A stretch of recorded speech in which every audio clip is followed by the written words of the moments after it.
Chapter 622. The ore market was the most lucrative in Valiant Heart. If one thought about it, this wasn't too surprising. What else would one expect to find in a world of such mountainous regions if not an endless number of ores? Valiant Heart was especially known for its rich herb or reserves. One might imagine, then, for a mere white belt to claim such a large portion of this market, he definitely couldn't be a normal man. No one knew exactly what the King of Ore's secret was, but what they did know was that he was a vicious man not many dare to cross. All this said, the ore market of Valiant City wasn't what one would expect. The youths of Valiant Heart had no need for buying raw ores. Aside from some crafter factions within their organization, sales rarely, if ever, ended up in the hands of the students of Valiant Heart. Rather, the ore market was a hot spot for traders coming from outside Valiant Heart. The youths usually took missions that could range in anything from finding the sources of new ore veins to excavating already existing mines. Usually, these youths would be under the wing of factions who laid claim to these ores for themselves. These ore factions designated youths with unique abilities to find new ore sources, while deploying their stronger members toward guarding the veins they claimed. The lowest-ranking members were tasked with mining and bringing these ores back. These ores would then be brought to the market and sold, mostly in bulk, to various trading companies. Valiant Heart Mountain was content to allow their students to battle it out over these resources, taking a kickback from the taxes. This way, they could both accumulate resources and funds while training the next generation all at once. Due to these reasons, the ore market was simultaneously a place of profit and a battlefield of commerce. At that moment, within one of the many pitched tents of the ore market, a palm slammed down on a large wooden table, rattling all the scales and measuring devices on it. This tent was among the largest the ore market had to offer, and a line that extended for hundreds of meters could be found outside its flaps. The tent alone was over 5 meters tall, and had an almost 20-meter diameter. The inside placed a large, thick wooden table at the front. But to the back, rather than being one large room like most tents, there seemed to be several divided lots. It was hard to tell if these were storage spaces, or if they were offices. Either way, neither the people within the tent, nor outside of it, were worrying about this at the moment. They were entirely focused on the scuffle that was about to ensue. Whoa. Calm down, Kayla, you'll destroy our precious map if you hit any harder. A young man sitting behind the large wooden desk chuckled, gently patting the beastskin map sprawled out over the table. Then, just as calmly, he picked up the measuring devices that had fallen over. Kayla, a young woman who stood over the desk fuming, only became more infuriated when she heard these words. Why is the price so high? It's 50% up from just half a year ago. How are you expecting us to afford it? Kayla was quite the looker, especially when her chest was heaving like that. She wore spectacles that couldn't hide her vibrant green eyes and had a curvaceous figure. She was definitely the subject of admiration for many male students. Unfortunately, she spent much of her time locked away in a lab. Even if one wanted to court her, it was near impossible. Even now, she wore what looked like a lab coat over her uniform, partially hiding what was definitely a sight that would be even more enticing. The young man picked at his ears. We set the price you buy. If you don't want to buy, then don't. Kayla grit her teeth, her rage palpable. If it wasn't for the special gloves she seemed to be wearing, her nails might have already drawn blood from her palms. Does Seriath think that just because he promoted to blue belt that he can do whatever he wants now? The young man smiled slyly. Yet, despite the fact he didn't give a verbal response, his entire demeanor seemed to scream. Yeah? And what are you going to do about it? I'll remember this well, Nigmir. Your King of Ore's faction can forget about buying any crafts from my polished glass faction. The young man was stunned for a moment before he began to laugh uproariously. He laughed so hard that one would have thought that he had just heard the funniest joke in the world. He wheezed, only managing to calm himself after taking a large gulp of water. Almost immediately afterward, in striking contrast, his expression became bitingly cold. Do you see how many people are outside waiting to trade with us? Nigmir all but growled these words out.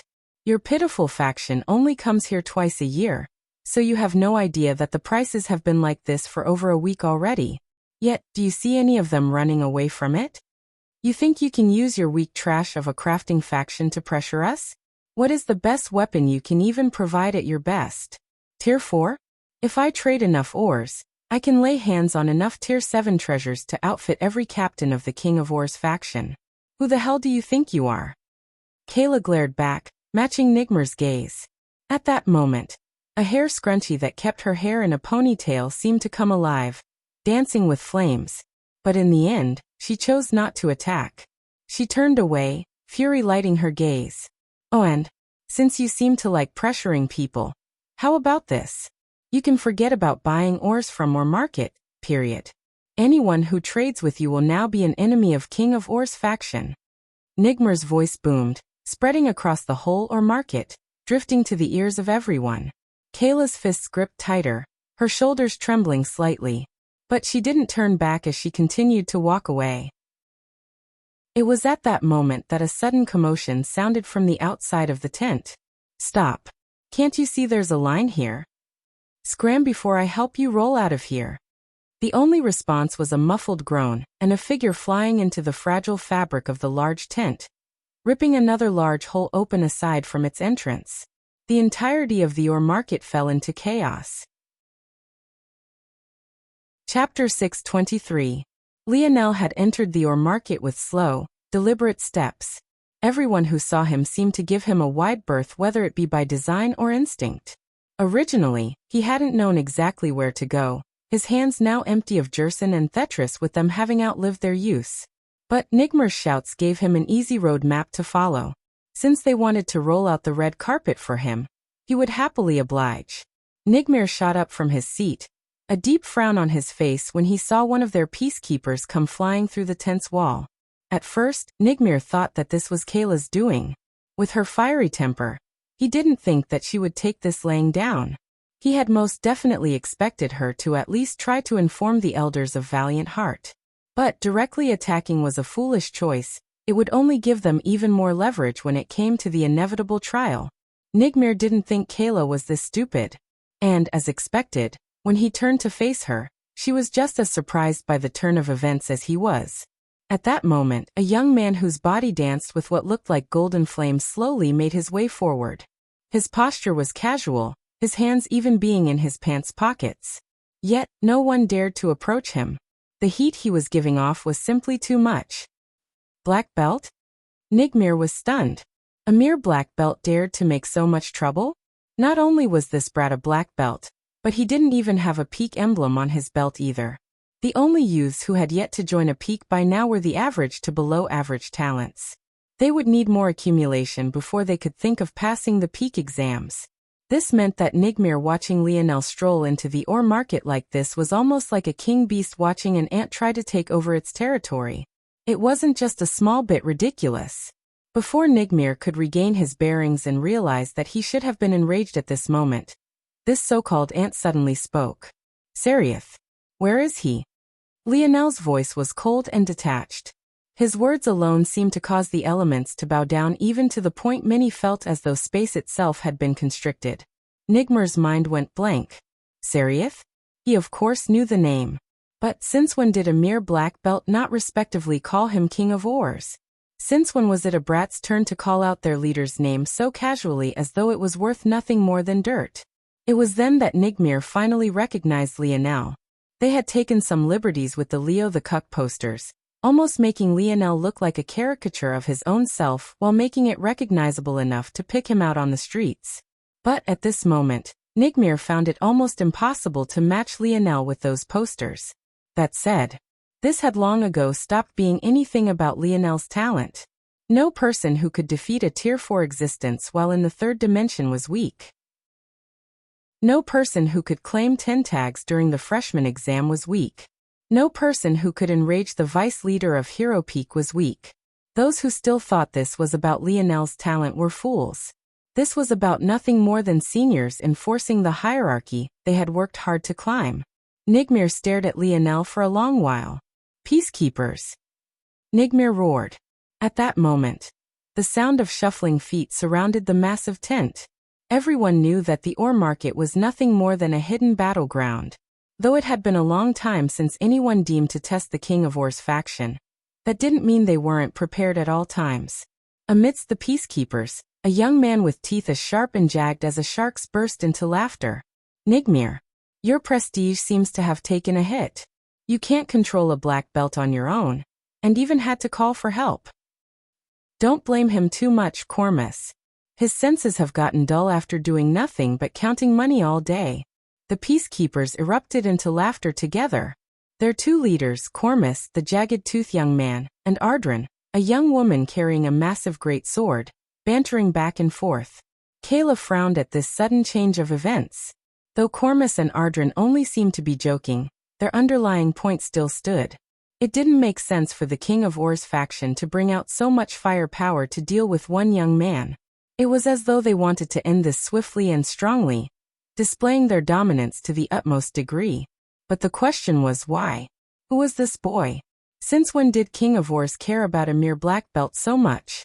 Unfortunately for Kayla, who spent 99% of her time in the lab, she was completely unaware of the viral Leo the Cuck phenomena.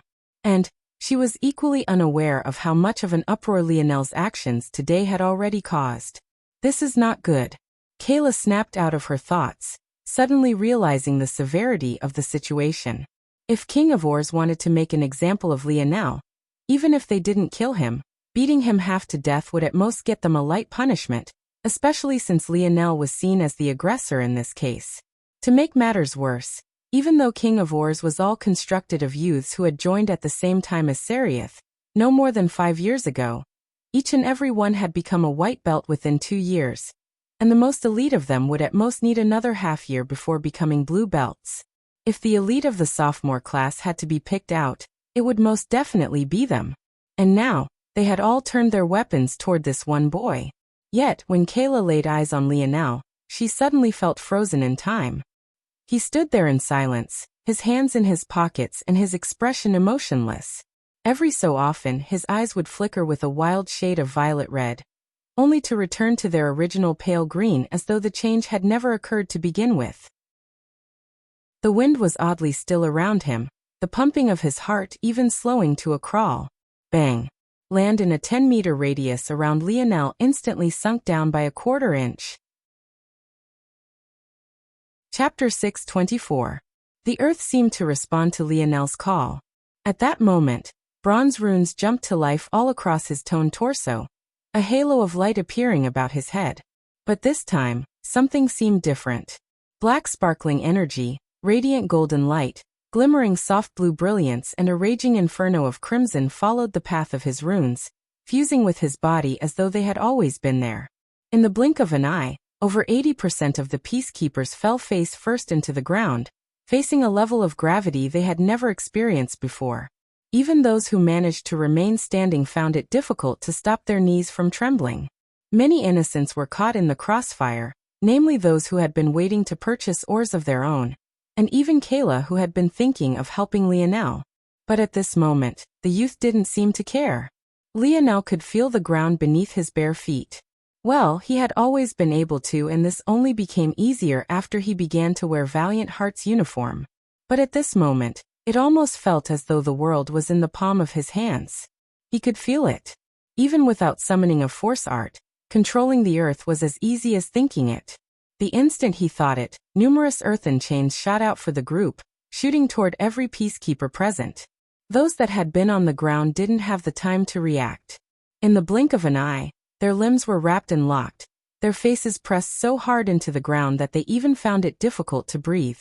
Cormus, Ardrin and Nigmir reacted quickly, the first and the last jumping high into the air while Ardrin swung down her heavy sword, bashing the ground beneath her apart.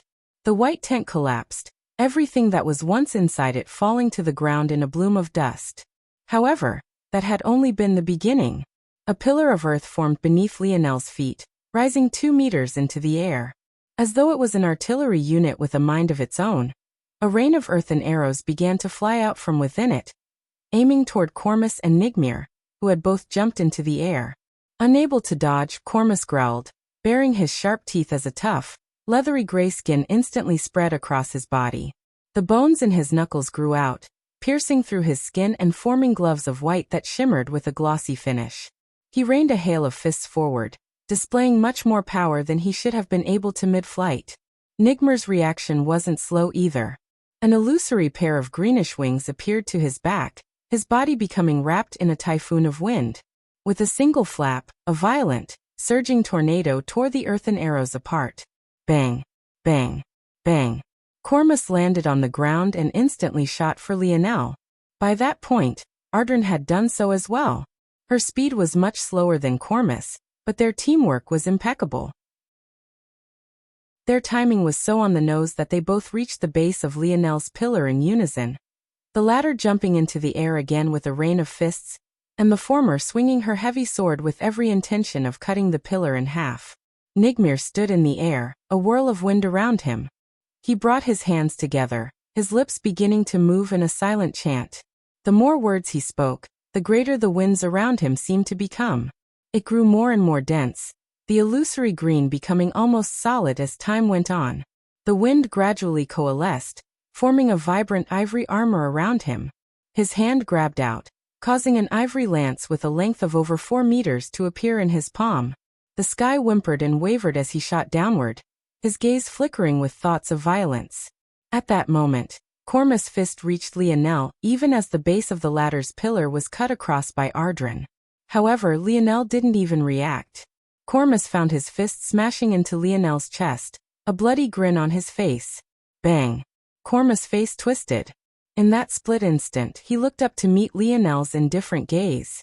The man stood above him, his hands still in his pockets. In fact, it didn't even look to Cormus that Lionel was actually gazing upon him. Rather, it felt like he just happened to be in his line of sight. Nothing more, nothing less. An audible crack sounded.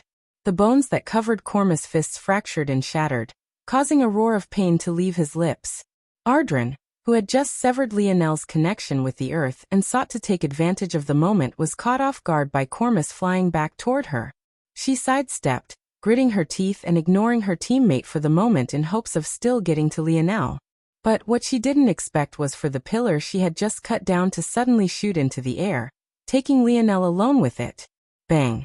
Cormus landed heavily on the ground, his entire arm feeling as though it had been shattered into a million pieces. Lionel rose his foot, his gaze locking onto Nigmir, who was swooping toward him with lance in hand. Nigmir's expression changed, but it was already too late. Lionel lightly lowered his foot, a ripple spreading across the pillar beneath him. What once was a pillar of more than 1.5 meters tall was suddenly left with nothing more than a small disc beneath Lionel's feet. The rest of it, plunging down toward the ground, directed toward a horrified Ardren and Cormus. Boom! The two peacekeepers were instantly buried, their life and death completely unknown. The collision was so violent that even if there were cries of agony, it wouldn't have been heard over the loud, cacophonic ripple of the earth.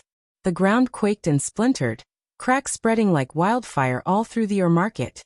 Lionel stood in the air upon his thin disk of earth, his hair violently flying about. A dense fog of violet hung around him, his body singing as it brimmed with overwhelming strength. The synergy between Lionel's metal synergy lineage factor and Camelot's magic system was completely beyond even his expectations. But now, the King of War's faction had to accept the brunt of this surprise. Nigmir came to a grinding halt, his body quaked with rage, and the wind around him kicked up a violent storm.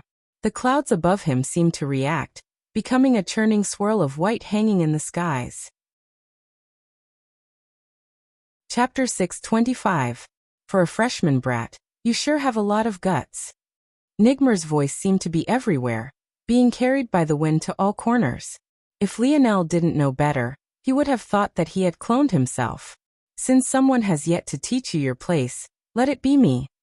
Nigmar's 4-meter-long lance trembled, a tempest of wind kicking up and concentrating around its shaft. In one moment, it looked no different from an enormous lance. In the next, it had become a drill bit, tearing through the skies with a momentum that would send a cold shiver down anyone's spine. Nigmar's arm flexed. In that instant, a cone of rotating wind shot through the skies. It was impossibly fast, crossing a distance of 100 meters in what felt like a blink. Lionel's gaze narrowed, a deep black force flickering around him. His body vanished, reappearing just a meter to the side. The cone of wind shot by, causing the merchants below to scatter. It tore through the ground, burrowing through the earth. The force was so concentrated and controlled that not a single crack appeared outside the hole. However, even with that being the case, the cone shot through at least 10 meters of ground, and might have had no intention of stopping had it not been for Nigmar's force running out. Lionel's expression looked at his arm. Numerous shallow cuts had torn into his skin, some of which even drew blood. His gaze shifted back to the hold in the ground, flashing with a hint of something unknown. It had to be known that Valiant Heart was a fifth-dimensional world. Even though it was nowhere near the most powerful fifth-dimensional worlds there was, it still had a very sturdy construction. Any attack that could affect change in its landscape was a powerful one. Lionel himself, despite how overwhelming his current strength seemed, was also very limited. At that moment, he could only control the elements in a 10-meter radius around him, and even then, it required much more effort than it had on any fourth-dimensional world he had ever been on, especially since he wasn't a natural citizen of this world. For Nigmar to be able to display such prowess, Nigmar's arm flexed once again. This time, his attacks became like a blur, raining down an avalanche of spiraling cones. They whistled through the air, screaming with an ear-grating harshness. Kayla's eyes widened. He's gone insane. Run! What are you all still doing here? Kayla roared. The merchants, even if they didn't have guards, were often well versed in the art of self-protection, and those that didn't had most definitely heavily invested in protection from outside sources. But they were ultimately still small-time merchants. The true elite merchants wouldn't be trading with what effectively amounted to college kids. Or more accurately, they wouldn't be waiting in line to do so. If these fools didn't run, a few really might die. Lionel seemed to have had a sense of propriety in his actions outside of what he had done with his gravity field, but Nigmar didn't seem to care even the slightest bit. Lionel drifted through the skies. Every time he appeared again, he would only shift a single meter in any direction, but with his calculative abilities, he was able to make use of this single meter as though it was an endless lifeline, shifting through Nigmar's barrage with an almost practiced ease. However, Nigmar didn't seem to care in the slightest, a savage expression lighting his face. The wind in the surroundings seemed to only grow more and more volatile. With each spiraling cone of death, the situation only grew worse. Outside the scope of the battlefield, a violent tempest was being kicked up. If a normal human had been in such a situation, even just walking around would have been impossible. Tents went flying, dust clouds kicked up, and even keeping one's eyes open became an impossible task. Wind style. Hurricane paradise. Nigmar's voice covered the skies. Kayla's expression changed. This madman is using a style on a freshman. However, what Kayla felt next made her close her mouth. If using a style on a freshman was shameless, then what could this be called? Nigmar peered down from above as though a god. He watched Lionel continue to dodge, his lip curling with disdain. Four Seasons Realm. Spring Storm. At that instant, what once were violent, uncontrollable winds became even more so. The entirety of the ore market seemed to have become Nigmar's domain. Do you think that what you saw before was the extent of a senior's prowess? We went easy on you before, but it seemed that you didn't take our kindness to heart. So, today I'll show you the difference between a brat like you and the elites of the King of Ore's faction. Nigmar was truly an elite amongst elites. Not only had he mastered a style, but he had also comprehended a season of the Four Seasons realm, even to the point of perfectly fusing it with his style. This wasn't a simply additive change to his strength. The combination of his style and his spring realm was no weaker than if he had comprehended the entirety of the Four Seasons realm through second-hand means. If he mastered a second season realm that perfectly fused with his style, he would even be able to match up to someone who had self-comprehended 1 or 2 seasons. The clouds above reacted to Nigmar's call. The scent of spring hung in the air, the almost metallic scent of wet grass assaulting the senses. Nigmar rose his arms into the skies as though basking in his own glory. The tempest of wind seemed to only grow more and more powerful. The strands of green, illusory air becoming like whips lashing through the skies. Nigmar opened his eyes once more, his body brimming with strength. Then he exploded forth, booming concentric circles of air lighting his pathway and accelerating him forward. Playtime was over. Chapter 626. Lionel watched as Nigmir shot forward. To everyone else, it looked as though it was effectively teleportation. Nigmir had almost instantly reached speeds of several hundred kilometers an hour. At such a speed, the mere 100 meters or so separating them might as well have been teleportation. But in Lionel's mind, this might as well have been a snail's crawl. This wasn't because Lionel was faster. In fact, Nigmir, in raw speed, was likely faster than him unless he used his Four Seasons realm to fuel his speed branch lineage factor. Rather, it was because Lionel's mind simply processed things too quickly. This combination of style and the Four Seasons realm fascinated Lionel. If Nigmir was right about anything, it was that he had indeed underestimated the so-called seniors of Valiant Heart. He definitely had to re-evaluate how easily he would be able to defeat them. If this combination was possible, it wouldn't be surprising if other combinations were likewise in existence. Lionel was too ignorant of the ways of the dimensional verse. Who knew how many unique things he had missed on? In fact, now that he thought about it, that weird chant Nigmir had used to solidify his wind force into armor and weapon. Lionel had never seen something like that before either.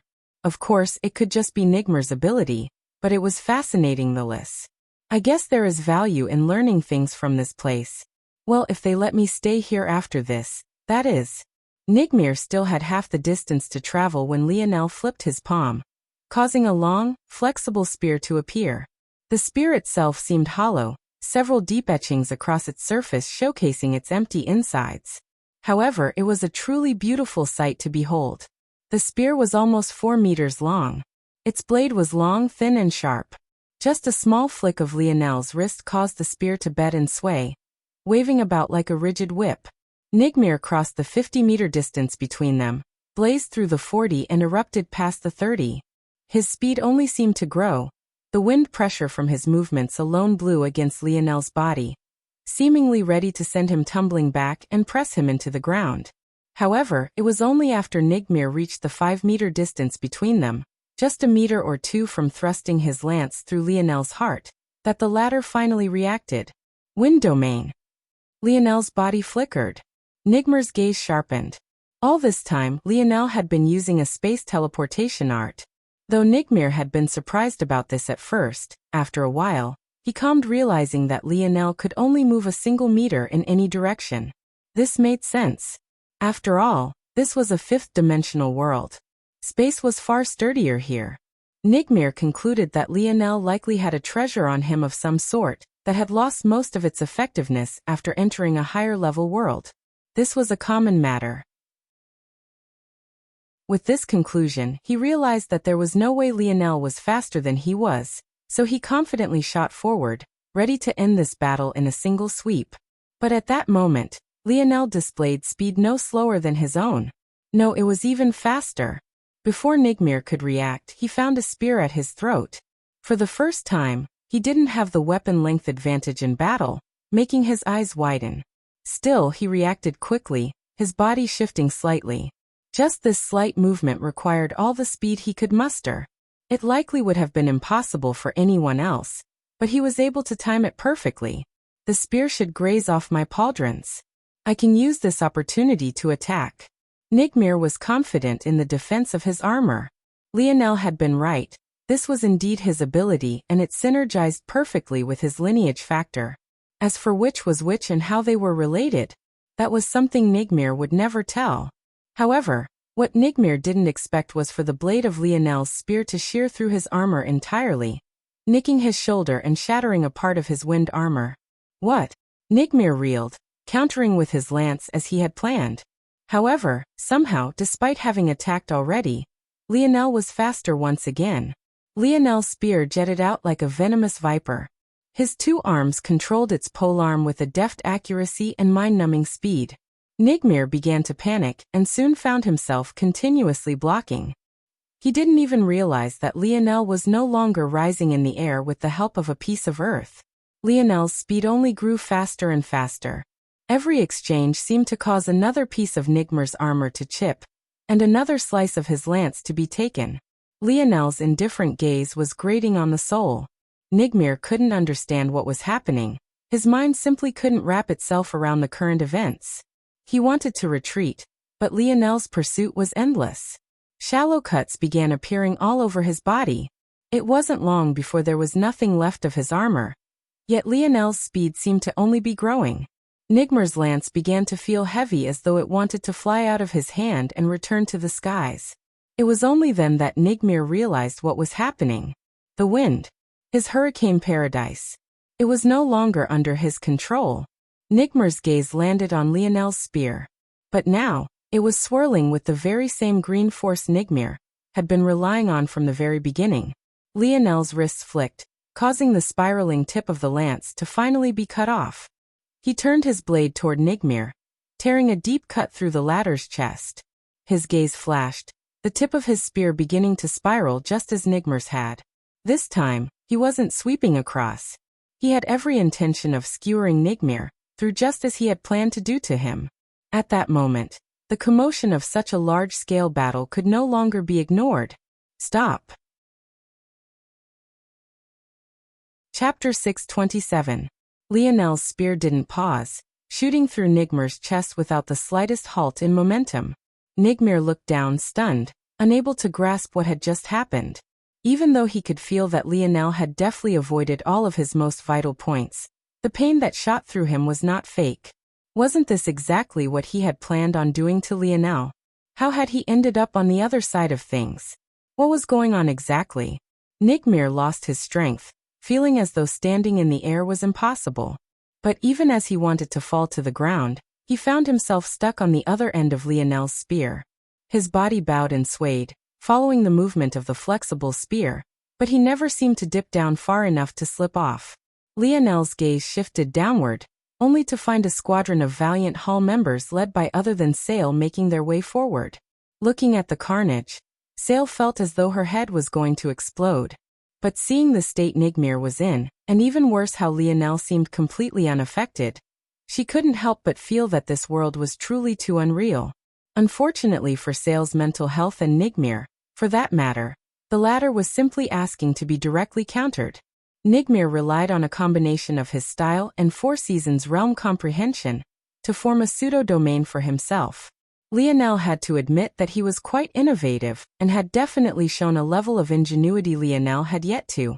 Lionel still felt that his ability had a lot of room to grow, but ever since it reached the quasi-silver grade, he hadn't come up with any new groundbreaking abilities. He still felt that he hadn't unlocked the full potential of his ability, something he couldn't really say for Nigmir, who had very clearly squeezed out a lot of potential in his. This aside, Nigmir's goal was always to raise the concentration of wind force and make the area as volatile as possible. The more torrential wind there was, the faster and stronger his attacks would be. Unfortunately for Nigmir, though Lionel's flexible spear was the perfect counter. So perfect, in fact, that Lionel almost instantly ended the battle. At the end of the day, the wind domain spear was created to gather momentum through wind force and continuously increase the speed of attack of the user. Yet, Lionel was able to skip all of those steps and ignore the fact he had a poor affinity all because Nigmir set the perfect stage for him. This was all to say that, the moment Nigmir began to take Lionel seriously, he was destined to lose. And maybe more depressingly, if he hadn't begun to take Lionel seriously, he would have lost anyway. Lionel shifted his gaze away from Sail, ignoring her completely. In his eyes, Valiant Hall was nothing more than a joke. He had no idea the true reason Jerson had been there in the first place, so he only assumed that Valiant Hall was just about as corrupt as every other organization he had been a part of. At this moment, the weight of Sail's words might as well have been non-existent to him. Even if Jerson wasn't a part of this, the fact that Valiant Hall did nothing while one of their students had their name dragged through the mud for weeks on end, and even worse that they simply allowed the relentless bullying of the freshmen for just as long by Thetris antics, was enough for Lionel to turn his nose up at them with disdain. This sort of world where organizations thought that the best way to train their youths was to pit them against each other in a dog-eat-dog environment. It made Lionel sick to his stomach. Sail froze when she saw Lionel's look of disdain. She would have thought that Lionel was just acting like a typical young master from a lofty family again, had it not been for the very clear underlying disappointment in his gaze. Disappointment? Why was that emotion there? Where is Serioth? Lionel asked coldly, flexing his wrist. The action caused Nigmir, who had been just about to fall unconscious, to wince. Pain shot through his body, his muscles seizing and his breathing growing short and hurried. One could hardly imagine the amount of strain it took to carry one's own body weight, with nothing more than an already near-fatal wound. Nigmir coughed violently, blood drizzling from his lips. A hint of undisguised fear was now in his eye. He felt like if he really chose to not say anything his life would be forfeit. He's not here. He's not here. Where is he? Lionel asked just as coldly. I don't know. Nigmir coughed again. But, instead of feeling pity, Lionel turned his wrist. Nigmir's face turned pale. Even though the thin blade had already run all the way through him, the polearm of this spear had numerous etchings drawn across its surface. Even if it was a smooth pole turning inside of him, he would have felt untold pain, let alone a pole with edges that could catch on his fragile inner organs. I really don't know. I really don't. By the end, Nigmir was practically pleading. But Lionel didn't stop, slowly turning his wrist again and again. I really don't know. It's policy not to tell us which mine he's visiting. It was only after Lionel heard this that he finally let Nigmir slip off of his spear, not even watching as he hurtled toward the ground. Sail snapped awake the moment she heard Nigmir screaming. Damn it. Catch him. She bellowed, ordering those around her to help Nigmir. In the meanwhile, Lionel had begun slowly descending toward the ground. As for his aim, it was other than the rubble of what remained of King of Or's faction's white tent. He didn't seem to notice how many eyes were on him at all, as his eyes scanned the wreckage. Chapter 628. Lionel used what remained of his wind domain's momentum to blow the white tarp away, leaving behind what looked like a garage yard of scrap metal and splintered wood. Nigmir was finally caught by one of the valiant Hall members, and now many were looking toward Sail to figure out what to do. But the young woman suddenly felt stifled. She had come here after receiving reports on what happened to Jerson, but the investigation led to a matter she had no idea how to deal with, especially since Lionel was involved. To make matters worse, while her own prestige and that of Valiant Hall was on the line, Lionel had completely turned his back to them as though they were worth nothing in his eyes. Sail grit her teeth. Help the others. The Valiant Hall squad members looked at her in confusion. Were they really not apprehending this brat? What was going on here? Can't you see how many of them are buried beneath a pile of rubble? Are you going to take responsibility when they all die? Sail held on to her final lifeline. It was only then that those around remembered that Cormus and Ardren had been buried beneath a pillar of earth, their life and death completely unknown. They had almost forgot how terrible this matter could become. Lionel found what he was looking for, and pulled up a beastskin map. He had seen through the flap opening earlier. Obviously, this had happened before he sent one of the peacekeepers flying. But with Lionel's memory, that split moment was all he needed. He spread the map out with his hands, scanning through it. As expected, there were no small number of mines marked on this. The territories of the King of Or's faction, along with their competitors, were all marked out. Of course, Lionel knew that the most valuable mines were most definitely not marked on this map. Serioth's caution was made obvious by the fact he didn't let anyone know which mine he was traveling to. However, even still, there were more than 20 mines marked here alone. Lionel memorized the map with a single look, then incinerated it. As for whether the King of Or's faction needed it or not, who cared? After he was done with that, Lionel flicked a finger. At that moment, a large swath of ores shot up. With a single look, Lionel could tell that all of this wouldn't fit in his spatial ring, which had shrunken in size considerably since coming to this world. And it definitely wouldn't be convenient for him to carry it around like this.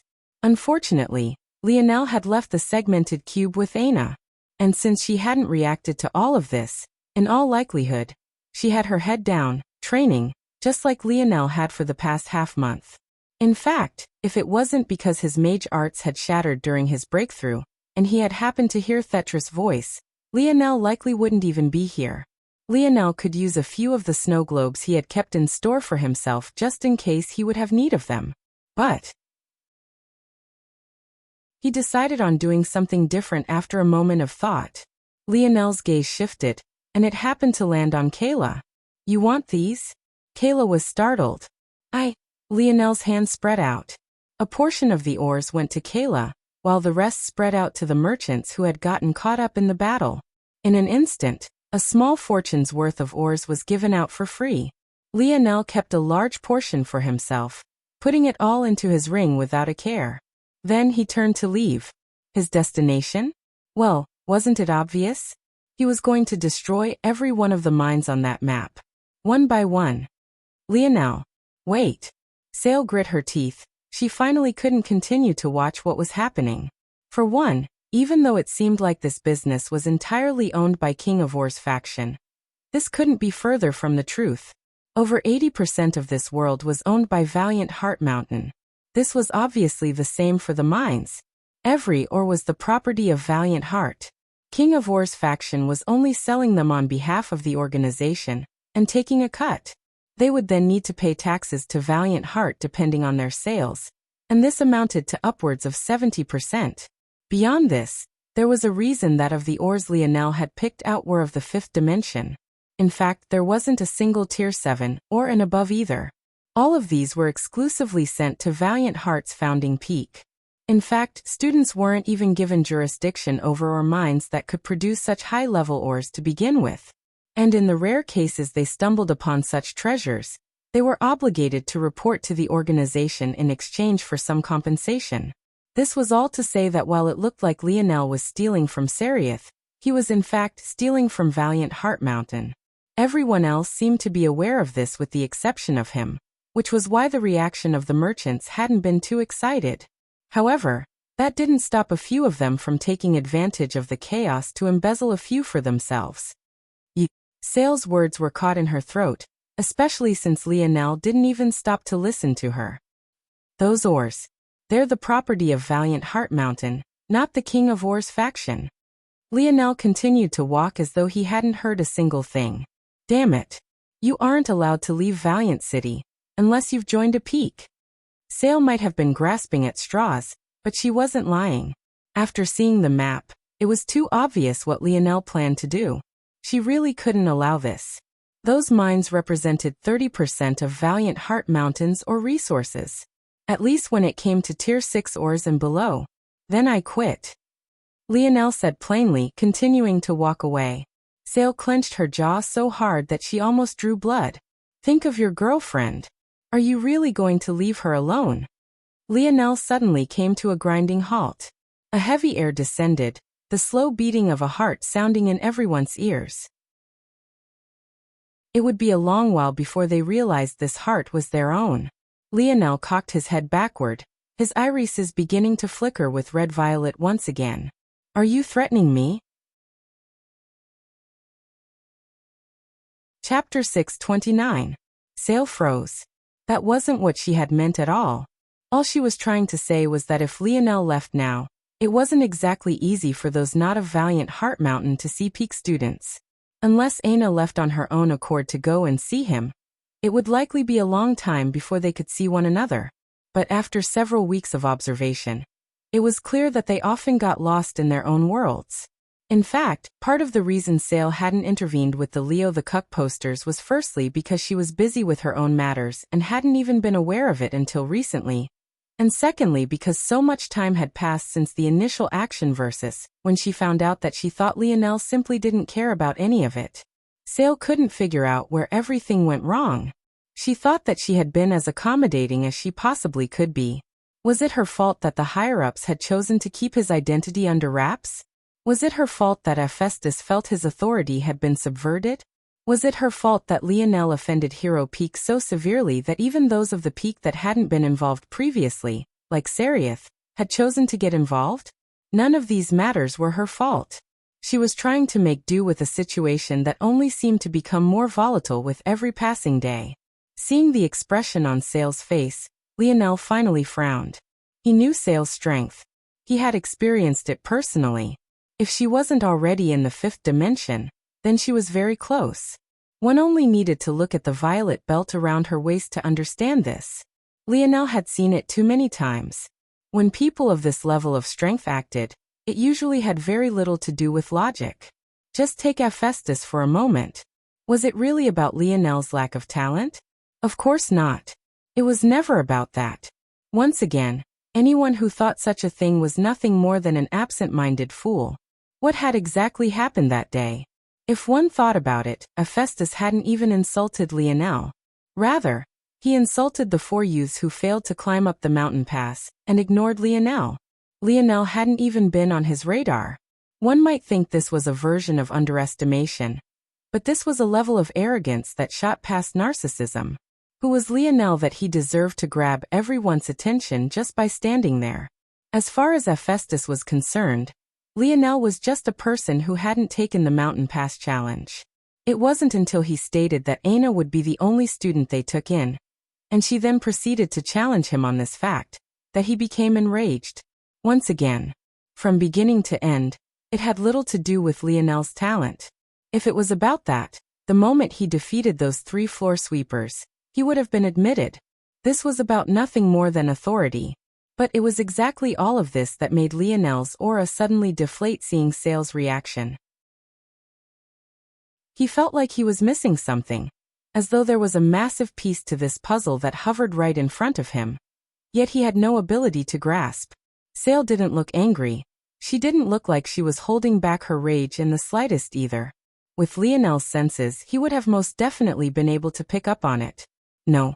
She just looked defeated. Why would someone so powerful feel defeated? If she was going to threaten him, why would she reel it back now?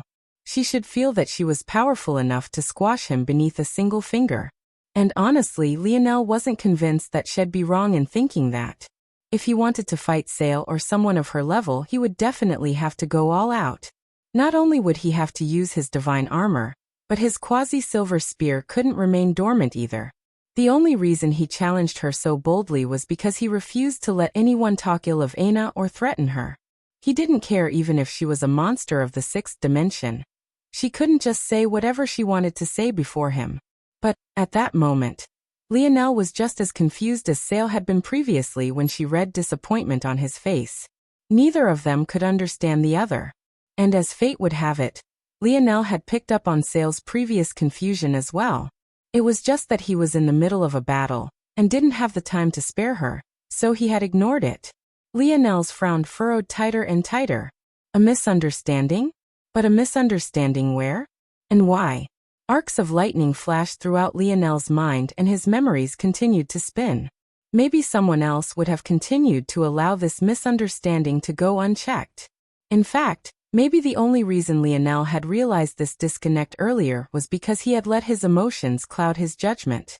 If he hadn't allowed his anger to get the best of him, Sale's actions after he put those 3 Hero Peak experts up in the tree would have been enough to tip him off. The root of this? My talent assessment? Lionel's gaze flashed. That was right. Sale began treating him oddly the moment his talent was assessed. But he was so happy about seeing Aina again for the first time in months. More than a year if he counted what he experienced in Camelot, that he didn't have the mind to care about anything else.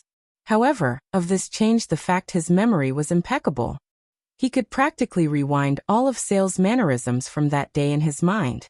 All of this might have taken a while to explain, but in the real world, only a blink of an eye had passed since Lionel's rage-fueled sentence was spoken. And in that moment, the other Valiant Hall members who had been holding back for the sake of Sale's orders couldn't do so any longer. Once they got over the shock of Lionel's aura, they felt nothing but fury. Chapter 630. I can't take it anymore, Sale. This brat needs to be taught a lesson. Not a small number of those who had followed Sale to this place took a step forward. First, their junior had been beaten half dead to the point his eyes rolled to the back of his head. Second, even after they appeared, Lionel dared to strike a near-fatal blow on a senior of his. And third, he was now blatantly threatening their captain. Wait! Sale tried to step forward to stop things again, making another effort. That's enough, Captain. I know you have your reasons for acting like this, But I don't give a damn what special background this brat has. Well, take the heat for you. Growling, several members of Sale's squad stepped forward, glaring at Lionel as though they were a pack of wounded animals. They wanted nothing more than to tear him limb from limb. Lionel had been absent-minded, still trying to put the pieces together when he heard those words. Background? What do? Lionel's eyes flashed with a bright arc of lightning. It almost seemed to manifest itself into a spiraling whip, beating against his mind for taking so long to come to the proper conclusion. Is this about Earth? No, if Terrain could just attack us because they felt like it without any sort of intervention, that should be impossible. If anything, since Sale had alluded to troubles Valiant Heart had been having, they would be salivating at the prospect of Earth entering the fifth dimension, so they could send an attack force of their own. If this was about Earth, they would just kill me off. There would be no need to allow a talent from there to live. That means this either has something to do with my maternal grandmother's Snowy Owl lineage factor, and the family it came from, or Dad's Metal Synergy lineage factor. Lionel didn't know which one it was. Technically, both could have been exposed during his talent assessment. Now that he thought about it, Sale didn't read his results aloud back then either. It wasn't that Lionel didn't know how powerful his background was. He did. Well, sort of. He was well aware that the Morales family was of the seventh dimension, and he was also aware that the Snowy Owl family, or rather the Luxnix family, according to the dictionary, was of the sixth dimension. The issue was, he didn't really know what this meant and what weight it carried. He was like a baby carrying around a shotgun, having no idea where the trigger was or what kind of backlash pulling it would have. What Lionel was lacking was context. The universe was such a massive place.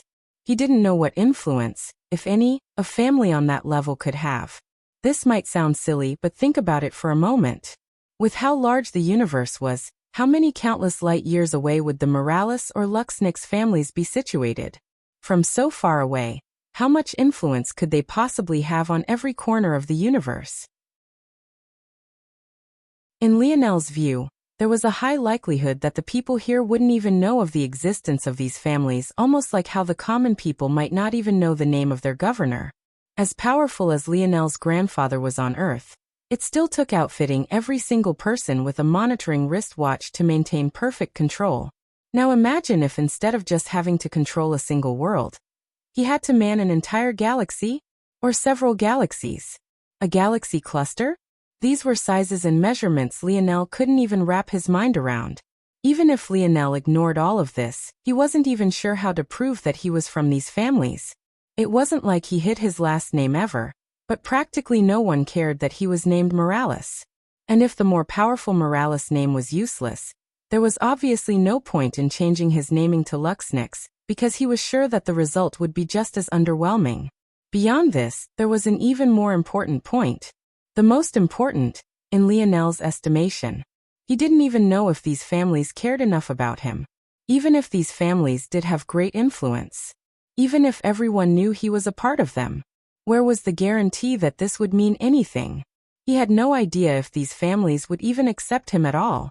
From what he knew of Ana's backstory, her mother was executed while she and her father were expelled from the Brazinger family. And why did all of that happen? All because her mother wasn't of a particular bloodline. Lionel had no reason to believe that these higher-level families weren't even stricter. Why else would his father raise him on the much weaker Earth? Why else would his mother vanish like that despite the loving eyes she used to look at him?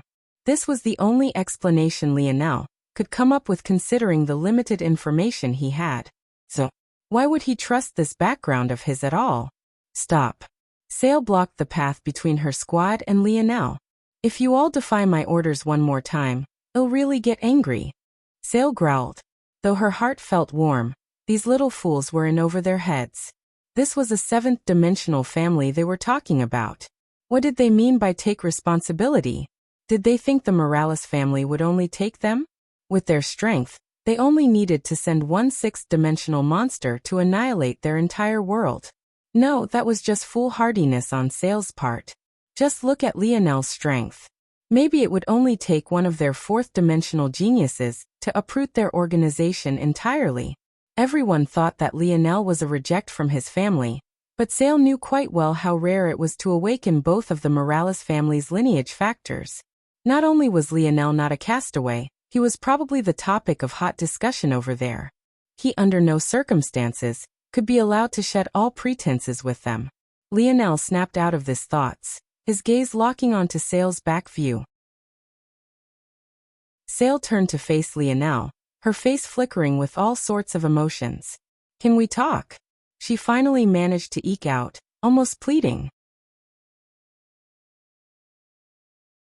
Chapter 631. Lionel and Sale gazed toward each other somewhat awkwardly. Well, Lionel seemed to still be trying to get a read on Sale, with the latter felt as though she was walking on pins and needles. At this moment the both of them were in the private room of a nearby restaurant. Usually, only seniors of high standing would be able to come to this place, but with her standing, it wasn't a difficult task to get Lionel in. Though she had to withstand quite a number of odd looks, she was still able to brave through it. Finally, unable to take the silence any longer, Sale finally spoke. "Are you from the seventh-dimensional Morales family or not?" She spoke all these words out in a single breath, the tension she was under carrying a palpable weight. Lionel blinked slightly. So this was indeed the case. It seemed that his deductions were correct. This made everything make much more sense. If this was the case, then in all likelihood, Jerson hadn't been there to help Thetris, but had rather been there to either monitor or protect him. It seemed he had jumped to conclusions. That said, he didn't feel very bad about teaching Jerson a lesson. At worst, the young man would suffer a mild concussion. This sort of injury for someone in the fourth dimension might as well have been non-existent. His worst injury was definitely to his pride. But who asked him to speak such venomous words? No. Lionel finally responded. This response seemed to be enough to deflate Sale completely. Had she really done all of this for no reason? But in that case, then how was this situation supposed to be handled? If she began to punish Lionel appropriately now, what kind of message would that send? Everyone wanted to claim to be upright and morally superior, but when you were facing a behemoth like the Morales family, was it really possible to hold on to your ideals? In the face of absolute power, there were very few that wouldn't bend. And those brave enough not to were either courageous beyond belief or were just as stupid. In all likelihood, it was both. And of course, such people were also likely dead. Sale sank into her seat, feeling as though all her worldviews had shattered. Her situation only seemed to become worse when she heard Lionel's next words, though. "But my dad is." "So, that's likely where the confusion comes from." Sale froze before her lips started to twitch. She looked up from her hands to meet Lionel's placid gaze. For some reason, she really wanted to strangle this handsome boy to death at this very moment. However, she managed to calm herself. This hardly changed much of anything if she was being honest. The fact that Lionel seemed to indeed be related to the Morales family made her previous actions warranted. But this didn't fix her almost existential crisis. It really grated on her conscience to not be able to follow the rules. She loved Valiant Heart Mountain. If she didn't, she wouldn't have been so eager to gain Lionel's help. She thought that meeting him with a light at the end of the tunnel. It wasn't until she spoke to her master and the other elders who were far more wise than herself that she remembered nothing ever came so easily. If one wasn't strong enough to achieve your dreams on your own, then it was best to accept that they would never happen. Relying on someone else was no different from selling your soul. "Is there a difference?" Sale replied, trying to curb her sharpness. "Yes, there is." Lionel nodded in affirmative. "I have never stepped foot onto the Morales family lands a day in my life. I am not even sure if they're aware I exist or not. I was raised on another world from birth to this point. I might be aware of them, but this doesn't mean much of anything." Hearing these words, Sale was stunned before she finally came to an understanding. So, from the very beginning, this was all a misunderstanding. You're saying that you're not affiliated with the Morales family, and they might not even be aware you exist? Sale's breathing grew hurried. "That's right," Lionel said, raising an eyebrow. Why did she look so excited? "And you came here of your own free will, just to join us?" Sale's face flushed. Out of context, this was really too precarious a situation. She looked as though she had been through. Well, Lionel didn't even want to finish the thought for fear that it might manifest in the universe. Well, I came here for Anna's sake. But, yes. It shouldn't have been so difficult to say yes. But Sale's gaze seemed to put a heavy pressure on him. This girl seemed to have forgotten how powerful she was. If it wasn't for his strong mind and body, Lionel would have collapsed. Any other freshman in his seat would have definitely drowned their seat in sweat by now. Lionel felt as though Sale had become a beast stalking her prey. If he didn't know better, he would have thought she was a cougar with a youthful taste. He didn't know how old Sale was, but she definitely had to be at least a few decades older than he was. At least that was his guess. HM? Lionel blinked. For a moment, he swore he could sense killing intent in Sale's eyes. It can't be that she could read his mind, right? Or were women really so sensitive? But it disappeared as quickly as he saw it. This is great news. Excellent news. Couldn't be better. Haha. Lionel was taken aback by the sudden outburst. He could only watch on in a daze, certain that if Sale jumped around any harder, her chest band definitely wouldn't be able to hold up anymore. Wait. Sale stopped dancing and turned back toward Lionel. So you really have no idea about the air trials? Be honest with me. Lionel blinked. Air trial? What's that? Chapter 632. Hearing this, Sale was stunned for a moment before she sighed and sat back down again. To think.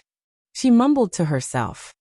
This was the real cause of all this trouble, but you weren't even aware of it. Sale kept shaking her head as Lionel waited patiently. It seemed he had much more fortitude than she did. The air trials are the reason we were so cautious with you. Sale finally looked up. In fact, the air trials are the only reason we even know of your existence in the first place. Usually, seventh-dimensional organizations are way too far out of our reach. As far as we know, they're the pinnacle of the universe. But then again, that's just our limited knowledge.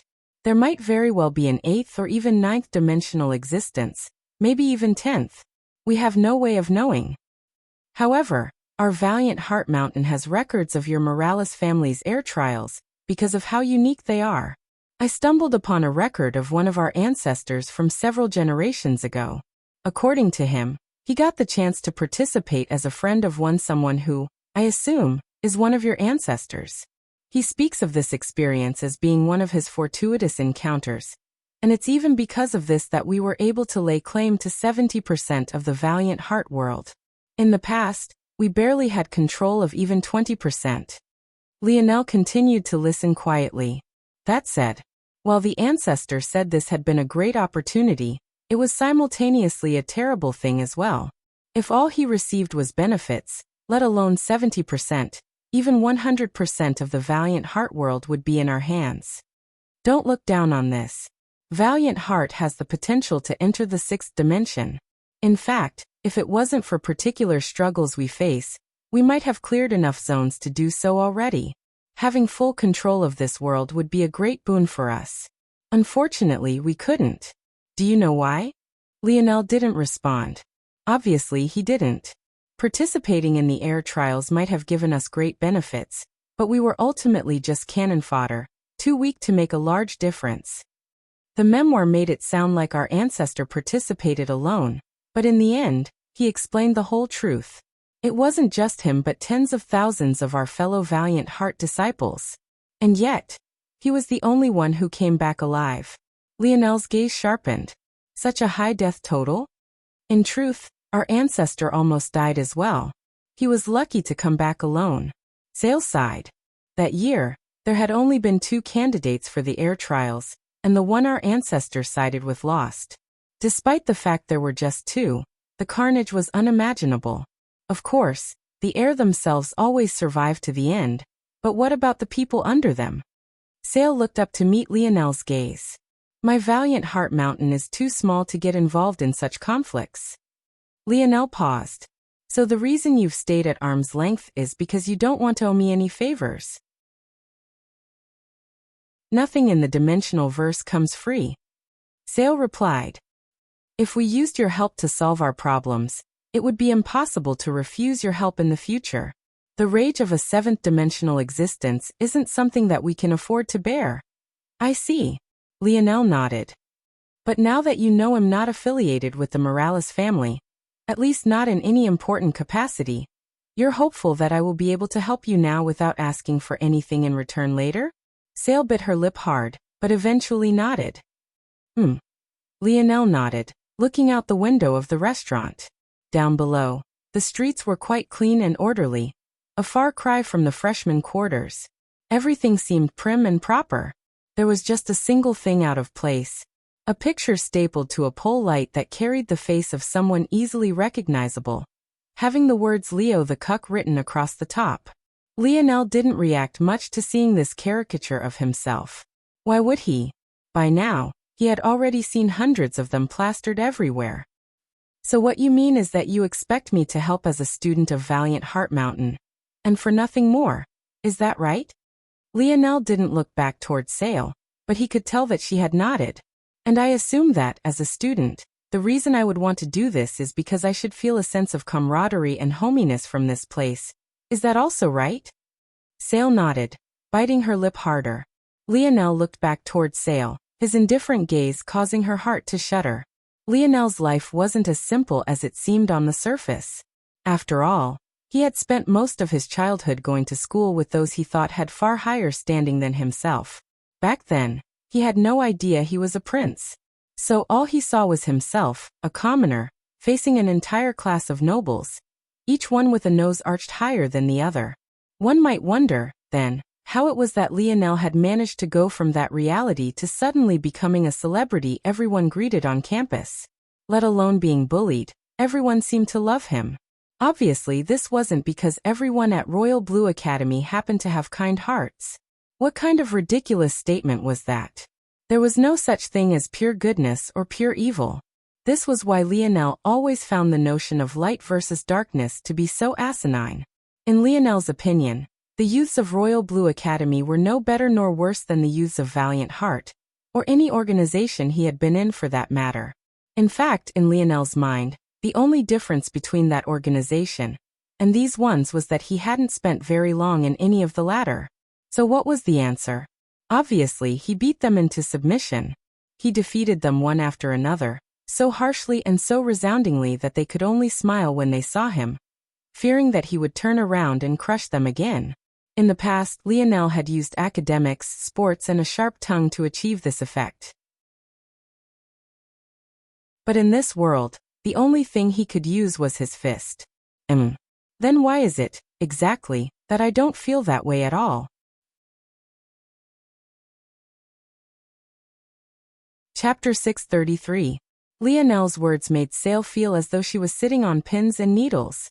She never thought that there'd be a day where she felt so uncomfortable in the face of a junior. The worst part was that Lionel didn't even seem to be trying to pressure her. He simply sat there, asking a simple question. It was only at this moment that Sale understood that even though Lionel had no real connections with the Morales family, that didn't necessarily mean that he would make some with Valiant Heart Mountain. He had already made his stance clear multiple times already. He wasn't here for the sake of this organization. He was here for Aina and no one else. He didn't give a damn about anything other than her well-being. As for using Aina to pressure Lionel into doing something, sure, that might work.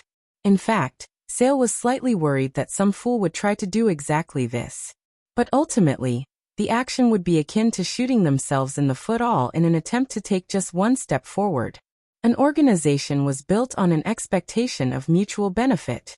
If they showed that they were willing to sacrifice talents so easily for the sake of their own goals, it wouldn't be long before they no longer had an organization to speak of at all. Lionel's meaning was as clear as crystal. What right did they have to ask anything of him when he'd received nothing but disrespect since the moment he stepped foot into this place? On top of that, they were actually trying to stop him from getting revenge too. There was something else that Lionel had said that made Sale realize that just because Lionel wasn't associated with the Morales family, it didn't also follow that he had no backing to speak of. Namely, that father he mentioned. Even if Lionel's family was from the lowest rung of the Morales family, it would still be more than enough to ride atop their heads with impunity. Sale felt stifled. She really couldn't allow Lionel to do as he pleased. If she did, there would be no law and order left in the organization. After a long while, she managed to organize her thoughts. I will make sure that all the posters are removed within the half hour. That's not enough, Lionel said plainly. Was that a joke? Did Sale think that she was doing him a favor by undoing something that shouldn't have been done in the first place? Then what then? He was supposed to graciously help her now? Let me finish, Sale said with an exasperated sigh. I can't allow you to rampage about as you please. But there are plenty of ways to get revenge that are above board and don't require breaking any rules, don't you think? You could join a peak and make your own faction. That way any battles that happen outside of the mountain range would be sanctioned, for example.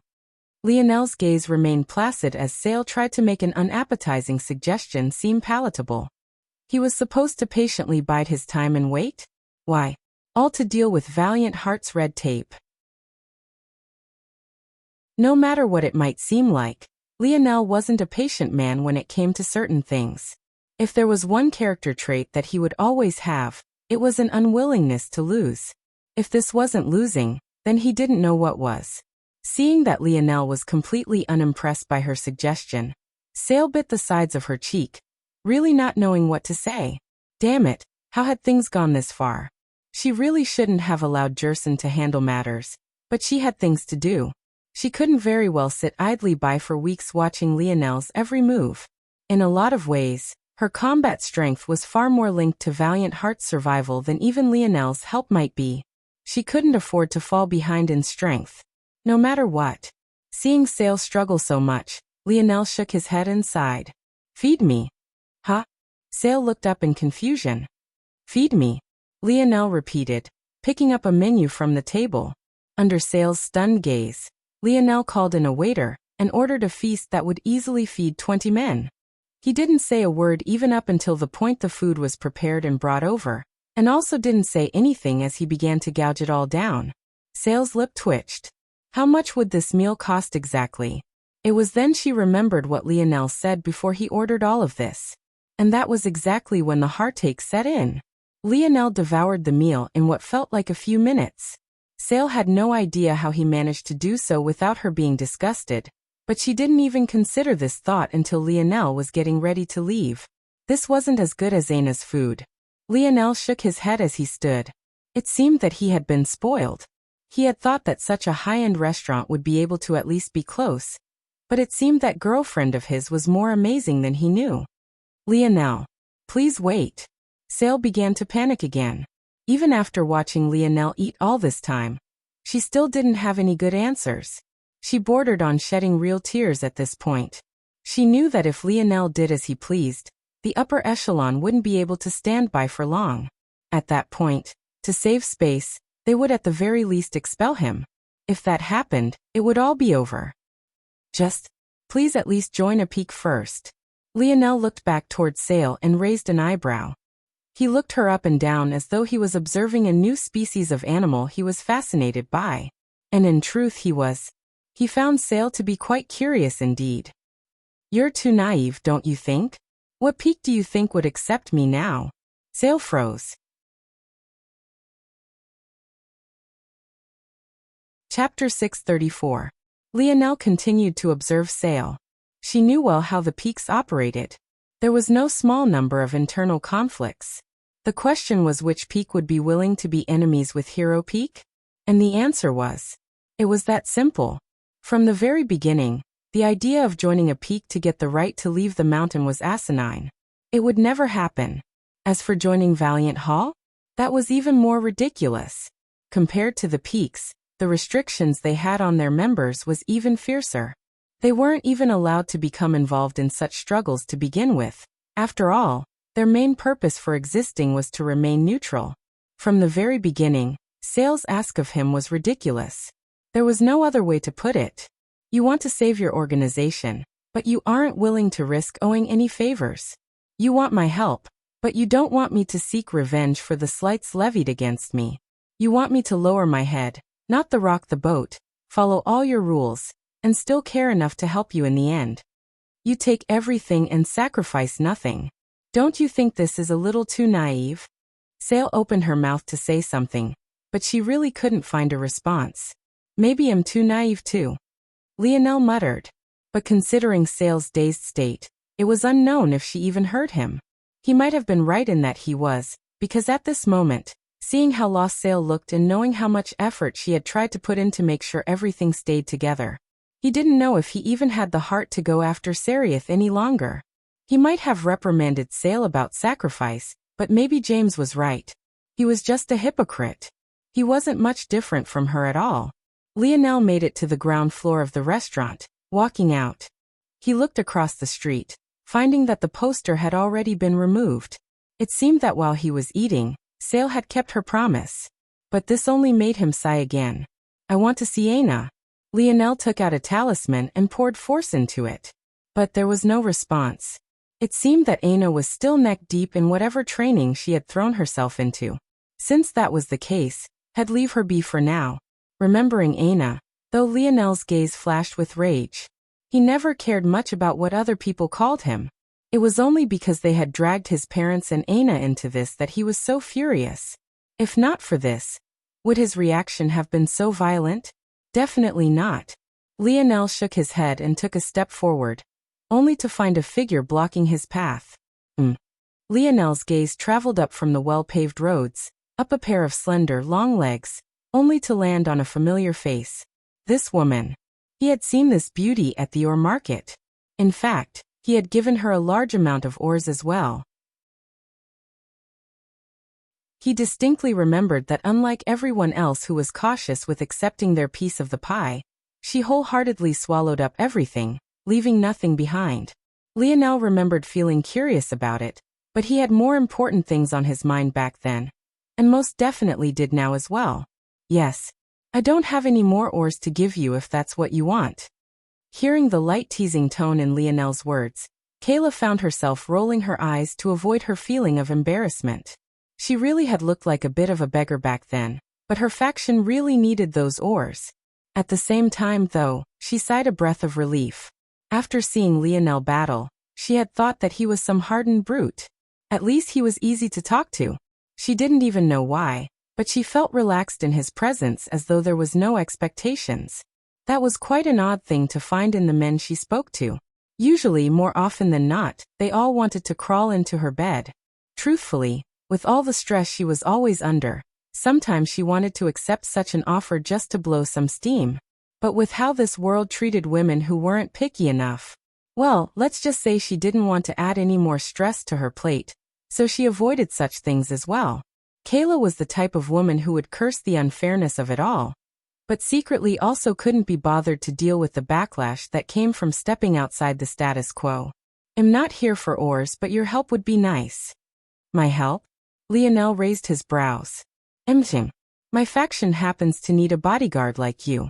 Word of me accepting all of those ores will definitely reach Serieth's ears, and I just need you to help us bide some time. Oh, how much time?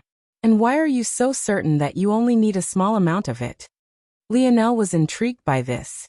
He quite liked Kayla's boldness. The Valiant Heart Zone is opening up soon, so there's going to be a lot of preparations for it. I'm confident that with these ores, we'll be able to complete a project we've been working on for years now. With it, we'll be in the good graces of a lot of peaks, including Hero Peak, which Serieth is from. As long as we succeed, Serieth won't dare to target us so blatantly. The Valiant Heart Zone? Lionel blinked in confusion. Was it a subdimensional zone? But why did it have a name? It made sense to be able to predict the opening up of a zone, but this name seemed fairly permanent. Wouldn't a zone that had been opened so often been cleared by now? There were too many confusing things about this single line.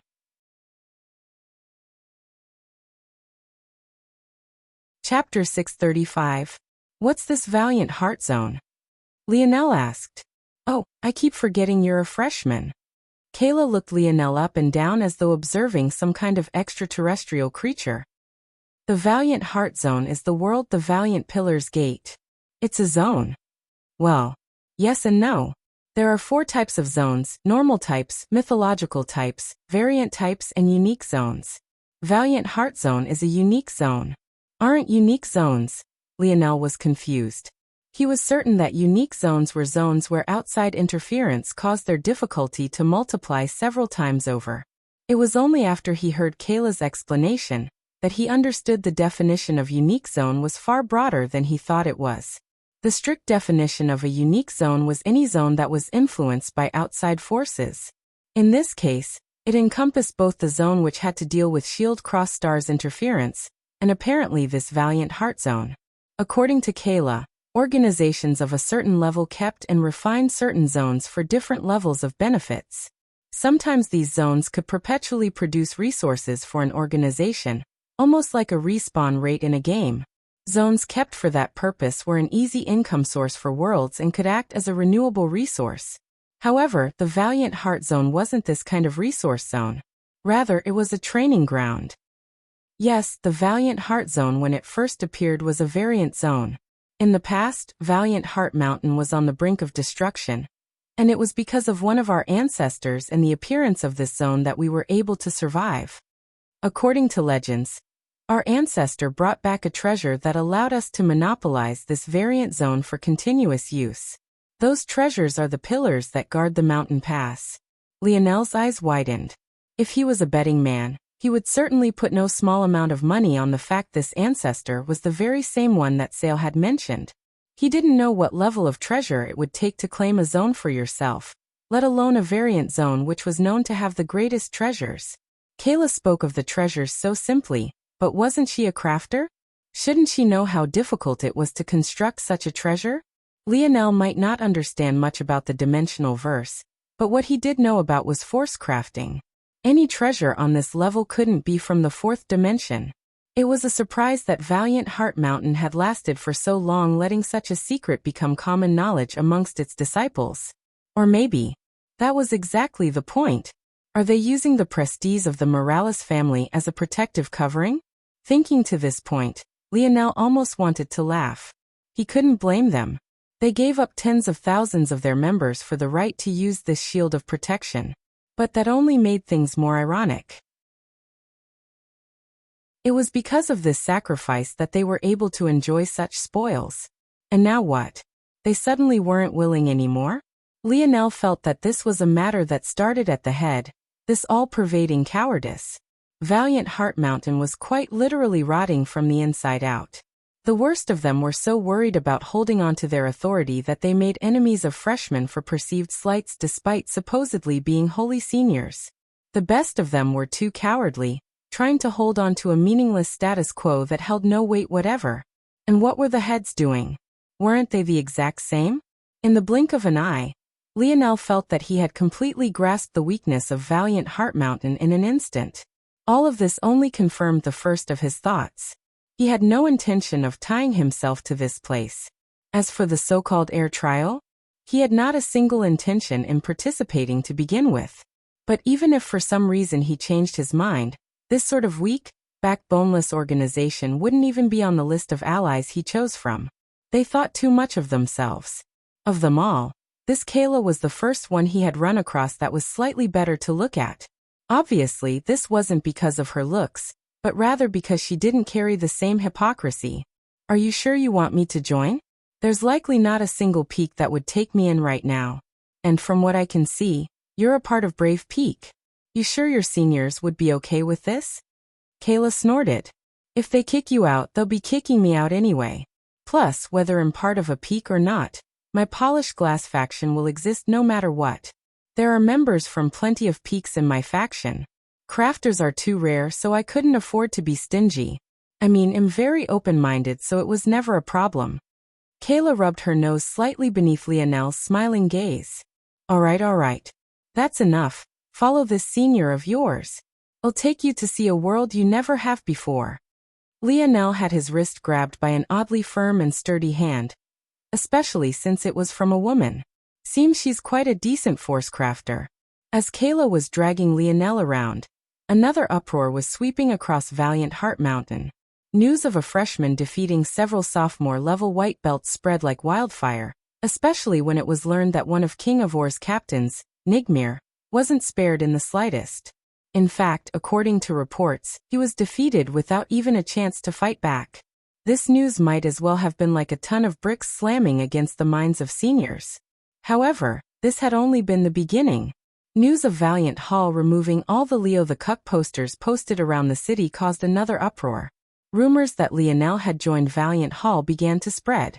It was then that the landscape completely shifted. Someone had spotted King of Ors, Serioth, returning to the organization. Everyone sat patiently, waiting for what they thought might be an eruption to explode forth. Chapter 636. Kayla quickly led Lionel to a small house near the base of Brave Peak. It was so close to the peak, in fact, that the back of the house was no more than 10 meters from a rock face. Luckily, the home wasn't very close to the main path of the peak, or else it would be too loud and bustling to get anything done. The space was under the perpetual shadow of a floating island as a result of this, though. So it was give and take.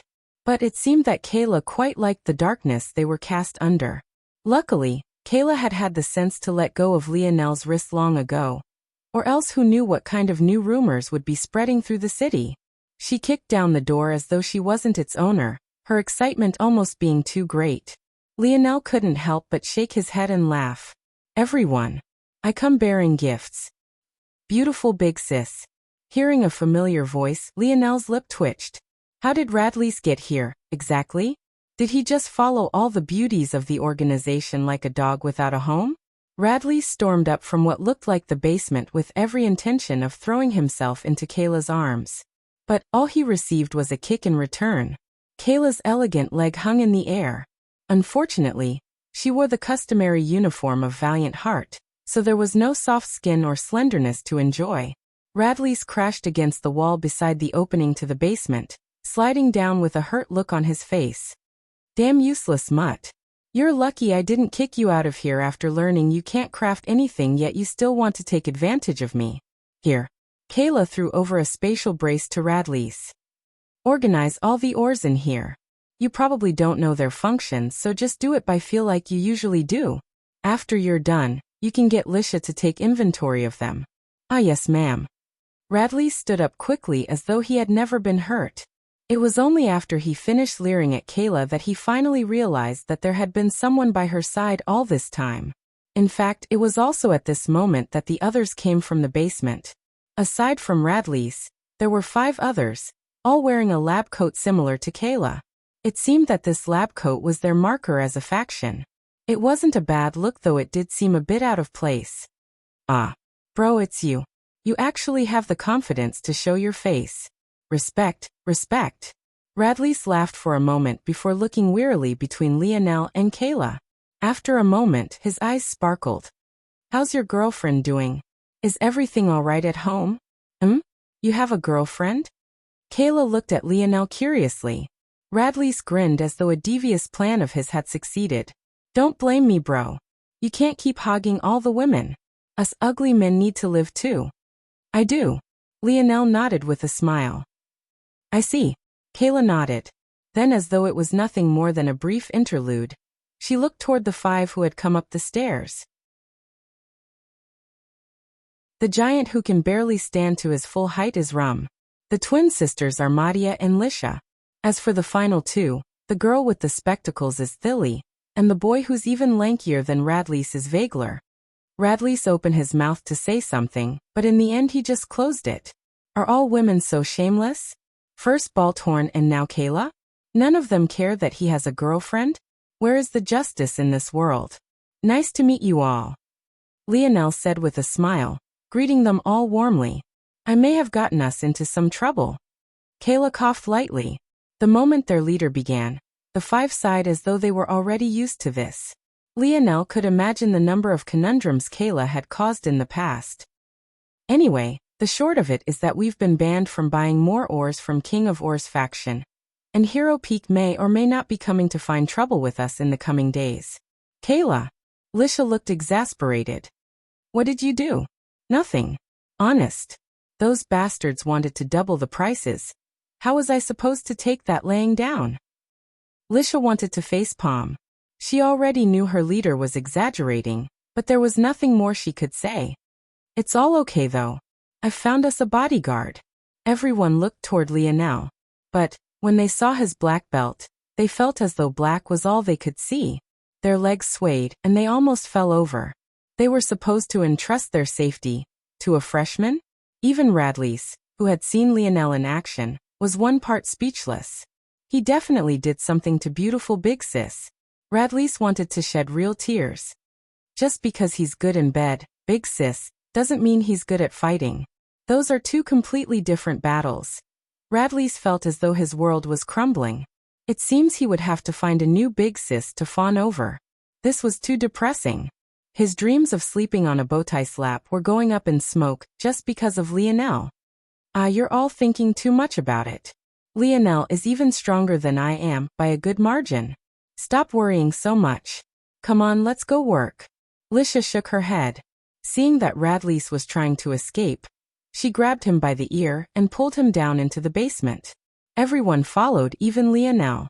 He was quite curious to see what kind of lab the polished glass faction was working with. The result was completely out of his expectations. "I'll show you around so you can think of some security measures. I haven't really thought of your payment, but I'll think of something. How about free room and board? This place might be shabby, but it's still far better than the freshman quarters. Oh, don't touch anything and try not to breathe too hard. The experiments we're working on are very sensitive to outside stimuli, especially impurities." Better indeed. Lionel looked around. The basement was filled with endless walls of white and steel tables. It looked more like a biology lab than a crafting station. But they were dealing with a very precious ore that Lionel immediately recognized. They're working with something so sensitive? What are they trying to do here exactly?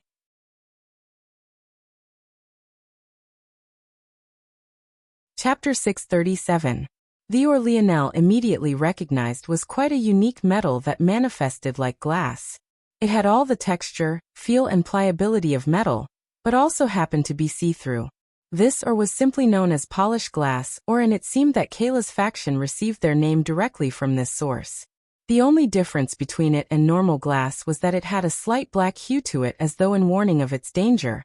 The issue with polished glass, though, was that it was incredibly volatile.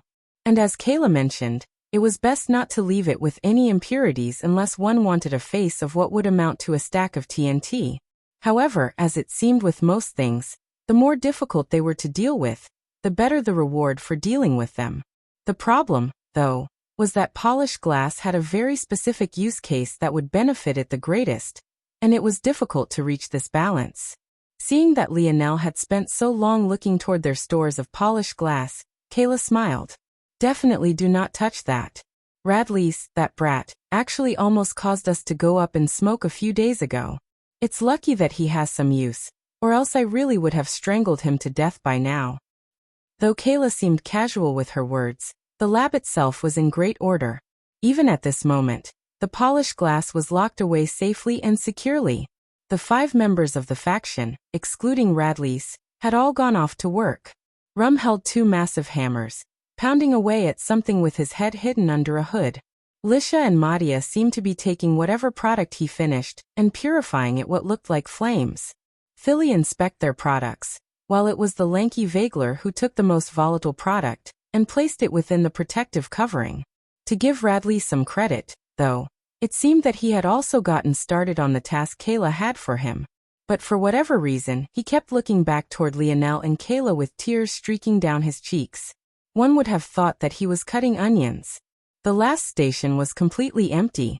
Lionel was certain that whatever processing was left would be left to Kayla herself. "You want to watch?" Kayla asked, seeing that Lionel was still curious. "Sure." Kayla made her way to the last lab table, her expression turning serious. Everyone seemed to take a pause on what they were doing to look over. The hair scrunchie that kept Kayla's ponytail in place began to flicker to life, dancing with a golden red. Taking a deep breath, she slipped her hands into the 2 openings within the transparent container, her gaze growing focused. Her flames licking across her hair danced down her neck, along her shoulders and arms, through the slots and onto the tips of her fingers. Very delicately, she began to handle the piece of transparent polished glass. At this moment, It already looked like a finished product. There was no amount of polishing that could make it any clearer. But as force crafters, they all knew that this was an illusion. Handling such a piece of polished glass felt no different from standing in a nuclear war zone. Even if your eyes couldn't see it, you didn't have to for you to already be considered dead. The most dangerous part of handling polished glass didn't come from purifying it to this extent. This shouldn't be taken out of context, because it was indeed dangerous to reach this step. Rather, because the impurities were so obvious during the first steps, they were easier to deal with and manage. But right now, they were like hidden assassins ready and waiting to take your life. This was the most dangerous step. Not the purification, but the molding of polished glass into your weapon of choice. It took Kayla several hours of careful, step-by-step processes to finally mold the final product. She gently pulled her hands out and grinned triumphantly, sweat matting her brow. Despite how happy she was with her work, she didn't take it out of the container. Rather, after pressing a button, the container collapsed inside very gently and formed a small box of metal that Kayla then put to the side, ready to receive the next. "So you're making grenades?" Kayla gave Lionel a surprised look. "How did you know that?" The final product looked no different from a Christmas tree ornament. It had a small round body, so small in fact, that one could fit 3 into the palm comfortably, combining with its transparent appearance, and it was quite a beautiful ornament indeed. The slight black light it radiated only made it more intriguing. The only other oddity about the design was the small hole at the top. It was barely 1.5 centimeters across, and was hard to pick out amidst all the transparent glass. This was all to say that, other than a vague similarity in shape, it should be impossible to tell what the purpose of the vessel was, especially since it wasn't truly the final product. There was still one more step Kayla had to complete in secret before it could be deemed to be finished. Lionel shrugged and spoke casually. "Just a guess." Kayla's mouth opened to answer, but couldn't come up with anything. Was it really just a guess? It's definitely an innovative idea. Usually, polished glass is used as the edge of blades due to its extraordinary sharpness. But your design is innovative. Since you can't purify the polished glass completely, you're taking advantage of this to finish a completely novel craft. It's quite genius. Lionel's casual remarks filled Kayla with pride in the beginning, before she was left more stunned than anything else. "You? How? What?" This was an analysis a layman could complete no matter how learned they were. Just telling that the polished glass wasn't completely purified required a deep level of knowledge. "How?" Lionel blinked. "Oh, that's what you mean. I'm a force crafter too, I guess."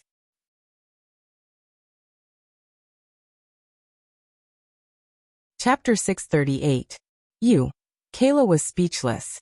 Having such combat prowess at such a young age, yet also having such insight as a force crafter. Was this supposed to be a practical joke? Kayla could be considered rare enough, having decent strength along with good skill as a crafter. But, she was also much older than Lionel.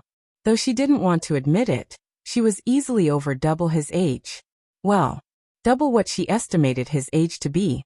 If she knew Lionel was only 19, it would be much closer to triple than double. Lionel raised his brows. Was it really so shocking? He understood that craftas would be rare on Earth, but even if they were also rare here, running into 1 or 2 every so often shouldn't be impossible. There was no need for such surprise. Kayla shook her head. "You're right, we are making grenades. Initially, as you said, we wanted to use the polished glass stores we found for the sake of making sharp weapons. If we managed to succeed, even if the finished products were only Tier 3, they'd be able to rival Tier 5 and 6 weapons in pure sharpness alone. They'd be hot commodities among the lower class of Valiant Mountain. And there would be more than a few elites interested in them too." Lionel frowned. Polished glass was a Tier 6 Oregon. To use it to make Tier 3 weapons was a bit wasteful. He didn't quite understand why they would do that. If he thought about it more deeply, though, Kayla likely planned on using an exceptionally small amount right on the edge of the blade. This would indeed make a big difference in the sharpness of a weapon. But even then, Kayla spoke as though she had no plans at all of making true Tier 6 weapons. If used properly, they could nearly rival Tier 7 weapons. That would truly make them a hot commodity. and this endeavor would be far more worth it. Of course, that was ignoring the idea of grenades, which Lionel felt was an excellent pivot. Seeing Lionel's look, Kayla put on a wronged expression. I know what you're thinking. Lionel raised his brows. But Valiant Heart Mountain only has stingy people. If you came here hoping you could find a pathway to tier 5, 6 or higher, this senior of yours will have to disappoint you.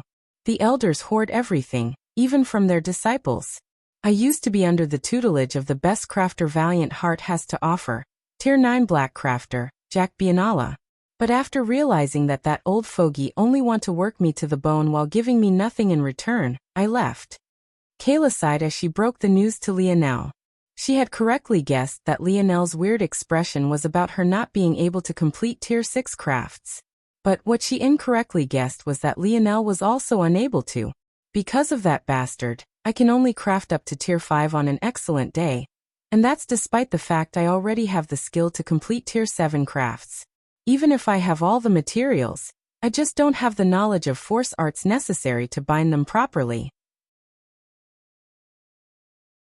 The lab entered a somewhat depressing state.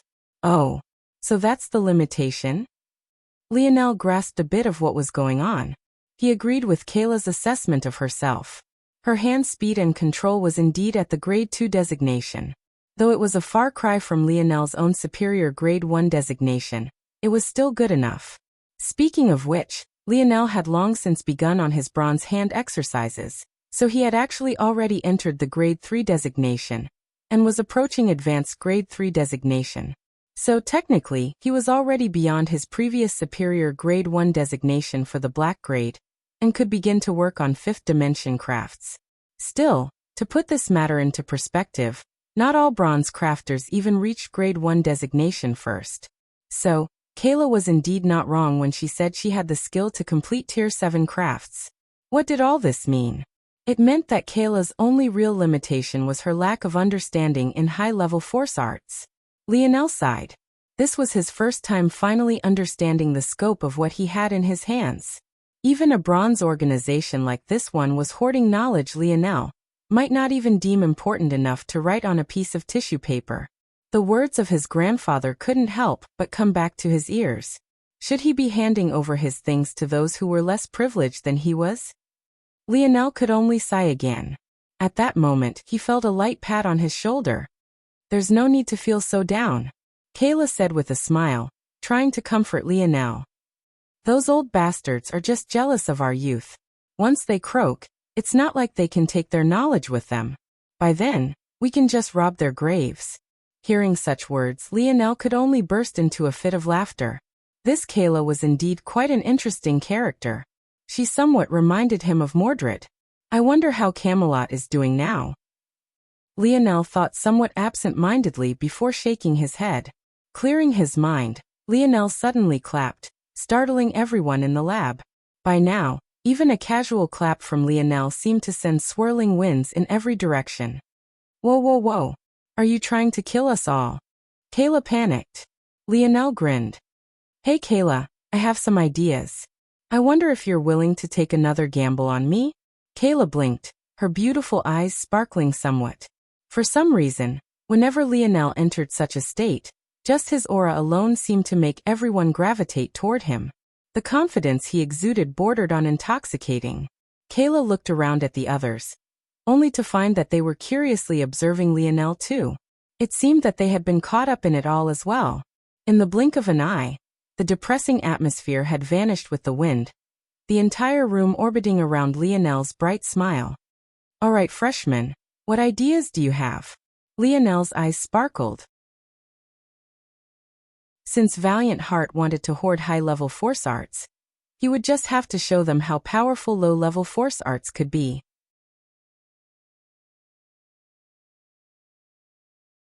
Chapter 639. What plan do you have in mind? Instead of answering, Lionel walked over to Rum's station. The massive man towered over Lionel, but he seemed to be the quiet type. In fact, aside from Lisha and Kayla, excluding Radleys, it seemed as though every member of Polished Glass was quiet. I'm just going to borrow your station for a little bit. Lionel smiled. Rum hesitated but bowed out of the way eventually. None of them knew how skilled Lionel was, but at least in this station, even if there was an explosion, it would be manageable. If Lionel insisted on starting at Kayla's station, then maybe even Kayla herself wouldn't have been able to allow it.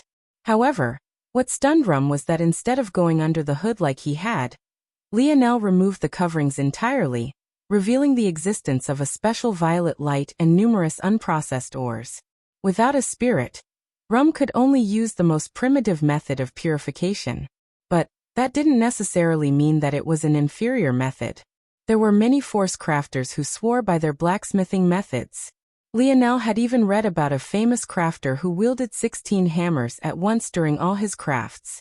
Though he obviously used a special telekinetic ability, or else it would be too ridiculous. Rum, however, used just 2 hammers. But in his hunched position, one could imagine the limited range and control he had. It took a lot of discipline to work at his station for sure. Unfortunately, he had no choice but to do so. The polished glass faction could only afford a single open space like this.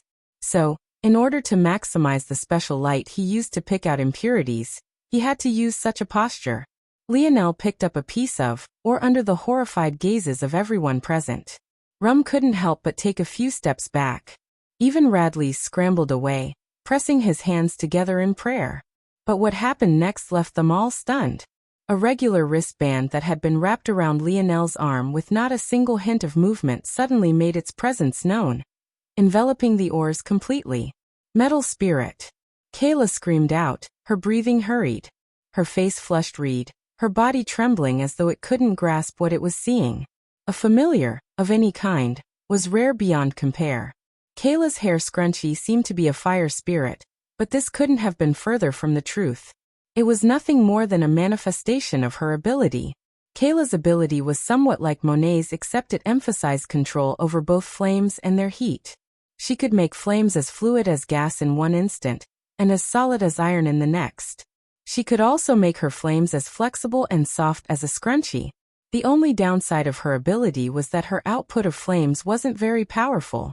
So usually, she went out of her way to find sources of good flames, then stored them on her body in various ways. Her scrunchie was just one aspect.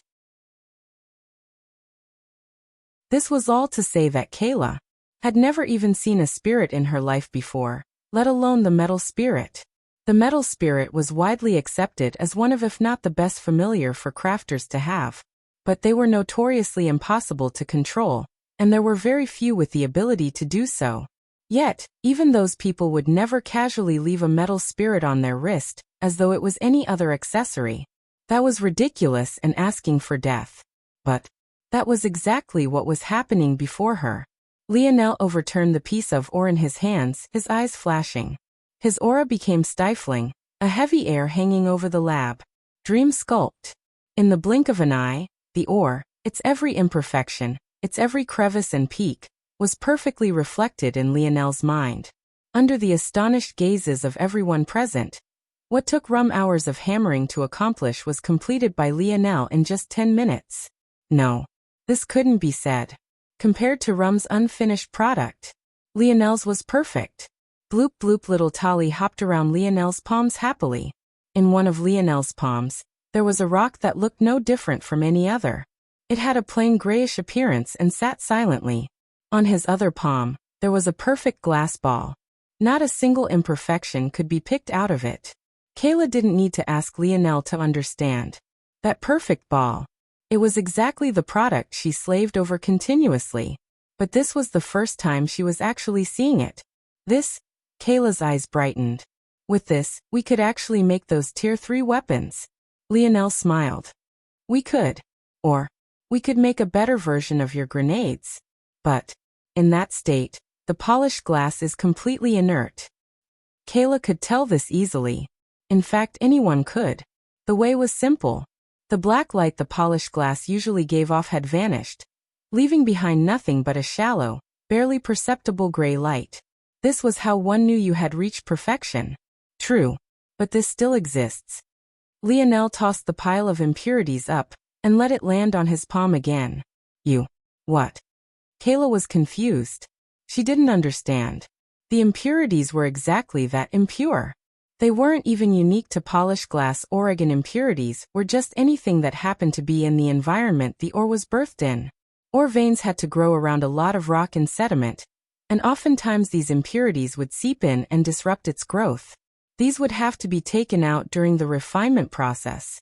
Though some ores could only be grown in special environments, and thus usually had impurities in common across their ores, polished glass ore had too many potential growing spots to have anything so convenient attached to its lure. This was all to say that the impurities in Lionel's hand could be from anywhere. In fact, it was no different from a rock one could pick up on the roadside. If one tried to sell it, you'd get beaten to death for being a fraudulent merchant. Lionel's actions were simply too baffling. However, he only smiled and his hands began to move again.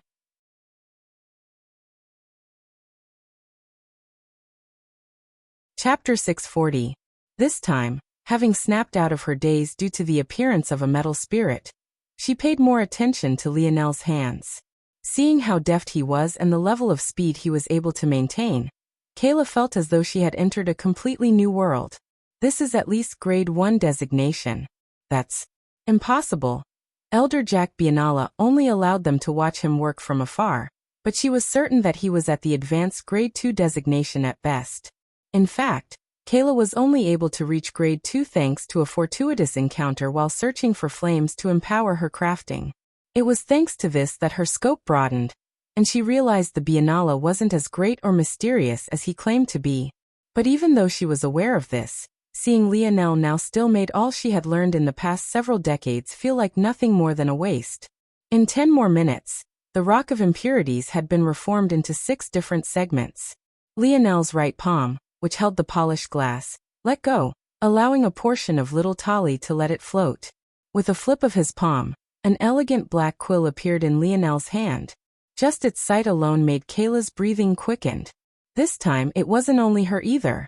The metal spirit was so rare in this corner of the universe that only the most well-learned would recognize it on first sight. But this quill was something they all recognized, because all of them had one. A crafting quill wasn't a rare thing. However, one of the quality Lionel was wielding now, well, that was a different matter entirely. They all thought that it was at least tier 7, having never seen a quasi-bronze quill before. If they had broader knowledge, it would have been easier to guess. But even without knowing, they were practically drooling. Lionel, however, was completely focused. His wrists flicked, several force arts being drawn in what felt like in an instant. It felt as though his quill would pass by a region, only for a pristine force art to appear where he had just been. This was the first time they had watched someone draw force art so quickly, and on a useless piece of rock, no less. But at that moment they didn't care. Unlike Jack, who always found ways to hide his process, Lionel didn't hide a single thing. Kayla even managed to see through what force arts Lionel was drawing. The language was a bit different, but the function was the same. She felt certain that these were just modified versions of the arts she had drawn on her so-called final product, but Lionel was drawing them on the useless rock. Well, use the same arts you used with just a single change. Lionel began to speak. Kayla's lip twitched. A single change? Lionel had already altered the whole design. She had no idea what he was thinking. You combined an air purification, windshield and air suction force art in order to simulate a vacuum. It was a genius combination. I won't change anything about that. Lionel knew a higher level force art which didn't require this combination, and could simply form a vacuum by itself. But he felt that there was no need to do this. Kayla was the leader of this team, not him. There was no need to make her years of hard work meaningless when it was a method that would work well enough. Kayla beamed with pride, practically grinning ear to ear. The only thing you'll add is a spacer. It's a simple magnetic force art that adds a charge to an ore. Kayla blinked. She was really curious because she had never seen such a force art. But at the same time, she was even more curious about what it would be used for. At that moment, Lionel's left hand began to move. Little Tali, who had been doing nothing but holding the pristine ball of polished glass or up, shifted. The pristine ball was separated into several marbles. A single palm-sized ball formed what seemed like over 30 thumbnail-sized ball. Lionel took just a single one, his fingers moving like a blur. The marble was molded and folded, forming small, surgical knife blades that couldn't have been thicker than a hair's width. Lionel's pen began to move again, placed the final force arts in place. With deft fingers, he slid the knife blades into the 6 pieces of rock. Then snap. Kayla jumped. When she saw the complete craft, she was stunned. It was a small ball, less the third the size of a palm. But it had numerous thin perforations. If it wasn't for the fact she had seen Lionel slide the polished glass or pieces into them, she wouldn't have noticed this at all. On top of the ball, there was a small pin no different from any other grenade. Lionel smiled, his expression just as relaxed. This is the final product. It looks like the blades are touching, but they aren't. The blades are just a small bit thinner than the perforations in the ball. The magnetic force arts repel each other from all sides equally, causing them to hover in place. The pin completes the circuit for the completion of the vacuum. The moment the pin is removed, air rushes in. The sudden surge, causing by a high concentration of air flowing into an area of low concentration, will cause the thin blades to rattle. The moment the thin blades touch the impurities, the etchings I had to carve in for the sake of the magnetic force arts will ignite. The magnetic force art on the polished glass or with shatter before the ones I drew on the impure rock. The disruption will cause the blades to be ejected outward. The combination of the magnets and the explosion of the polished glass or will combine into one, making the explosion far more violent than it was originally. I'm fairly certain that this grenade could put someone in Tier 5 at death's door. Someone in Tier 6 would still be severely injured, and it only costs 1/30th of a weapon. Lionel smiled, pointing toward the 29 remaining marbles. Kayla and the others looked toward Lionel, as though they were looking at a monster. Radley's, especially, was at a loss, remembering what Lionel had said on the mountain pass that day. He wasn't lying. He isn't a fool? He really doesn't care about Tier 7 weapons.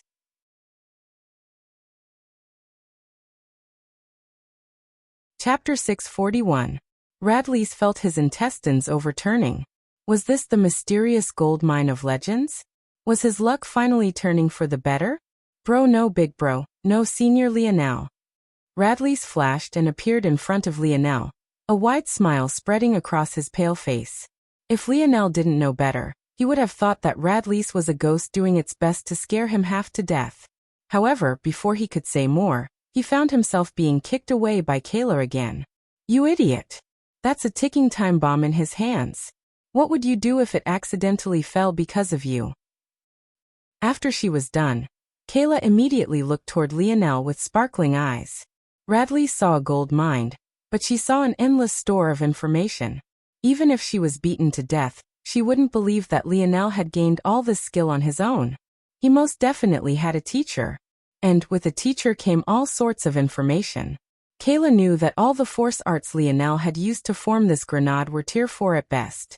But she didn't believe that this was the extent of Lionel's knowledge. It had taken her months of research and experimentation to complete the sequence of force arts she needed to form the vacuum that kept the grenade stable. But in the blink of an eye, Lionel saw through its purpose and even adapted her design to suit his changes. Her breathing quickened. The only way he'd be able to do this was if his knowledge of force arts was so far beyond hers that there was no comparison whatsoever. She didn't even believe her former master could see through her intentions without at least a few days of observation and tests. After a while, Kayla slowly calmed herself and smiled bitterly. If even a hack like Jack was so close to the vest with his knowledge, how much more so would a true master like Lionel's teacher be in this regard? As arrogant as Jack was, Kayla had no doubt that Lionel's teacher was several times more. But at least he would have more of a right to be. Kayla knew it would be ridiculous of her to expect a junior she just met to divulge such important information. So she didn't even bother to ask. Recollecting herself, Kayla finally found a few oddities with the grenade. Namely, there was one she just couldn't wrap her head around. Hopefully, Lionel wouldn't mind answering this. How did you manage to get the inert polished glass to explode though? Hearing Kayla's question, the 5 members of the polished glass faction seemed to realize something too. Sighing, the excitement in their eyes also dimmed. The dimensional verse was a cruel world where those at the top always sought to hoard power for themselves. Even if Lionel was a good person, asking something so great of him would be too much and far too ungrateful. Lionel nodded when he heard Kayla's question. If the inert polished glass could be forced to explode so easily, then it would never be used as the blade of a weapon. No one wanted to deal with their own weapon lashing out at them mid-battle. That would be too ridiculous. It had already been established that the so-called impurities were just regular rocks. Since there was nothing special about them, who was to say that contact with an enemy's blade wouldn't also cause the polished glass to explode if it was really so unstable? The secret is the thinness of the hidden blades, Lionel explained. The explosive effect of unrefined polished glass is caused by disruptions in its chemical structure. After it has been properly refined to the point of becoming inert, there are no longer any impurities to disrupt its structures. When you refine it into a blade, any outside interferences are too small to affect the overall situation. Whatever chain reaction that would have occurred is easily halted before it can gain any steam. But when it's thin enough, to the point where it's just a few atoms thick, the structure is much easier to disrupt. Especially when you draw a force art onto it, thinning it out even more. Kayla's eyes glowed. The more she thought about it, the more she couldn't wrap her mind around how Lionel had come up with such a design in just a few minutes.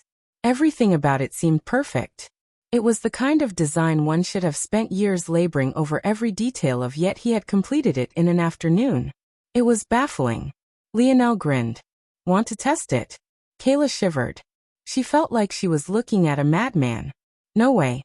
The testing rooms that could withstand something like that are way too expensive to rent. Forget it.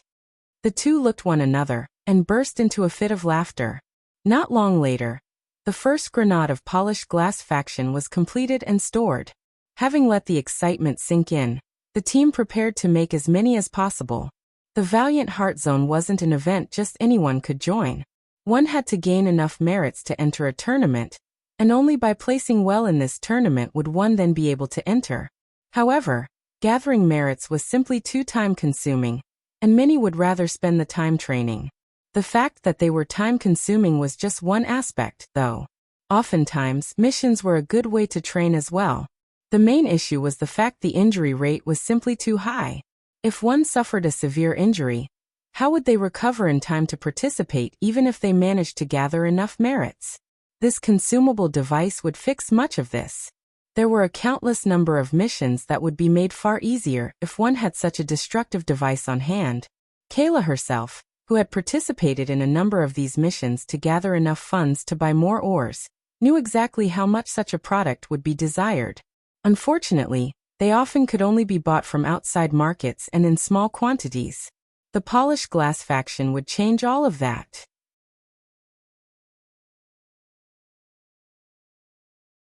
Chapter 642. The next month passed by in an odd silence.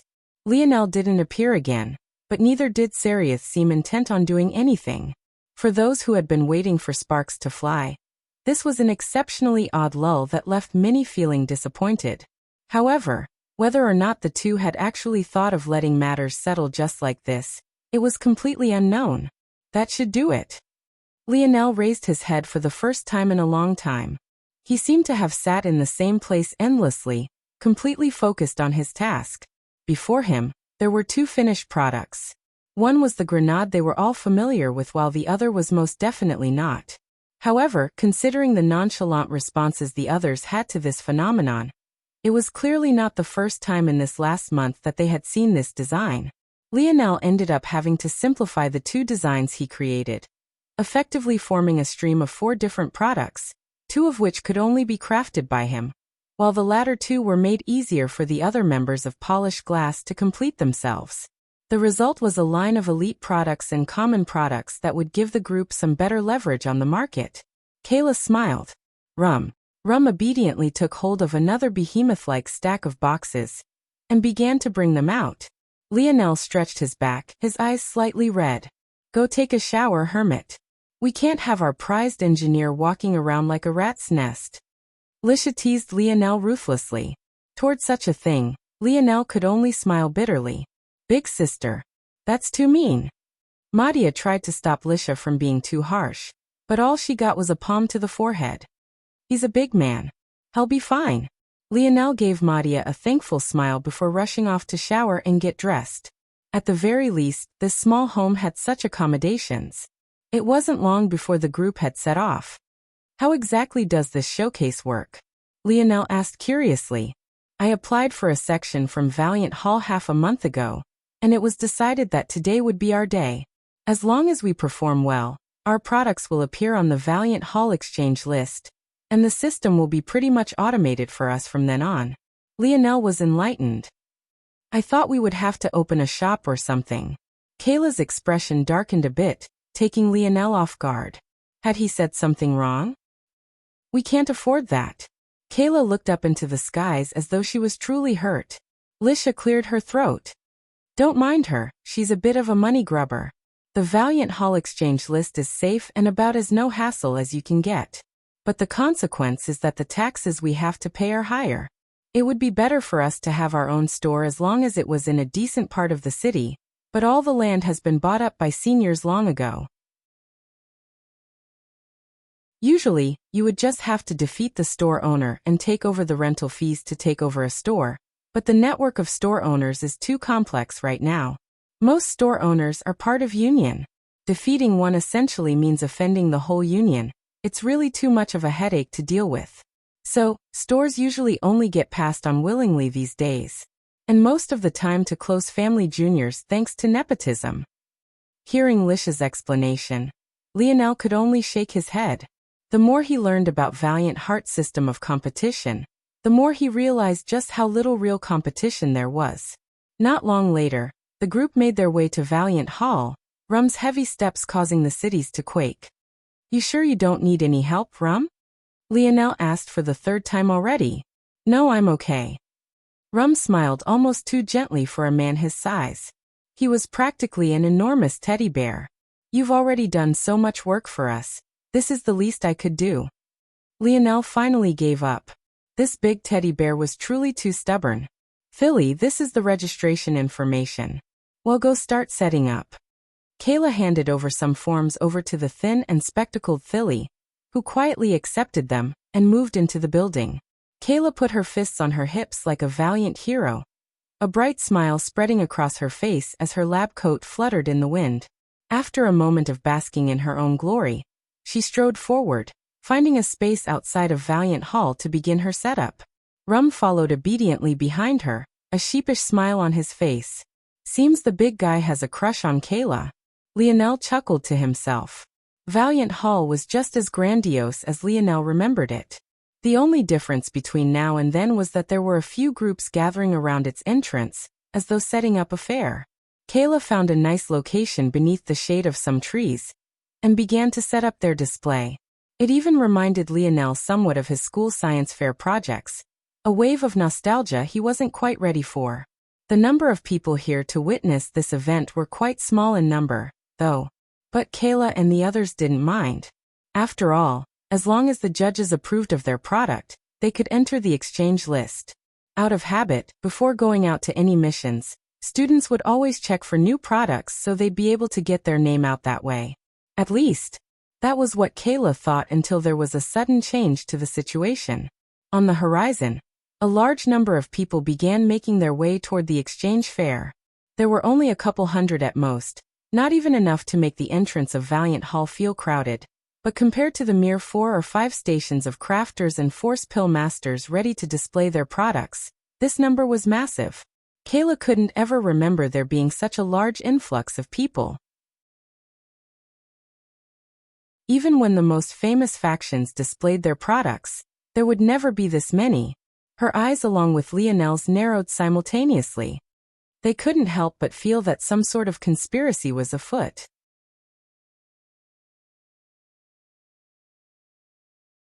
Chapter 643.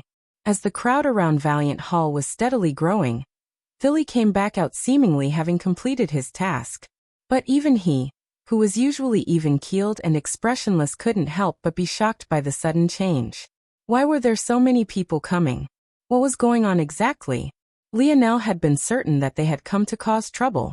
During his month of time with Kayla and the others, he hadn't lowered his guard, always being prepared for a sudden ambush from the King of Or's faction. But, even to this point, he hadn't seen a single thing. However, what was even more shocking about what was going on was the fact that after reaching the exchange fair, the more than 200 youths who had come began to observe each display curiously. Lionel thought it was just an act. How could he not? According to what he learned from Kayla, they would be lucky to have a dozen audience members, and that was including the judges themselves. But the longer he observed, the more he realized that he was wrong. Lionel was very good at reading the intentions of people.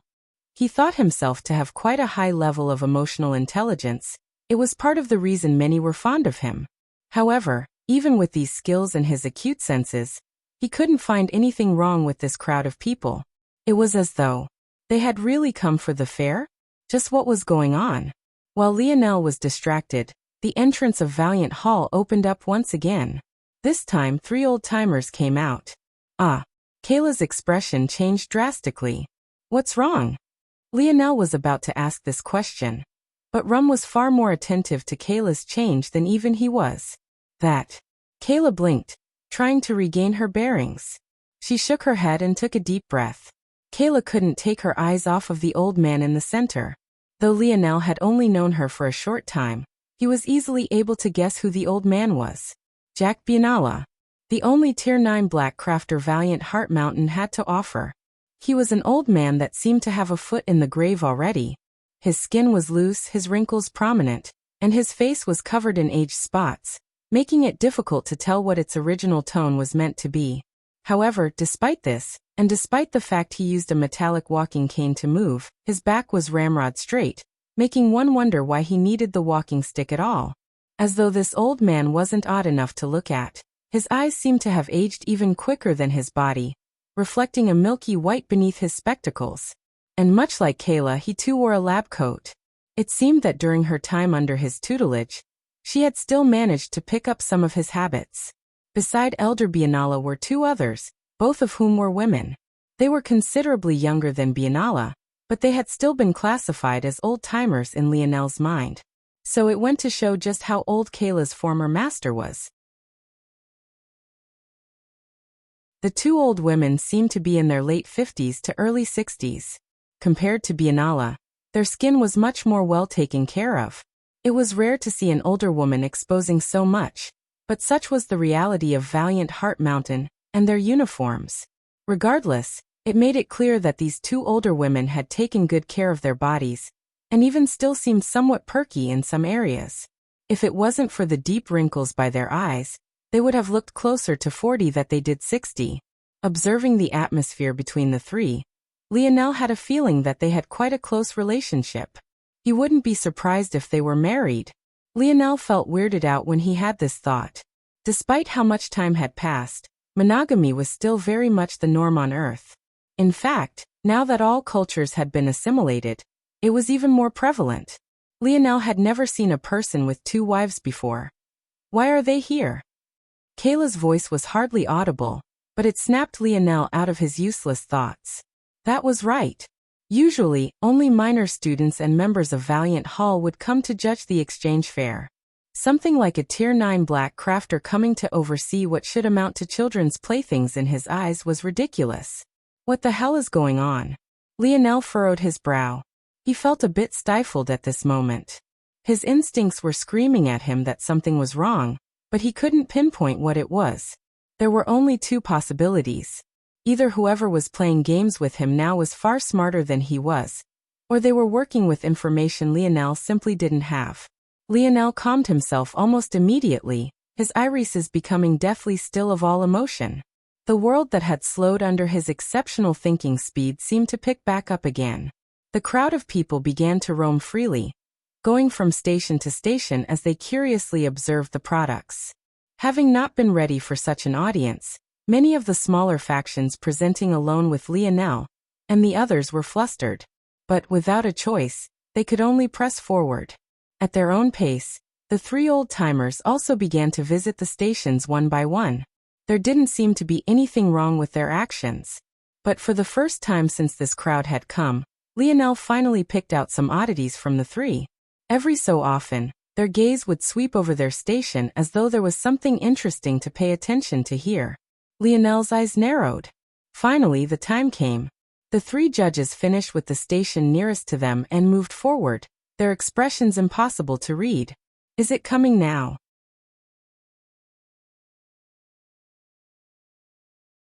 Chapter 644. At least that was what Lionel thought. But when the old-timers actually came to their station, he began to question himself all over again. Hello, Kayla.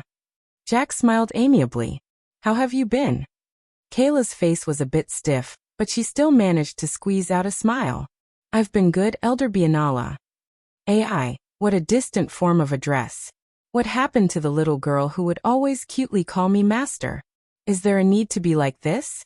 Kayla's face still remained somewhat stiff.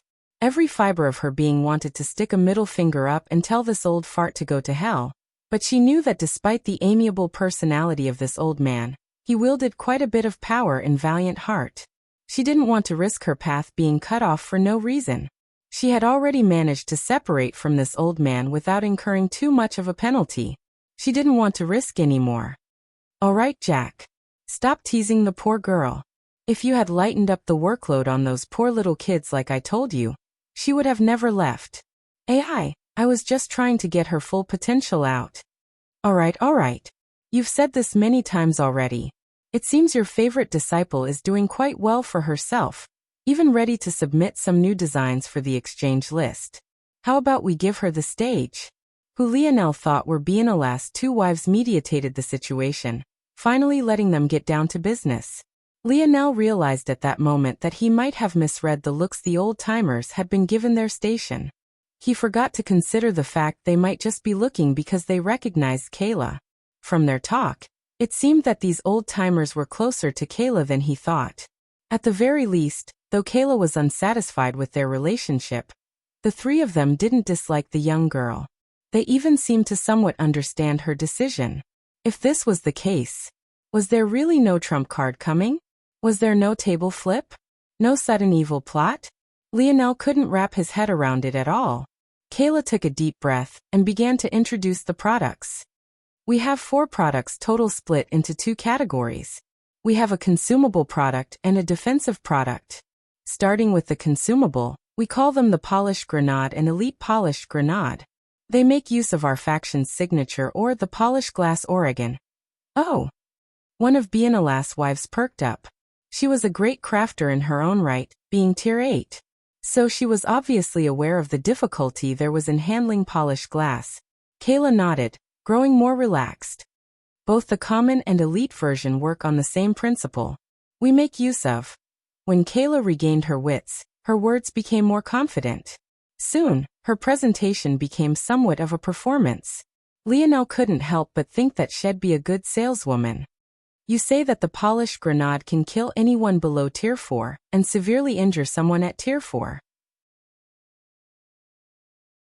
And the elite version can kill anyone below Tier 6? Kayla beamed. Yes.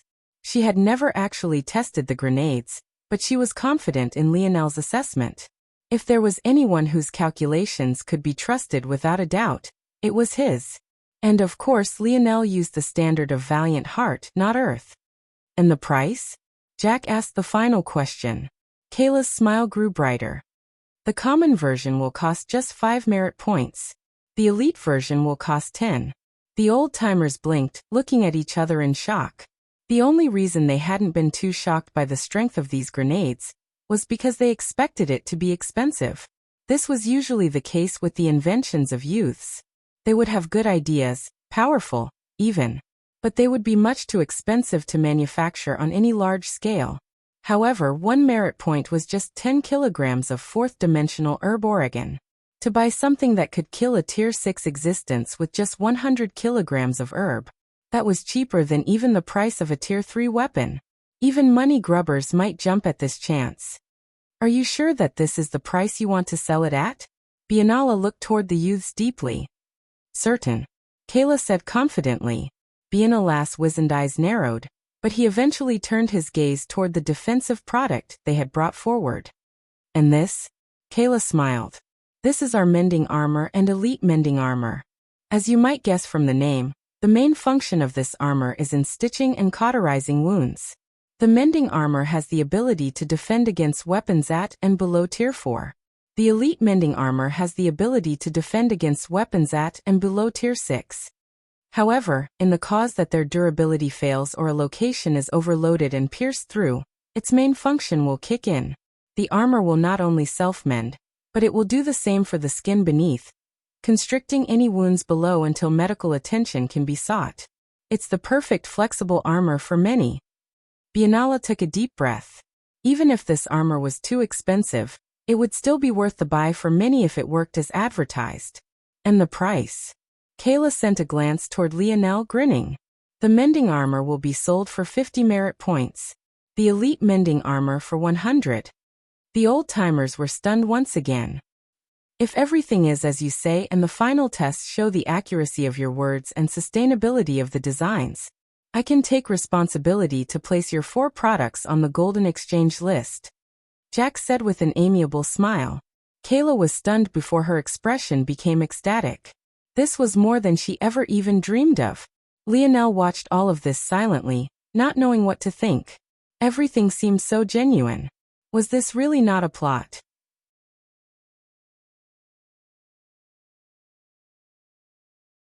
Chapter 645. Earning a place on the Golden Exchange list was indeed a marvelous turn of events. Usually, only the most well-established factions with years of experience earned the right to be placed on such a list. The Golden Exchange list wasn't just a small honor. It also came with many tangible benefits. For one, the taxes they would have to pay was lessened by more than half. Whereas 65% of their profits would have had to be handed over previously, now they would only have to give up 30%.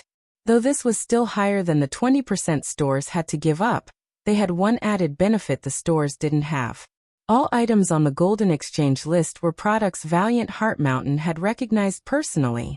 As a result, aside from orders from the students, their faction would also receive bulk orders from the organization as well. These bulk orders were where the true money was waiting to be made. It was still unknown if a product would become popular amongst students, even if it made the Golden Exchange list. But these bulk orders would guarantee a large sum of merit points to be paid in advance. This influx of merit points would allow a faction the breathing room it needed to experiment with other creations, and also gather enough resources to fulfill their orders.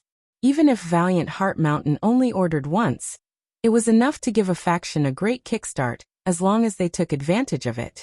For them to gain such an honor, while presenting their first products, how could Kayla not be excited? The young faction leader couldn't help but beam, her smile spreading from ear to ear. Jack took the samples to be tested, and they would learn of the results in just a few hours. She couldn't help but be ecstatic.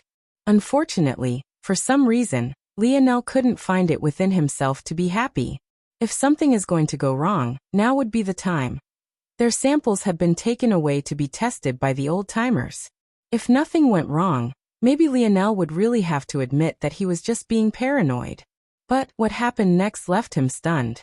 Barely half an hour later, Elder Biennale came back with a smiling face and officially announced the matters. The team could no longer hold back their excitement. Even Thilly, who was always expressionless, had his lip curl ever so slightly. In fact, Radleys, who had been running around getting them refreshments, also beamed. Though, whether he was smiling because he was happy about their success, or the bounciness of Kayla's chest as she celebrated, well, maybe only he knew the answer to that. Jack chuckled. Don't celebrate too early, this is where the Real Challenge begins. The organization has ordered 500 polished grenades and elite polished grenades. On top of that, we also want 100 of each type of mending armor. Can you do it? Kayla's eyes brightened. Of course. Though she didn't say this, in the past month, they had already made more than 10 times this number. Handing over such an amount was child's play, mostly due to Lionel. She could only say that that young man was a monster. She remembered the first time she watched Lionel craft 20 elite polished grenades at once. She had only recently been able to pick her jaw up from the floor. Plus, the organization never set deadlines for their bulk orders. Even if they took half a year, it wouldn't be a problem. This could only be considered to be a medium-sized order. Good. Your merits will be transferred over immediately. You've done well, I hope to see more in the future. With those final words, Biennala and his wives left to Valiant Hall. And true to their words, someone soon came to take the massive crates Rum had been holding away. Kayla almost squealed with delight when she saw the merit points flood her identification ring. She felt as though she was floating on a cloud. Lionel. She turned toward the man with a hint of moistness in her eyes. Lionel hid his worry and smiled back. Don't look at me that way or else your fan club would think I did you wrong. Kayla sputtered with laughter. What fan club? Stop teasing me. Here. Kayla touched her ring to Lionel's, causing over 80% of the merit points to flood over. I don't know why you insisted on handing over all the credit to our faction, but as promised, here are your merits. Lionel blinked. This seems to be more than we agreed upon, no? They had made 15,750 merit points after their bulk sale. But Kayla had given Lionel more than 12,000 in one sweep, when they had only agreed to a 40/60th split with Lionel receiving 40. This wasn't only because Lionel was kind-hearted, but rather because he was providing of the materials. Plus, there was just one of him and 6 other members excluding Radley's and including Kayla. He thought that taking 40% was already asking for a lot. However, he had no choice but to ask for this. As soft as he was, he couldn't forget the reason he came here in the first place. And that was for the sake of Aina. Not just for her sake, but specifically to cure her curse. Without resources, he couldn't do this. And the best resource to have in this place were merits. Kayla smiled. Consider it a down payment for the future. I can tell that you probably won't be here for long, but I hope that during the time you are here, that you'll stay with us. Lionel raised his brows before grinning. That you don't have to worry about. Who would want a castaway like me anyway? The team looked toward one another and burst into a fit of laughter. Let's go celebrate. Kayla happily shouted. Dinner's on the newly minted Rich Tycoon. Lionel coughed. It seemed that Kayla hadn't reformed from her money grubber ways, just yet despite her generosity. However, he didn't fight it. He might as well. Just as Lionel was about to accept, his eyes flashed. He pulled out a talisman from his spatial ring, a happy light shining in his eye. Aina had contacted him.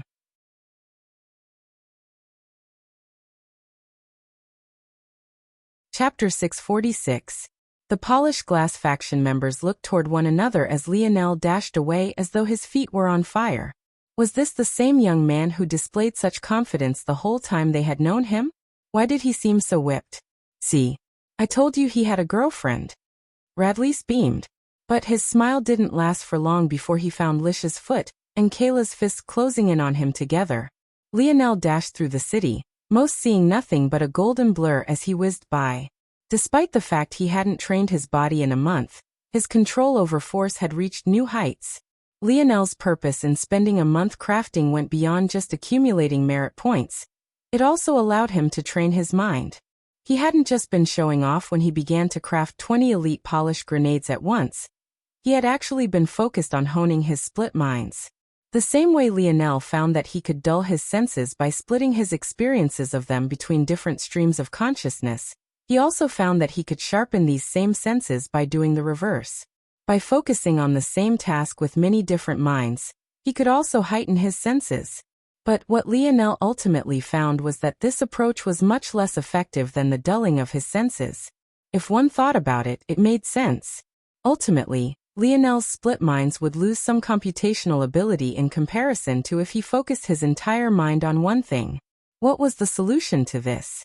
It was obviously to strengthen his individual streams of consciousness. Lionel found that there were 2 ways to do this.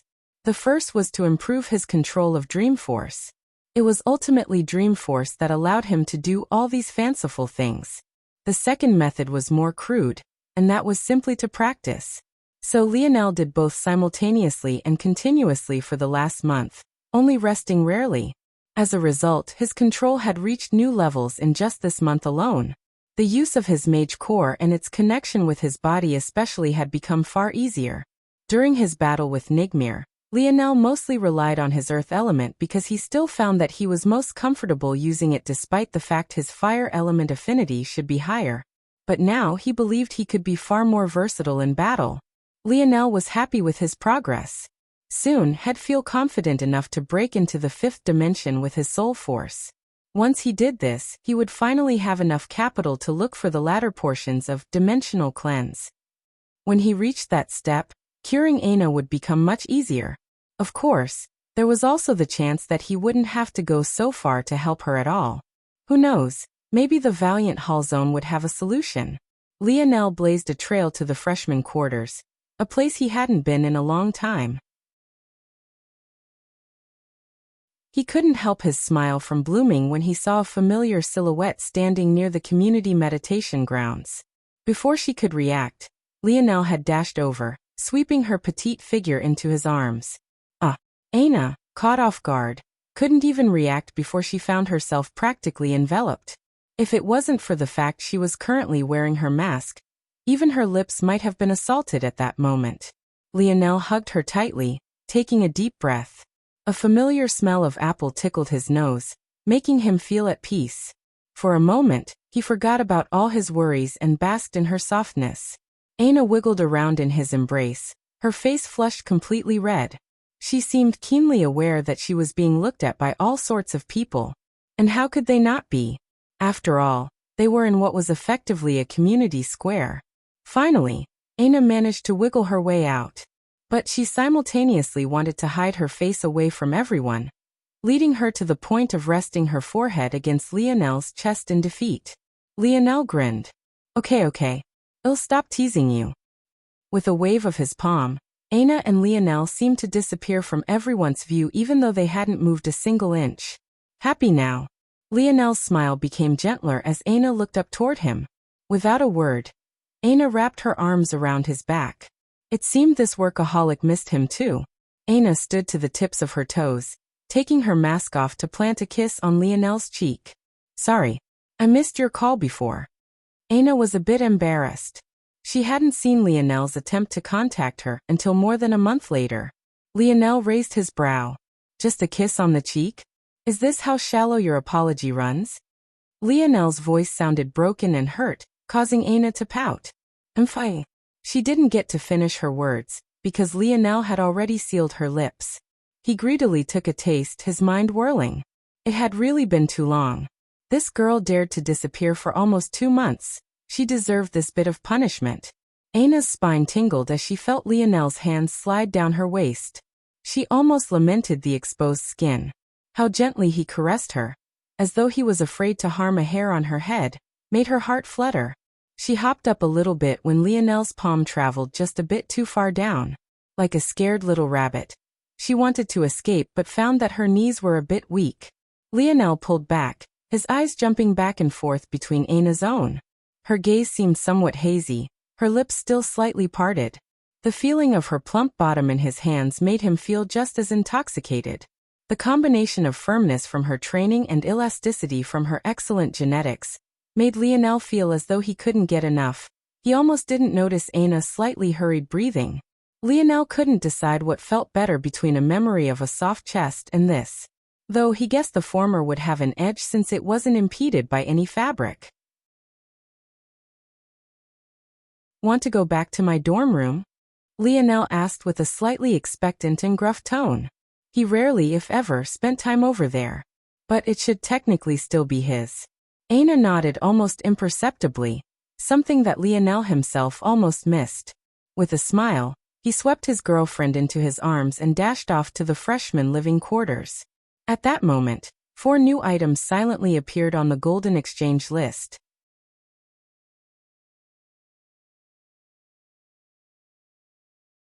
Chapter 647. Lionel slammed the door of his room closed, his lips sealed over Aina's. His hands clasped beneath her thighs, holding her small frame up. He found himself completely lost in the feeling of her touch, though still not forgetting to blanket the room in protective and silencing arrays. The room wasn't anywhere near big enough to accommodate the segmented cube Aina had surely brought with her. So Lionel gently laid her onto the small bed. Aina's body coiled around Lionel's, immersed in her own hazy feeling. She allowed Lionel to toss away the heavy neckwear that hung around their shoulders, not caring the slightest bit when they clanged to the floor. The feeling was intoxicating. Their tongues intertwined in their own sort of dance, but that alone was enough for Aina to flush completely red, her breathing somewhat labored. She felt something hard pressing against her from below. It was the sort of sensation that filled her with one part fear, and another part ambiguous excitement. Memories of the last time she had seen that beast below ran through her mind. She could still remember the throbbing heat in her hand. Something about it made her heart quicken with a faint anticipation. Lost in her own haze, she hardly realized when Lionel had taken off his pants. Even though he still had a pair of undergarments below, the steely rod only seemed to become more prominent and more difficult to ignore. Her hand reached out as though with a mind of its own, gently following the outline. This is just an apology for disappearing for so long. Lionel sucked in a cold breath, feeling the sudden touch. Even he didn't realize when Aina's hand had disappeared from the side of his face to appear where it was. But he had no intention of stopping her either. He pulled away from their kiss, his eyes opening to meet Aina's. He could see a partial absent-mindedness behind her gaze, but there was also a sparkling hint of excitement. Lionel held himself up with a hand, using the other to outline Aina's silhouette, her hand still proceeding below. He felt the curve of her breast through her chest band, the toned softness of her belly, and traced down to her belt before tugging at it. Lionel's breath quickened, feeling a slight squeeze below. Seeing his reaction, Aina's lip curled, the happiness in her eyes growing as she felt her belt slip off. As Lionel continued to look in her eyes, he realized something. At that moment, all of Aina's pleasure was being derived from making him happy. She seemed to enjoy this very much, but for some reason, this wasn't the kind of look Lionel wanted to see her wear right now. He had never been with a woman before, but whenever he imagined the woman, a part of him wanted to see his every touch make her melt, his every kiss cause her body to convulse. Maybe these were just the idealized dreams of a teenage boy who didn't know the faintest thing about a woman's body, but a man could hope, right? On one hand, Lionel felt a sweetness in his chest that Aina looked so happy right now. But on the other, he didn't just want to see happiness. He wanted to see pleasure. He wanted to see intoxication. He wanted to hear sounds and see sights that could make his legs weak. But how would he do that? Lionel's thumb traced along Aina's hip. Just beneath the waist of her pants, he could feel 2 layers of fabric. His heart couldn't help but quicken again when he realized what was just below. Hooking his thumb between the 2 fabrics, he slowly pulled Aina's pants down. Aina's flushed appearance deepened, but she didn't stop Lionel's hands. She pulled her hands away from Lionel's crotch, still feeling that faint heat on her palm. Lionel took a deep breath, his eyes unable to come off Aina's body. He had expected to find Aina's usual boxer briefs, but for whatever reason on this day, she had instead worn a pair of black panties. It wasn't anything fancy, nor was it the lingerie one might see a model wear, but it was so tight that it was practically like a second skin. It clung tightly to Aina's hips, curling around the precious lips below in a way that almost gave Lionel a perfect outline of what was beneath. The sight was so tempting and enticing that Lionel simply wanted to rip them away at that very moment. And he could tell by the look in Aina's eye that she wouldn't stop him. In fact, she would be happy as long as he was happy. "Do you want to see?" Aina's soft voice caused him to gulp. He looked down again. But this time, Aina's arm partially obstructed his view, having found its way to his heated shaft once again. Every fiber of Lionel's being screamed yes. Not only did he want to see what was below, but he also wanted to rip that damn chest band away. He wanted to drown in the pleasure that was his girlfriend's body, lose himself in her fragrance and fall into her soft touch. But there was that look in her eye again. There was a slight haziness and her breathing was somewhat shallow. But ultimately there was of the look Lionel wanted to see. He wanted her to feel what he was feeling, to be enraptured by such a feeling of pleasure that she almost lost control just like he almost did. He wanted her to have shyly nodded when he asked if she wanted to come here not because she wanted to please him, but because she wanted to please herself. But Lionel was at a loss. As easy to understand as the male body was, he had no clue about a woman's. He didn't even know where to begin. Lionel looked up to meet Aina's eyes again, his breathing haggard. In his eyes, she was the most beautiful woman in the world. He just wanted to make her happy. At that moment, Lionel's mind suddenly flashed with thoughts of Mordred. What would she do? Mordred's laughter sounded in Lionel's mind. Her words teasing him about not knowing how to treat women resounding. Lionel's gaze cleared somewhat. He looked toward Aina from above and lowered his head for another kiss.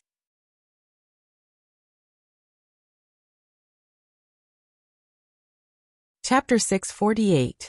Aina felt that Lionel's reaction was a bit weird. In truth, she had two favorite types of underwear. The first were loose boxers and the second were these skin-tight plain panties. The latter allowed more freedom of movement, but was less comfortable, while the former was far more comfortable to wear. This time, she purposely chose to wear the second not just for her training, but because she thought they were more flattering to her figure. As expected, her heart rushed with excitement when she saw Lionel's reaction. That said, she had also expected Lionel to practically lose control when he saw them as well. She was looking forward to seeing him react like this. Much like Lionel wanted to see her in throes of pleasure. How could she not also feel the same way? In Aina's mind, during their moments of intimacy, she only cared about Lionel. He did so much for her. Wasn't it her duty as a girlfriend to help him in this regard?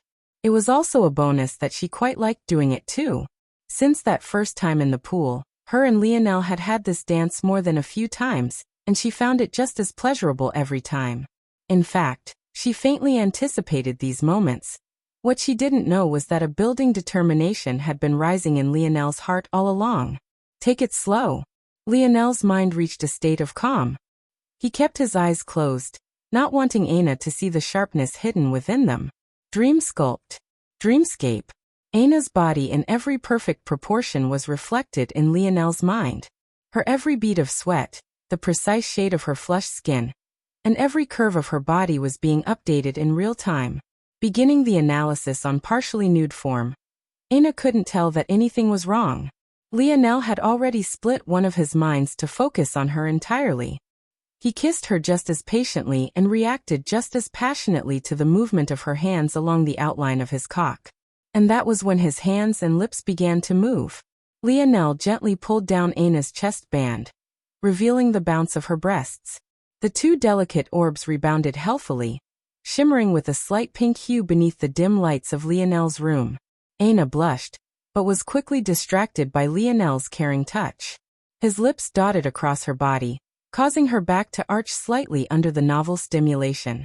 She was caught off guard, even to the point of forgetting that her hand was on Lionel's crotch at all. Lionel's hands caressed her chest and played with her protruding pink nipples. Aina's hips subtly grinded upward, making contact with Lionel's shaft.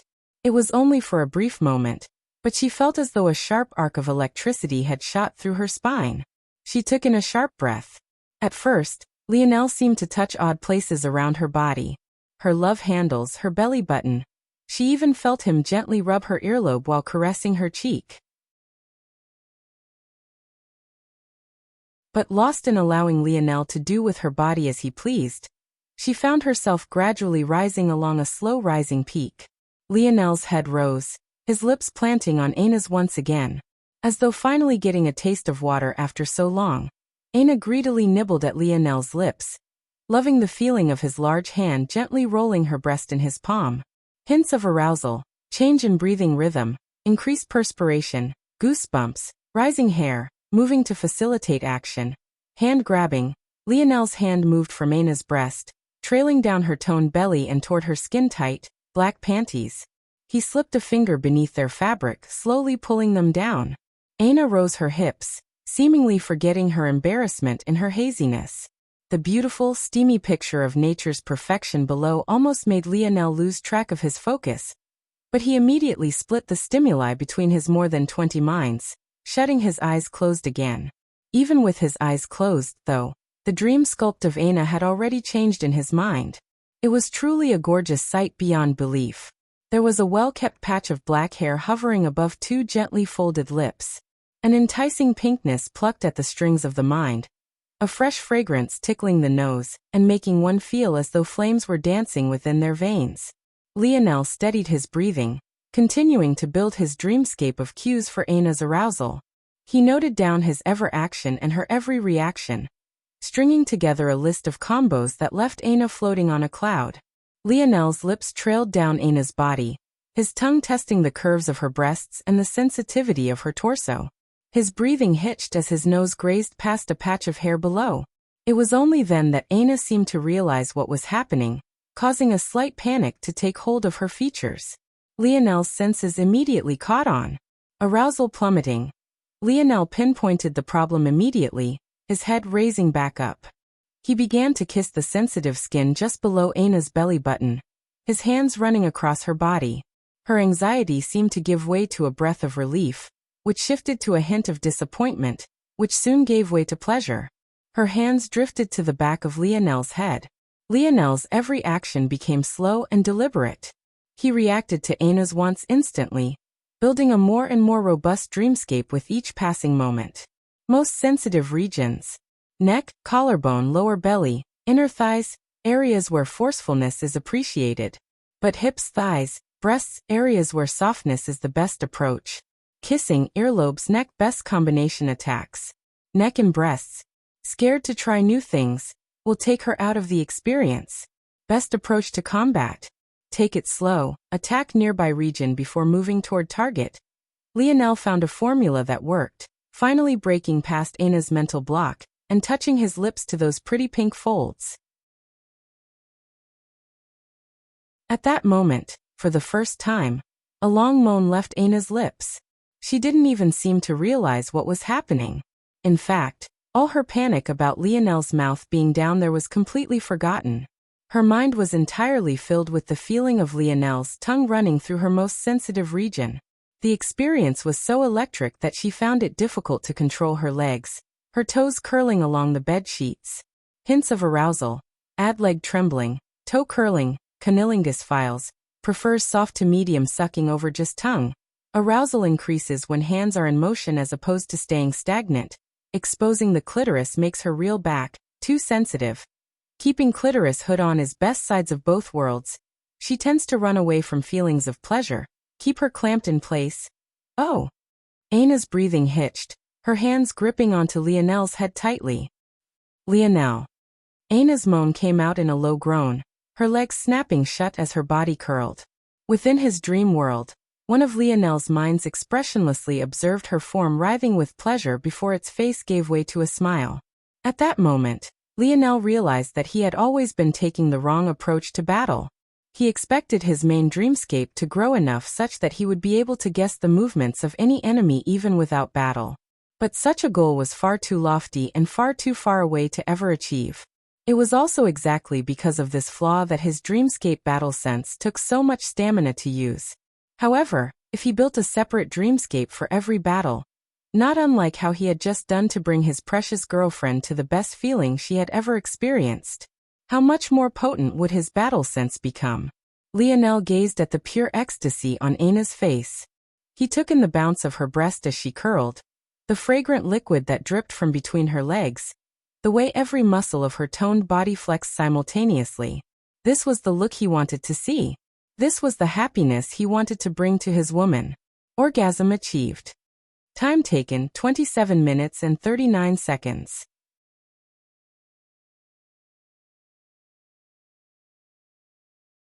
Chapter 649.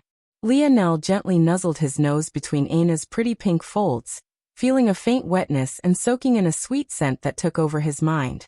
Aina's body trembled, her fingers tensing at odd angles. Her mouth opened and closed, seemingly wanting to say something but not having the strength to do so. It was only after Lionel's tongue still didn't seem satisfied that she could only use what remained of her stamina to pull his head up. Her body was weak and feeble, the astonishing power she usually had fading into near nothingness. Things might have been fine if Lionel stopped after the first time, but he hadn't. Aina's body was like a small rowboat swaying to Lionel's whims. By now, she had already lost count of the number of times that strong electricity had coursed through her body. At this point, she couldn't even see or think straight. Lionel felt Aina struggling to pull his head up. He knew that he could easily fight against it. Compared to her usual strength, The current Aina was practically a toddler now. But he didn't. Aina faintly felt Lionel over her again. Her lips puckered gently, searching for Lionel's touch. But she didn't seem to have the strength to do even that. Luckily, Lionel completed it for her. Aina faintly caught Lionel's lower lip, sucking on it slightly before letting go. A gentle smile spread across her face, her eyes half open and half closed. At that moment Lionel's eyes opened, a cold sharpness still within them. Though it slowly faded, Aina was still able to catch a glimpse of it. One would have thought that seeing such a thing would have completely ruined her mood, but her reaction was almost the exact opposite. Seeing Lionel's cold gaze woke up an excitement within her. As though she forgot her fatigue, there was a flame that lit within her heart, fueling a growing want for Lionel to ravage her. The feeling slowly faded, overwhelmed by Aina's heavy limbs and tired eyes. Lionel blinked, realizing that he had made a mistake. "Sorry," he said softly. He began to explain himself, somewhat afraid that Aina wouldn't like what he had done. Though he had acted for her sake, he could also understand a reality where she wouldn't like it very much. Breaking down such an intimate moment into raw numbers and calculations was something that Lionel could see not many people liking, which was why he had closed his eyes to begin with. If he wasn't worried about it, he would have never tried to hide it. "It's all right though, in the future I won't have to because..." Just as Lionel was about to finish his explanation, he found Aina's small hand over his mouth. Her gaze was still somewhat absent-minded, but now had a bit of focus to it as she looked up at Lionel. "I like it. Don't stop doing it," she said softly. "Ha." Lionel blinked, not understanding what she meant. Aina blushed. As her mind regained some clarity, she understood what she was saying a bit better. Weren't women supposed to like it when their partners were lovey-dovey? Why was it that she felt so excited when Lionel looked at her so coldly? She wanted to explain what she meant, but she couldn't bring herself to say the words. What was she supposed to say exactly? "I want you to look at me like I mean nothing to you?" Aina's blush deepened even further when she had this thought. Was there something wrong with her? Of course, she was only thinking about the worst possible way her desire could be taken. It wasn't that she wanted Lionel to treat her like she was worthless. Rather, she just liked the cold look in his eyes. She didn't really know how to explain it. Aina had always been the only one completely unaffected by Lionel's suffocating aura, and the only one unperturbed by his cold gaze. Well, at least that was what it seemed like. But the truth was that it wasn't that she was unaffected, but rather that she wasn't impacted by it like everyone else was. While others feared it, and were filled with thoughts of anxiousness, Aina found it to be like a magnet that drew her closer and closer to Lionel. What she liked the most about Lionel wasn't his charisma, not his leadership, not his handsome looks, his kindness, or even his smile. Of course, she liked those things about him too. Without them, he wouldn't be Lionel. But what she liked the most was his coldness, his detached logic, and his emotionless control. It was his ability to act as though nothing could faze him, as though the world were a meaningless ant to be squashed beneath his feet. That was what filled her with the most infatuation. Aina regained her bearings, the blush on her face receding. The thought of Lionel's cold eyes staring down at her as he broke past her final line of defense was most definitely a fantasy she hadn't thought would come bubbling up like this. But she also knew that this was probably the only chance she'd have at not having to explain it all in so many words. If there ever came a day she had to, she might very well die of embarrassment. So instead, she was thankful she now had a way of making Lionel continue without having to say why. Aina smiled lightly. "You're a smart boy, you can figure out what I mean. Just don't close your eyes next time." Aina already felt a faint anticipation for this next time. If her loins weren't screaming no, she might want it to be right now. Lionel continued to blink in confusion. How could he guess the whirlwind of thoughts in her mind?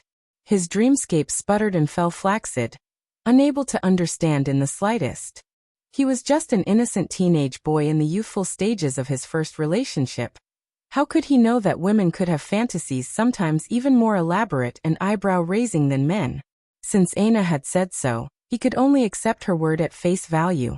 Aina used the last of her strength to pull Lionel down to her side. wrapping around him like a koala bear before falling into a deep and satisfied sleep. Lionel found himself looking up at the ceiling, confusion still lighting his gaze. To his right, a beauty clung to his body tightly, her cheek resting on his arm. Lionel suddenly realized that Anna's breasts were pressed flush against his torso. He still couldn't understand how such a petite body could form such mountains. But as though that wasn't bad enough, her leg wrapped over his own, so he could faintly feel the outline of that special place on his skin, the softness of her thighs and those lips hammering against his mind. Lionel looked down at his boxers, which still hadn't been taken off from start to finish, the prominent outline of a rod standing at attention clearly visible with nowhere to vent. I think I can give Dark Cloud Prison a few tips on how to torture their prisoners. An illusory tear fell down Lionel's cheek.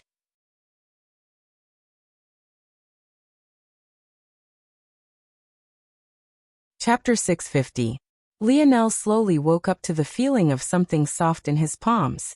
His hand subconsciously squeezed at Anna's bottom, the elasticity bringing a smile to his face. How comfortable. His Anna was quite petite, but whether it be her breasts or her bottom, they existed on a plane of their own. He hadn't been bold enough to touch her so freely in the past, but as their relationship grew deeper, he found an odd piece doing exactly this. Pervert.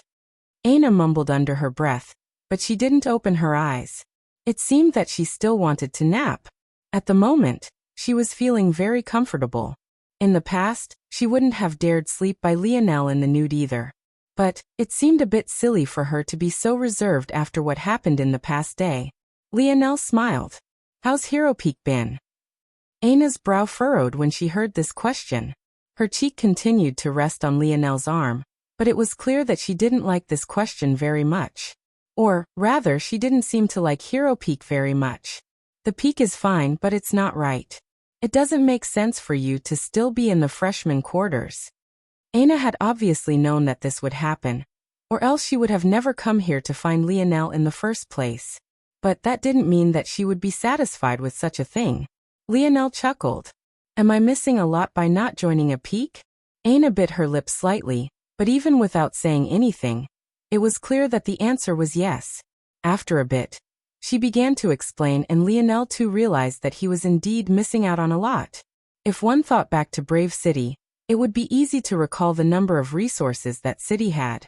Whether it was the special force abodes, to the style monuments, and even to the secret formations within the tower at the center that neither Lionel nor Anna got to experience. They were all top-tier places to train. If there were such things for a mere city reserved for recruitment, just what did the main organization have? Those things were just the tip of the iceberg, but many things Lionel learned in the place were still a part of his main fighting prowess. To this very day, Lionel still used the dream force he gained from Brave City, and it was responsible for the greatest leap in his strength. Even if he ignored that, he used the angelic swordman's movement style almost as often. If Lionel were to have never stepped foot into Brave City, he wouldn't even be half as powerful as he was now. When he put these matters into perspective, it seemed that he was indeed missing out on a lot. Maybe he should be more infuriated about being blue-balled in this way. Well, maybe. But he couldn't bring himself to be mad with a naked beauty by his side. Who cared about those things? Lionel smiled stupidly, gazing down on Anna's face. At that moment, she happened to be itching her cheek, causing a small pang to ripple through his chest. He didn't care about Anna's scars. Even if they never disappeared, he would still choose her over everyone else. But watching her suffer through such discomfort left him feeling more rage than any mere vice leader of Hero Peak could cause. Noticing how stuffy the room was, Lionel felt a bit guilty. The dorm rooms left for the freshmen were indeed terrible. The room only had a small window nearing the ceiling, the room itself being barely 5 meters long and 3 meters wide. As expected, there was hardly any ventilation in here. To Lionel, though he hadn't realized before, but humidity and heat had little to no effect on him. So he hadn't even realized that the room was getting so uncomfortable. Lionel had never even thought of resources before, but at that moment, the thought of never allowing Anna to suffer bloomed in his heart again. She was his girlfriend, his future wife, the woman he wanted nothing more than to spend his life with. Lionel's gaze flashed with a cold light. Anyone who wanted to make her experience such discomfort deserved to pay a severe price. It seemed he would have to move out of this place. Lionel reached out a hand. With a thought, the concentration of fire elemental force in the room dispersed. It was just a simple principle. There was no such thing as cold. Fundamentally, cold was just the absence of heat. If he wanted to help Aina feel more comfortable, it was just as easy as if he had some sort of ice ability. The itchiness Aina felt plummeted instantly, a sweet smile spreading across her lips. Don't worry about the peaks. Even if I don't join one, I'd like to see if they'd really stop me from using their facilities. Lionel's lip curled. You're going to cause trouble again? Me? Trouble? Does this look like the face of someone who causes trouble? Lionel grinned. Aina opened her eyes just to give Lionel an unimpressed look. But unfortunately for her, while Lionel only had to look down to see her, she had to prop herself up on an elbow to see him. The result was Lionel's vision being drawn to two delicate pink protrusions. When Aina realized where Lionel was looking, she blushed profusely. However, she didn't get a chance to run away before Lionel's lips found their way to her own. Lionel pulled Aina on top of him, his hands firmly grasping onto her plump ass. His fingers sunk into their softness, a certain member of his standing at attention almost immediately. Aina pulled back from their kiss, her gaze already having become somewhat glossy. I almost forgot. I brought you something to eat. Don't you want to? We can eat later. Lionel said quickly, greedily tasting Aina's lips again. Just as the couple seemed intent on entering a round two, a blaring siren rang over the organization. No, not a blaring siren, but rather the sonorous ring of a large bronze bell. Lionel was shocked into sitting up, a single arm of his wrapped all the way around Aina's waist. It shouldn't have been possible for such a sound to reach them through all his protections. It was then he realized that the sound hadn't reached the room. Rather, it was touching upon his senses that hovered outside of it. This was his first line of defense. He had decided to put it up after what happened last time with Tetris. As for what reached the room itself, it was a strong vibration that shook the whole building. The direction of the sound. Lionel was sure that it was Valiant Hall. But why? For some reason, Lionel got a sinking feeling. Sparks sputtered in his dreamscape, unable to connect.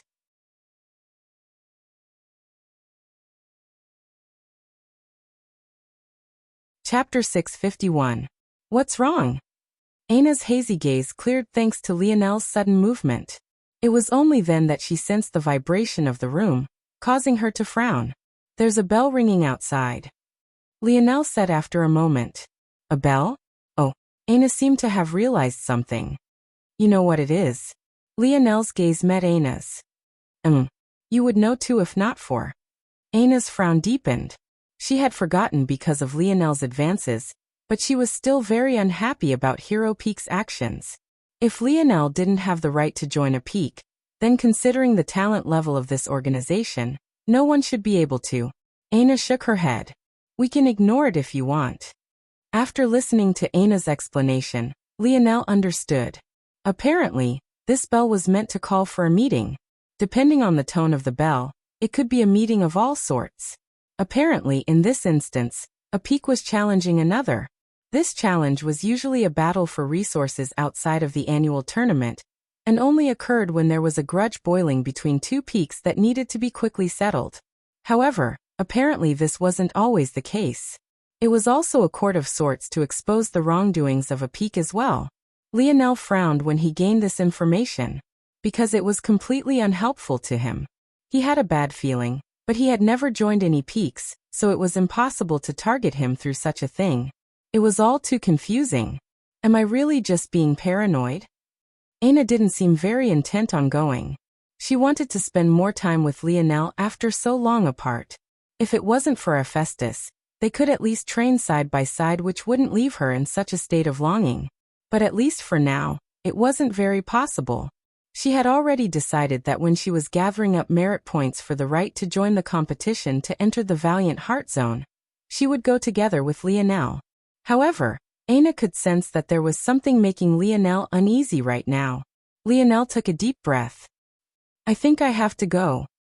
Okay, I'll go with you then. Technically, Aina knew that it was mandatory for everyone within the mountain range to be present for this meeting, but she hadn't cared.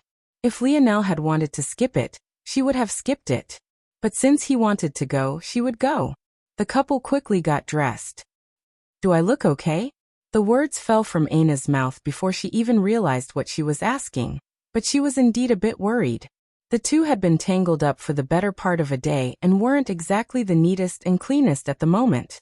Luckily, both of their bodies were within the fourth dimension, so it took more than just a day for them to start smelling terrible. But that didn't change the fact Aina's hair was a mess at the moment. Lionel chuckled. He knew that Aina would prefer to have short hair. He really had no idea why she insisted on keeping it so long. As for Lionel's own hair, its form retention was exceptionally high due to the odd material it was made out of. It was flexible, but snapped back into place just as easily. Even he was surprised by how straight it was right now. Stop laughing. Aina all but pouted. I can't go out like this. Okay. Lionel chuckled. Taking the segmented cube from Aina, he caused a stream of cleansing water to douse her completely just like he had done when he found her on the White City battlefield. Now that he thought about it, he definitely should have used this during the freshman trials. Before Aina could panic about being wet now, Lionel touched her shoulder, a controlled stream of fire elemental force drying her completely. With the abilities of cleansing waters, just a drizzle was hundreds of times more potent than taking a normal shower. Perfect. Lionel smiled. Let's go. Grabbing Aina's hand as she slipped on her mask, Lionel's expression turned serious. The location was Valiant Hall. As the symbol of justice for Valiant Heart Mountain, it was obvious that any grudges would be chosen to be settled in this very place. In the back of the hall, there was a large open space that would look somewhat like a football field by Lionel's estimation. But rather than having a large grass field, there were instead massive stone platforms, each with a tall pillar on its four corners. At that moment, flocks of people were swarming in, whispering among themselves. For some odd reason, no one seemed intent on making a lot of noise. It had been many years since the last challenge between peaks was instituted. Although it wouldn't be a massive event every time, there was no doubt that most massive events were centered around it. This alone wouldn't be enough to cause such a hushed atmosphere. The truth was that the root cause lay in what standing one had to have to call such a meeting in the first place. How could a normal individual mandate the appearance of everyone in the organization? Who was able to do this was an existence the vast majority here couldn't afford to offend. After entering the arena, everyone split into 7 streams. The seats in the stands around the massive structure was also split into 7 seating sections, each separated by a wide set of steps. Each and every one of these sections represented a different peak, each with thousands of students of their own. It was at this moment that Lionel and Aina appeared amongst the stream of people hand in hand. Rather than heading toward the Hero Peak seating arrangements, Aina chose to sit on the ground floor with Lionel along with all the other freshmen. As more people streamed in, the more quiet the place seemed to become.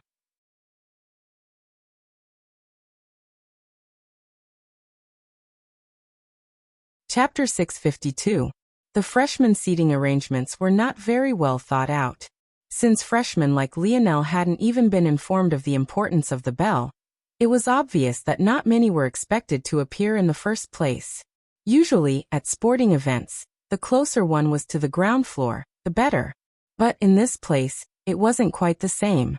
With the strength of vision those in the fourth dimension had, the viewing experience would hardly be any different whether they were near the bottom or near the top. Regardless, it was only a difference of a few hundred meters. Thanks to this difference in foundation, those with more strength preferred to sit higher, looking down on those beneath them. This was especially so for the seating arrangements set aside from Founding Peak, the Peak of Elders. Whereas every other peak gained a large somewhat cone-shaped seating section, Founding Peak was the only section that didn't have a range of seats from the absolute closest to the absolute furthest.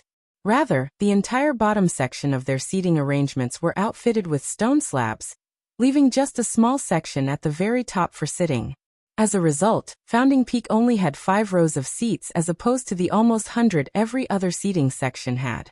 With such a grandiose display, not many paid attention to Lionel and Aina to begin with.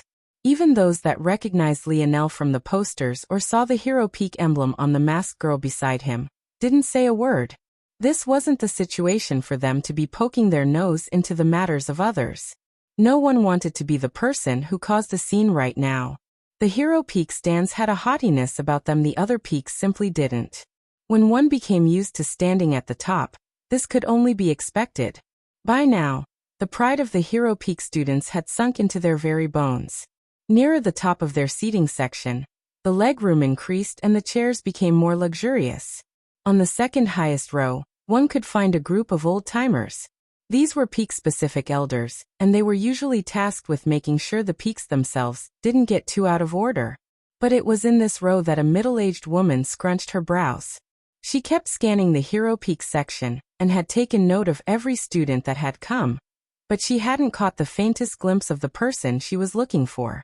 Could it be that they had really gone off on a mission? What are you frowning about so much, Magneral? Magneral gazed toward the elder who had spoken to her, her frown not lessening. Aina hasn't appeared in more than a day now, but she hadn't said anything to me before disappearing. Now I can't find her. I already told that girl to not go off and do any missions. What good is that brutish battle axe to such a petite young woman? She should be spending more time in the lab. The elder who had spoken just for the sake of idle chatter gave Magneral a weird look. This was Valiant Heart Mountain. They weren't known for their secondary professions. If not for this, their top force crafter would at least be tier 1 of the 5th dimension. Students came here to learn to fight, not craft or concoct. If this Aina had enough talent to make this Magneral pull her hair out just looking for her, then if she had really wanted to pursue force pill crafting, she would have gone to any number of force pill guilds rather than being here.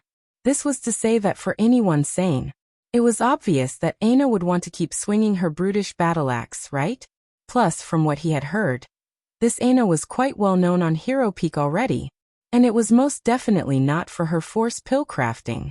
But this old man knew better than to say such words to Magneral.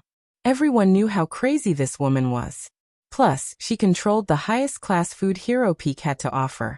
No one wanted to get on the bad side of their chef, unless they really wanted to die. Of course, Magneral was still aware of all of these things, but Aina was simply too talented. She had practically picked up everything she had to teach in just a month. From a novice, she could already rival a tier 7 or 8 force pill crafter in technique. It was just that her foundational knowledge was abysmal. Whenever that girl did something crazy that Magneral thought no sane force pill crafter would ever do, not only would it seemingly always work out, when Magneral pressed for an explanation, Aina would always say that it was just a feeling. This kind of ability, how could it be wasted on battle? Exasperated by her own rant, Magneral scanned the crowd again only to happen to land upon a mask she found too familiar. The issue was that this mask wasn't anywhere near the Hero Peak seats at all. Finally finding her precious Aina, Magneral sighed a breath of relief. But seeing that she was also holding the hand of a boy, she froze. Magneral felt her heart shatter into a million pieces, as though she was watching her daughter fly off to another home. Don't tell me that she disappeared all this time for a boy? And a freshman who hasn't entered a peak yet after 2 months. Magneral felt as though she was having an aneurysm. But not only did she also not have the guts to cause a scene here despite her elder status, it was then that the stone slabs beneath the Founding Peak seating section began to shift. A hushed quiet fell over the whole arena. Soon, the rumbling movement of the stone came to a pause, revealing a platform. On this platform sat a podium that a few figures slowly walked out of the darkness to approach. Lionel's eyes narrowed. There were 2 individuals there, one of which he recognized with ease. Hephaestus. His long arms, his terrible posture, his impossibly shredded body, even down to his toothy grin. Lionel recognized it all. Hero Peak? What were they doing? The young man Lionel didn't recognize stepped forward. His height was head shorter than Hephaestus and his looks were just ordinary. He didn't look very special in the slightest, Yet Hephaestus gave way to him. The young man stepped to the podium, his gaze without a hint of emotion. Without even an introduction, his monotonous voice began to speak. "We of Hero Peak are here to issue a challenge," he said plainly and without any hurry. The seating sections tensed. Everyone looked around, trying to find the target. No one had heard about any big conflicts occurring recently, so they hoped to tell by the reaction of the individual peaks who might be the likely victim. But what no one noticed at that moment was that the reaction was the same for every peak. It was then that the plain young man spoke words that seemed to hollow out the arena. "We hereby challenge Valiant Hall for all their wrongdoings. They no longer deserve their throne as peacekeepers of Valiant Heart Mountain, and should be demoted back to a peak."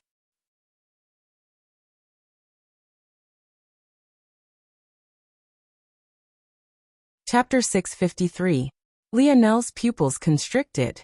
Had he heard wrong? His hand couldn't help but tighten slightly against Anna's.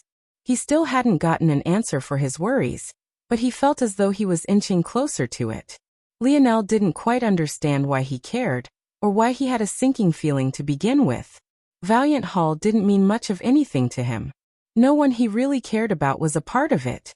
In fact, he had only interacted with 2 members. One was Sale, who he had a bit of a complicated relationship with.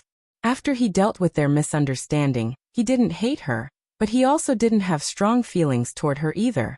At best, they were just acquaintances who got off on the wrong foot. The other was Jerson. Though he hadn't seen him since their battle, that could be considered to be a negative relationship. This was all to say that Lionel shouldn't care about what happened to Valiant Hall in the slightest. In fact, he should care so little that if things made sense, he'd be eager enough to get back to his and Anna's alone time that he might very well leave this very second. As for whatever backlash that came with that, why would he care? All of this was only one aspect of these matters. The other aspect was something that seemed even more difficult to wrap his head around. Demoting Valiant Hall to a peak? How? If the organization was structured such that Valiant Hall was the only neutral party, the only party that could settle disputes, the only party that could maintain order, then what Hero Peak was essentially demanding was a complete restructuring of Valiant Heart Mountain. Was that even possible? Was it allowed? The only answer could be yes. Lionel didn't believe that Hero Peak would actually be stupid enough to propose something that wasn't feasible. Lionel was faintly aware that there was some competition between Hero Peak and Valiant Hall, but as a new member of their organization, he hadn't paid much attention, if any at all. It seemed that those matters hadn't been as small as he once thought. The young man continued to speak unperturbed, as though he couldn't sense the shock of the crowd. In recent years, Valiant Hall has had an unprecedented strength in controlling the outcome of matters in our organization. Despite supposedly being neutral, they seem to very clearly have their own biases, and have grown corrupt to the point of believing themselves to be infallible. 2 years ago, my Hero Peak proposed a plan to bring our Valiant Heart Mountain out from the brink of despair, and back toward a brighter future. But, instead of calmly analyzing this plan as they should, Valiant Hall ignored our pleas. In the past, I thought that maybe we were in the wrong. The plan we set forth was indeed ambitious. And though our hearts were in the right place, the truth was that changing the status quo after so long would be jarring for all. However, the actions of Valiant have made my heart run cold. By now, the members of Valiant Hall had been aware of all the commotion. In order to enforce their neutral stance, usually, only a few members of Valiant Hall came to organize this event. However, they wouldn't show their faces. Rather, the individuals who opened this platform for the young man to speak were the only members of the Valiant Hall present. When they heard to the words the young man was speaking, how could they not panic? They had thought, much like everyone else, that this would be targeting another peak. The likely guess was Brave Peak or maybe Honor Peak, but they had never thought that it wasn't a peak at all. This may sound odd. If Valiant Hall wasn't here in some substantial capacity, then how would these things be settled upon? The answer came in 2 layers. First, the crowd, with the only exception of freshmen who had yet to join a peak, would vote on the validity of the arguments presented. As long as there was a majority acceptance for the claims levied, the final outcome would be decided by combat. Whatever battles that occurred would be restricted to the youth as a way of maintaining the majority of the peace in the organization. But, with this came a massive issue. By now, if everyone didn't know who this young man was, they'd be too foolish. This young man was a legend in his own right. The most powerful youth on Valiant Hall Mountain.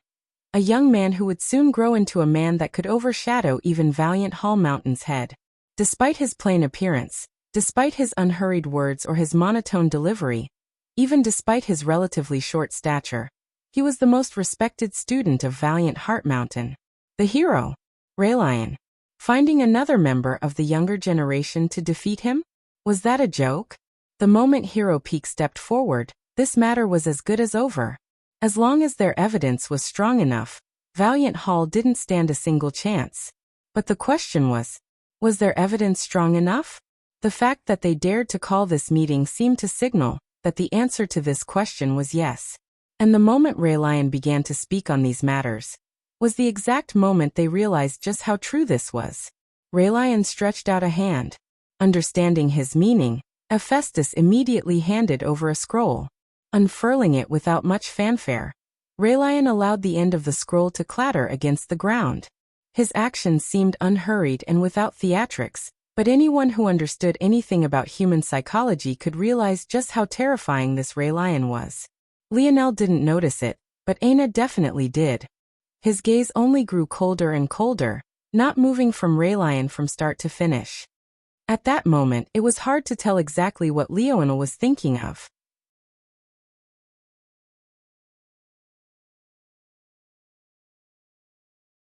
Chapter 654.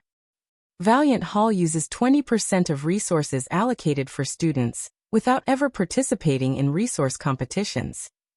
Valiant Hall has exactly 793 cases of corruption, in just this past half year alone since we began to track.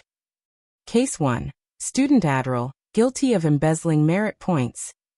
Case 2. Student Zyron, guilty of embezzling merit points. Case 3. Student Feanor, guilty of embezzling merit points. Case 7. Student Ren, guilty of exchanging merit points for favors. Case 8. Student Incas, guilty of exchanging merit points for favors. Case 11. Student Morgo, guilty of exchanging merit points in exchange for sexual favors. Like a monotonous drone, Raylion began to list all the instances of the past half year. The stories were packed with such detail that one found it difficult to believe that they were fake. Things were only made worse by the fact these individuals of Valiant Hall weren't present to defend themselves. Things only continued to become more and more oppressive the more time Raylion spent speaking. It seemed that he had done things on purpose, placing the most benign crimes ahead of the quickly worsening ones. Explanations of exploitation, theft, and even sexual assault and violence were described in vivid detail, leaving many sitting in a state of half being at a loss and another half truly uncomfortable. Case 22. Student Sailor, guilty of. Case 31. Student Kiers, guilty of. Case 47. Teacher. The moment Raylion said the word teacher, the entire arena seemed to have deflated. It wasn't the kind of deflation one might experience from a waning balloon, but rather the kind that one would experience the second after a bomb dropped. The kind of deflation where the world lost its sound, color and feel before a blinding light, and a cacophonic boom assaulted the senses. Up until this point, Raylion mentioned no one but students. Though these matters were serious, especially since many of them were in high positions, it felt as though this matter could still be dealt with easily. At the very least, if it was only the young that were corrupt, things would be easier to handle. But the moment Raylion said otherwise, it felt as though the whole world came to a grinding halt. Arnla, guilty of skipping out on private tutoring and stealing the merit points of students for nothing in return. Case 48. Student Nige, guilty of. Case 49. Student Ril, guilty of. Case 50. Teacher Ven, guilty of. There was no respite. The names of teachers, famous ones even, began to be named one after another. It was a relentless onslaught of detailed stories spoken in a voice that couldn't have been less lively, but that only made it all the more grating on the soul. Case 102. Teacher Ludger, guilty of. Raylion's words were endless. By the time he reached higher into the triple digits, many began to realize that some names were appearing more and more often. Whereas in the beginning one might appear just a single time, the worse the crimes became, the more it seemed as though the same people were committing them. Case 239. Student Lancerin, guilty of posting fraudulent missions for enriching himself. Case 243. Student Lancerin guilty of. Case 331. Teacher Dryn, guilty of using disciples for labor without teaching appropriately in response. Case 334. Teacher Dryn guilty of. Case 549. Teacher Pool. Case 561. Teacher Pool. Case 792. Teacher Ingson, guilty of selling Valiant Hall's inventory to the merchants. His actions were learned of by one of his students, resulting in her rape and subsequent death. Case 793. Teacher Ingson, guilty of gross negligence. In a campaign against our sworn enemy, the Oryx tribe, his decisions led to the death of 14 geniuses of our valiant Heart Mountain. The only survivor has been bribed into silence and has suffered through untold humiliation. Sale liars. Lionel's gaze, by now, was boring holes into Raylion. This only became worse after he heard Sale's name. He didn't care for the woman, but that didn't mean he wanted to hear her name in this context. Even if what Raylion said was true, weaponizing the names of victims in this way was simply gross beyond recourse. Raylion calmly rolled up his scroll, taking his time as though he didn't have a care in the world. By this point, there were numerous members of Valiant Hall who had stormed into the arena. But without a place for them to sit, they could only stand on the dueling platforms, their gazes alight with fury as they stared at Raylion. Amongst them, there was a familiar figure in Sale. Her aura was so heavy that a wide space had been carved out around her. Everyone knew that if there was going to be a battle, she would be the one to fight. But at that moment, it seemed it took everything within her not to rip Raylion limb from limb at this very moment. I've listed out many names. By now, they've likely become jumbled in your minds to the point that their crimes are meaningless. Honestly, I never wanted to reveal the trials and tribulations of victims in this way. But there was one matter that pushed me over the edge. It was this exact matter that made me understand that Valiant Hall had no right to be the arbiter of justice any longer. Raylion continued to speak, completely unperturbed. 6 months ago, a brave city on a small fourth-dimensional world, known as Terrain, accepted 3 disciples. This seems like a story we all have been through, however that isn't the case. There is nothing about this story to be respected or revered. Of these 3 disciples, only one actually went through the necessary trials and earned a right to stand by our sides. As for the other 2, they were let in through the back door. A murmur went through the crowd, but Raylion seemed to have not noticed. This was truly an unfortunate case. Whether out of jealousy or spite, this 3rd disciple, a man who should have become one of our brothers, was killed by one of these 2 disciples before ever getting the chance to step foot onto our mountain. The name of our lost brother is Anared Kiefer. May we mourn his loss. The crowd grew silent, a bubbling animosity brewing in their hearts. Unfortunately, this is only the beginning. The killer of our worthy brother appeared at our gates no more than 2 months ago. Intent on keeping his lofty status, he disregarded our customs and disrespected his seniors, even to the point of smearing our treasures and weapons as trash. The end result was 3 of your fellow brothers bleeding to death while hanging from a tree. And what did Valiant Hall do, you might ask? Out of fear for this person's background, the matter was swept under the rug and ignored. I wish this was the end of our story, but unfortunately it is not. In retaliation, our brothers did the only thing we could. Since we didn't dare to offend a man with such a powerful background, we could only try to smear his name. But no more than a week after our only path toward redemption was taken, Valiant Hall stepped in once again, not only allowing the destruction of King of War's faction, but also removing our posters and smothering our hearts. Raylion swept his gaze over the crowd, his gaze just as expressionless. However, it was this final matter that broke my final hint of hope in Valiant Hall. Rather than fighting for those it should, Valiant Hall sought to appease this man. Despite not being a part of a reputable faction, and even without the slightest hint of understanding toward crafting, This was a man who had the audacity to say that a Tier 7 treasure was nothing but garbage, was allowed to enter the Golden Exchange list at the behest of Valiant Hall. Not only was this man appeased to the extreme, but his so-called crafts led to the deaths of 7 more of our brothers. The atmosphere was silent but seemed to simultaneously boil. By now, even sales momentum seemed to have lost its sails, her rage feeling as though a bucket of cold water had been poured over it. I will not say the name of this man. Some of you know of him, some of you don't. But his name is one I feel too much disgust to speak with my own lips. I can only say that the tyranny of Valiant Hall will come to an end this day. I, Raylion Ranlith, will not stand for it. Raylion finished and stepped from the podium, his expression just as calm and unhurried. They say that the worst movements in all of history always had a common enemy. There may have never been a Nazi party had the Jewish never existed. It seemed that Raylion had decided to make Lionel exactly that.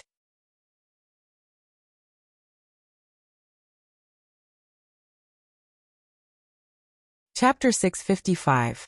Elmeo, I just keep waking up later and later, so chapters are coming out later and later. I wonder if my sleeping schedule will eventually go full circle. Second chapter coming soon. It was an intricately woven story indeed. In fact, it was certain that there wasn't a hint of falsehood in his words as well. Though the truth behind its interpretation might be different, one had to hand it to Raylion. He didn't step outside of his bounds to stretch the facts even by a small measure.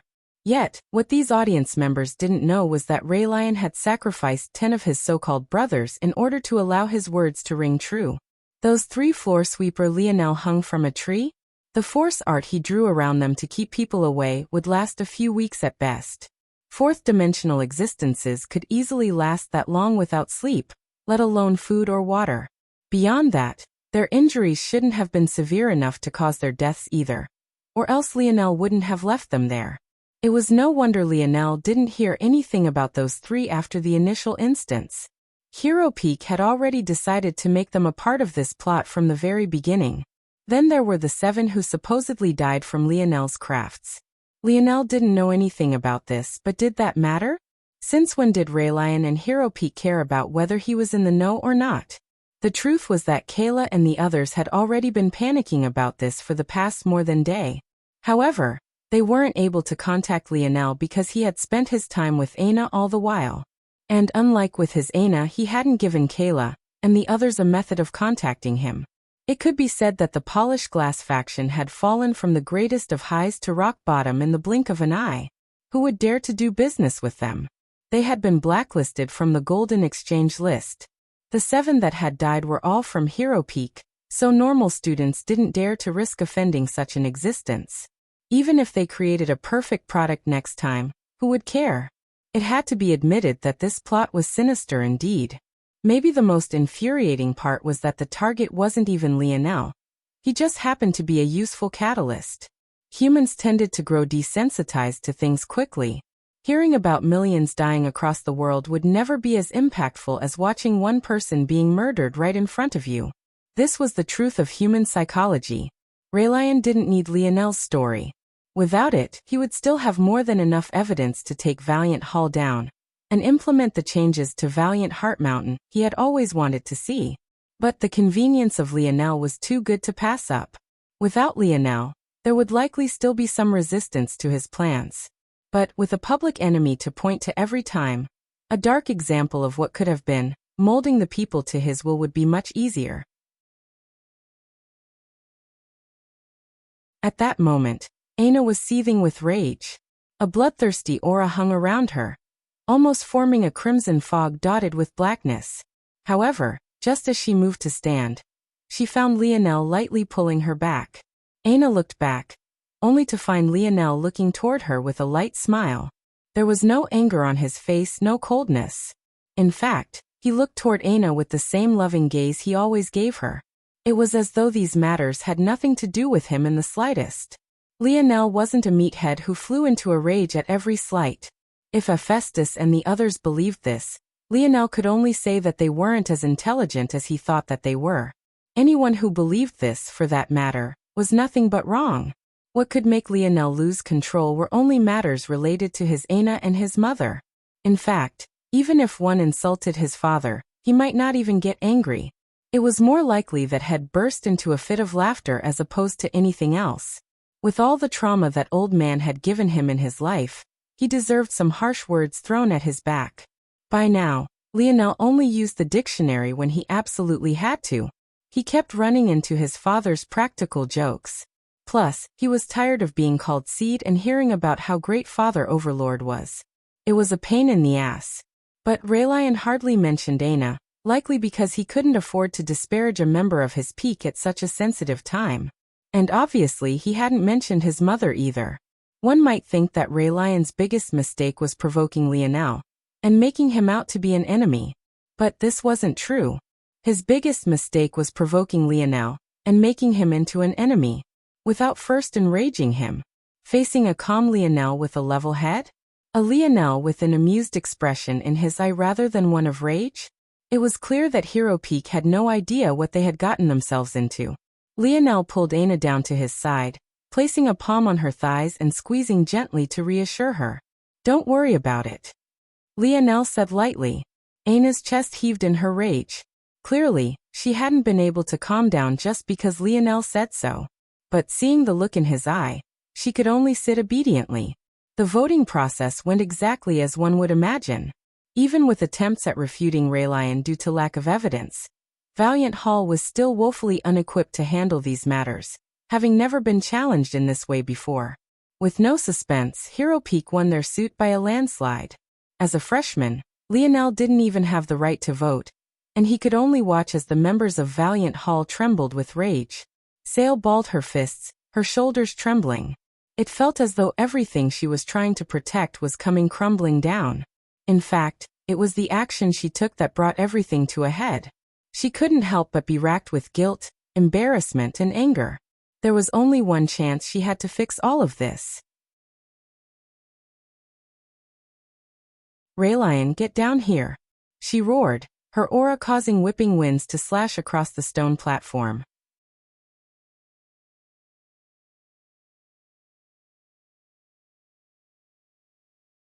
Chapter 656. Big Sis. Jerson's face was filled with all sorts of complicated emotions. She could feel Sail's rage, but he also knew it was all futile. Defeating Raylion? It was impossible. Everyone knew how terrible his ability was. Even if he never trained an ounce of force in his life, he would be an undefeatable force. To ask Sail to carry this weight on her shoulders was no different from asking her to walk through a wall of fire. She might not even leave this place in one piece. Raylion looked down from the stone rising, his gaze just as expressionless. As though Sail's challenge didn't mean anything to him, he began to speak again. Now that the will of the people has been spoken, the context of the coming battle must be laid out. The crowd grew hushed once again, their emotions still boiling from the recent events. This was the most important part of every trial. After the majority agreed, the wager would be set. This wager would decide what changes would occur, and what spoils would be given to the winner. Usually this would just be a change in the percentage resource allocation. But something was telling the crowd now that this would be a much larger change. Raylion brought out another scroll, and handed it to Hephaestus. With a toothy grin, Hephaestus accepted the scroll, and leapt down from on high. His stride was so long that he practically did the splits in the air, plummeting down more than 20 meters and landing with a soft thud on the toes of his feet, as though it was nothing. Hephaestus cracked his neck, standing amidst the ground of Valiant Hall members without a care in the world. It was as though he didn't fear them lashing out at all. "Well, aren't you all going to scram? I have a battle to fight," Hephaestus said with a wide, toothy yawn. If everyone didn't understand what was happening by now, they'd be fools. Rather than stepping forward himself, Raylion had actually sent Hephaestus to battle in his stead. This sort of nonchalance. Sail's chest was steaming pile of rage by this point. But she could only watch as the Valiant Hall crowd parted for Hephaestus to walk through them. With light toss, Hephaestus threw the scroll into a bowl. Immediately afterward, it erupted into a pillar of flames, but he didn't react much to this. It seemed that he was already prepared for this outcome. "It's been set," Hephaestus said with a grin, beginning to exaggeratedly stretch out his body. "Are you idiots still not leaving yet?" There only needs to be 2 people up here. Hephaestus showed not the slightest hint of respect for the valiant hall members, forcing them to clear out even beneath their seething anger. Are we really going to allow this? Within the Founding Peak section, the elders had been watching the happenings without a word from start to finish. They had initially set up the Valiant Heart Mountain political system to allow competition between the youths, but they were certain that whatever changes Hero Peak had proposed with that scroll couldn't just be a matter of the younger generation. It would cause great, rippling tides to drown whatever semblance of their old teachings that remained. If the elders of the organization couldn't tell that all of this was a farce, then who would? Still, even now, while Sale and Hephaestus faced each other in a pending duel, of them stepped forward to do anything? Even the elder who spoke had never really expected an answer to his question. For years they had done it the traditional way. But those traditional ways were exactly what put them on the brink of destruction. Valiant Heart Mountain seemed to be at peace right now, even to a point where they could leisurely have such bouts of internal strife, but the elders knew better. They were a wilting flower, prepared to collapse at any moment. Maybe in as little as 10 years, they wouldn't be able to hold their heads up high any longer. But Raylion was a beacon of hope. Even if his methods were underhanded and cruel, which part of the dimensional verse was clean? Maybe before it was all too late, they should try everything they could. Who knows, maybe this new system would bring about a surprise for them. Maybe with this new system, they'd be able to rise from the ashes and become something greater. Who knows if these elders were correct or not? But what was true regardless was that an organization without courage would never get anywhere. Sale balled her fists, the air around her continuing to tremble. Hephaestus faced her with a cheeky grin, his back still bent over with terrible posture. But anyone with sharp senses could almost see the bestial aura forming around him. He looked like a beast pulling against its chain, the bars that locked him in just about to snap. It was the moment when his momentum reached its peak that he suddenly moved. His head fell toward the ground, his legs stretching out. His body seemed flexible in ways it shouldn't be, his movements far too agile to come from a human. A swirl of wind was left in his wake, an upsurge of air moving quickly as though in an attempt to fill the space he had just vacated. He appeared before Sale in the blink of an eye. Her face was still seething, her fists still balled tightly to the point her nails were outlined in a coating of dripping blood. Hephaestus' long legs whipped forward, his lanky arms tightening around his body. The sudden shift made the torque of his hips reach astonishing levels. It felt as though a viper was snapping at her head rather than a foot. It didn't seem impossible for such a strike to decapitate her entirely. It was then that Sale finally moved, her rage bubbling forth. Bang! She crossed her arms in the path of Hephaestus' foot, the torrent of raging winds causing her hair to flutter, and even her cheeks to deform slightly. It sounded like 2 steel plates had collided, neither willing to give in to the other.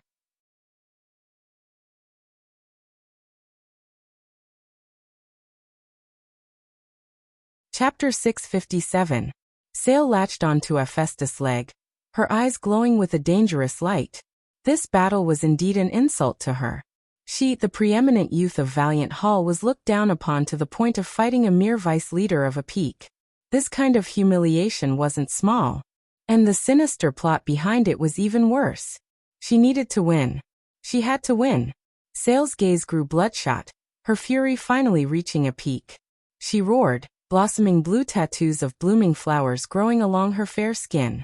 Her wrists grew out with delicate blue lily petals and her hair lengthened, growing out into long whipping vines. In what felt like an instant, the stage of the battle had been covered in these thick bluish-green vines, each blooming with large swaths of flowers. Sale's delicate exposed belly, her frail shoulders, even her lovely cheeks became covered in these tattoos. Yet, instead of ruining her appearance, it seemed to give her an exotic air. It was the kind of feeling one might have when gazing upon something alien. The feeling was only made more potent by the change in Sale's eyes. Her brown eyes became a bright blue, her irises morphing into the form of a 6-petaled flower. Anyone who knew Sale knew that she was going all out. Sale's gaze glowed, her flower-petaled irises spinning one petal over. In that instant, A tattoo bloomed on Hephaestus' chest before he could put his leg away. Chuckling, Hephaestus finally pulled back, hopping through the network of vines and dodging their snapping whips as he touched the tattoo on his chest. Ho ho! How curious! Hephaestus felt that his body was slightly sluggish, as though his force circulation had slowed. He suddenly ducked down, dodging a vine aimed for the back of his head. By the time he looked up, Sail was already before him again, her movements not affected by her obscenely long hair in the slightest. She threw out a punch, forcing Hephaestus to block with a knee. His chuckling grated on her ears. There was nothing she wanted more than to rip that smile off of his face. "Oh, big-chested beauty. Your eyes seem a little strained after that." Sail didn't respond, her fists raining down. The petals that surrounded her wrists suddenly separated, forming a hovering crown of sharp blades around her knuckles. Hephaestus' pupils constricted. His back arched backward until his palms touched the ground. The muscles of his torso flexed and writhed, his feet kicking up toward Sail's chin. Rather than meeting delicate skin, though, he found a blockade of vines in his way. Unable to dodge, his booming kick was stopped in its track.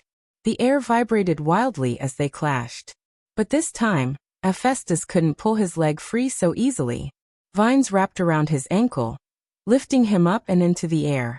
At that moment, it was as though Sail was walking on air. The same petals that formed around her wrists formed around her ankles, anchoring her legs as they pierced into the ground.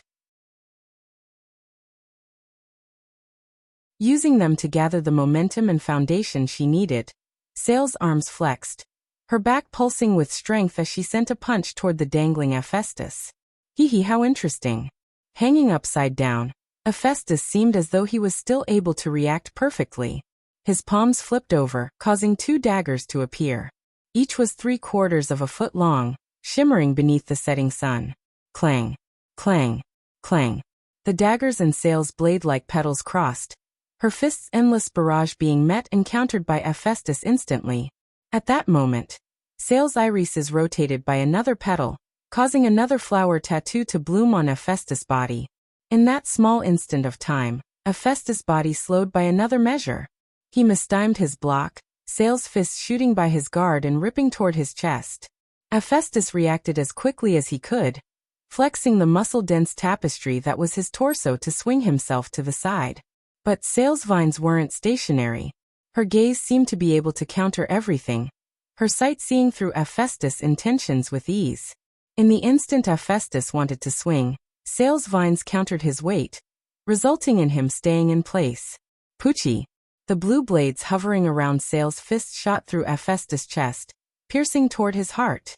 Her fury didn't seem to be satiated in the slightest. She wanted to watch her fists tear a hole through his body, to feel his blood running down her forearm. Valiant Heart Mountain meant too many things to Sail. She did everything she had to do, even lowering her head when she didn't want to, for the sake of watching it thrive and survive. There was little she cared more about than this. And of the few that existed, there was her master, a man she respected more than anyone else. Yet, not only was Hero Peak trying to force her dream to crumble, they were actually attacking her master in the process and dragging his name through the mud. She couldn't tolerate it. Sail roared, her fists driving forward. Her stance sunk downward, the petals around her ankles anchoring her into the ground as she pushed with all her might, the veins in her eyes practically bursting apart into a sea of red. At that moment, Hephaestus coughed, his body racked with pain. "Oof! Are you trying to kill me, big-chested beauty?" Sail's pupils constricted. She found her petal blades were stuck, not because Hephaestus had caught her arm, but rather because she couldn't seem to slice through the bones of his rib cage. Taking advantage of Sail's shock, Hephaestus spun, rapidly slicing apart the vines around his ankle, and landing nimbly to avoid the vines that covered the ground. He looked down at his chest, watching the blood trickle down the blue tattoo that now covered it. He looked back up and grinned, licking his lips. But all Sail saw were the vertical slits his pupils became.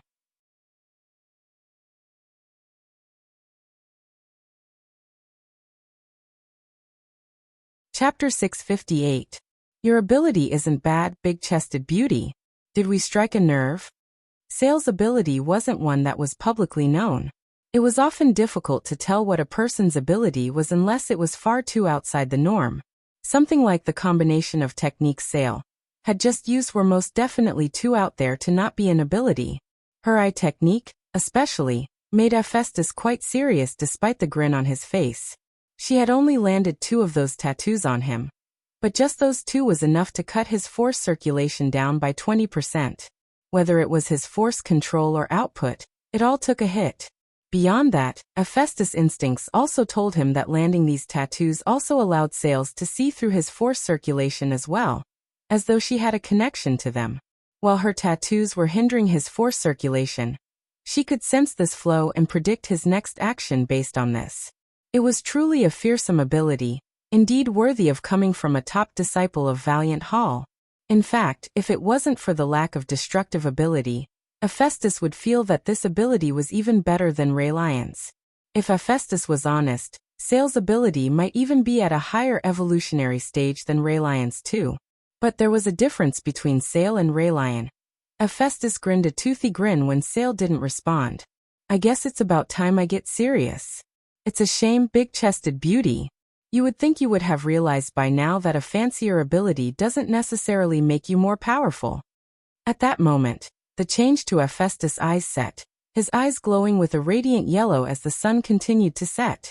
His muscles wiggled and writhed, seemingly intent on bursting out from Hephaestus' tanned layer of skin. If Sale's ability made her a radiant diamond, Hephaestus' ability was just a copper coin found by the roadside. Sale could use all these beautiful tattoos and flower petals. As for Hephaestus, his ability was known simply from its title, Beast Mimicry. Author's note. Stay away, Kiba. Hephaestus could copy the physique of any beast he consumed the meat of into a humanoid figure. It allowed him their agility, their flexibility, their strength and their instincts all in a human form. Of course, he could do this with beasts only powerful to a certain limit. Or rather, the more powerful the beast, the more of its meat he would need. Even a lower-level beast would need tens of carcasses for him to devour. However, even though Hephaestus could do so with any beast, he didn't. Rather, there was just one beast he liked to consume. One of the most powerful beasts of Valiant Heart Mountain. The black-patterned jaguar. Hephaestus' canines grew, his body crouching. Sale's pupils constricted. Bang. The ground beneath Hephaestus' feet cracked, the wind pressure of his sudden movement blowing the vines that had been near his feet away. In a flash, he appeared before Sale. With quick reactions, Sale countered the punch of his dagger, aiming for his head. She didn't block in the slightest. She directly pitted her determination against Hephaestus, as though she couldn't sense the blade striking toward her liver. However, Hephaestus was dauntless. Mid-flight, his shoulder dropped and his neck curled to one side. Sale immediately realized that if the trajectory of her punch were to continue, she would take a small chunk of Hephaestus' shoulder. But if she didn't pull back, her torso would be stabbed through. Sale abandoned her thoughts of countering, retreating instantly. But it was then that her irises rotated by yet another petal. This was her true goal. As long as this tattoo landed, a 30% decline wasn't something even Hephaestus' ability could bridge the gap of. However, almost instantaneously, Hephaestus' strike came to a grinding halt at the same time. As though an agile jaguar, his muscles flexed all at once, his body hopping to one side. It was then that Sale's irises stopped rotating, but there was no third tattoo that appeared on Hephaestus. Eyesight was near instantaneous. But as expected, the flower pattern had to travel through the air to land, making it avoidable. And if Hephaestus was correct, Sale wouldn't be able to prepare another for another few minutes. He leapt forward, his daggers raining down in a combination of feints and sharp attacks. Sale landed a heavy foot backward, the blades hovering around her feet cracking the ground. But at that moment, rather than helping her, they were a hindrance. When Sale went to lift her foot to take another step back and reposition herself for a counter, the split moment it took for her to pull out were all Hephaestus needed. He closed the distance between them, his dagger sweeping across and causing arcs of crimson to bloom. Sale narrowly dodged, her gaze flashing with anger when she realized that Hephaestus almost ripped her chest band in two. Was he still trying to humiliate her? In the next instant she winced, feeling a deep slice run through her torso. Sale. Jerson roared from the sidelines. Hephaestus' attack was relentless. The moment Sail suffered her first injury, it wasn't long before she suffered a second, then a third. As though a beast cornering their prey, Hephaestus' gaze bore down. He stalked forward, her momentum increasing and his canines glistening. His body became a lethal killing machine. His close combat ability was off the charts. His reaction time, his combination attacks, his counters. Each was more furious than the last. With just his two arms, he seemed capable of battling all of Sail's vines alone with her own arms and feet simultaneously. A single one of his strikes could sever a vine and counter her blade-infused punches. A single swing of his blade could tear a cut into her delicate skin and push her further into the pits of despair. The reversal was near instantaneous, and it only occurred to a single mistake, a single lapse. But in a battle of experts, this was all it took. Sail was pushed nearer to the end of the arena, her hatred brimming forth so fiercely that unshed tears brimmed at her eyes. However, what did fall wasn't those tears, but rather the blood from her popped blood vessels as she tried again and again to use her ability, only for Hephaestus to dodge as though he could predict her action before she took them. The members of Valiant Hall clenched their fists. Many shouted for Sail to just give up, but she didn't seem to hear any of them as the blood fell from her cheeks. Hephaestus cocked his hip back, his torso flexing as his leg whipped forward. It seemed to be the same strike he started the battle with, a devastating kick to the head capable of decapitating such a frail beauty. However, compared to then, after activating his ability in full, it was more than 3 times as lethal. Sail reacted quickly, putting up her arms to block. But this action was as good as giving up her arms for the rest of the battle. She already knew what would happen. It was then the words were spoken. "I think that's enough. Valiant Hall has lost." It was impossible to tell when exactly he appeared, but Lionel grabbed at Hephaestus' leg while sweeping Sail in his other arm. Bang! Both Lionel and Sail were sent flying, skidding across the arena and almost falling over another side. Lionel whistled, looking at his hand just as he managed to steady his feet from falling over the edge. He couldn't help but smile a bit bitterly. "Seems my wrist is fractured." He looked down at Sail, who seemed to have all but collapsed from exhaustion. Shaking his head, he walked down from the arena without looking back at Hephaestus. Withstanding the furious gazes of the Valiant Hall members, he handed Sail, who had fallen unconscious, to Jerson. "Let's go," Lionel said to Aina. "Let them have their fun for now." Lionel looked over his shoulder one last time, his gaze locking onto Raylion. A small smile tugged at his lip before he left. An odd atmosphere hung over the arena.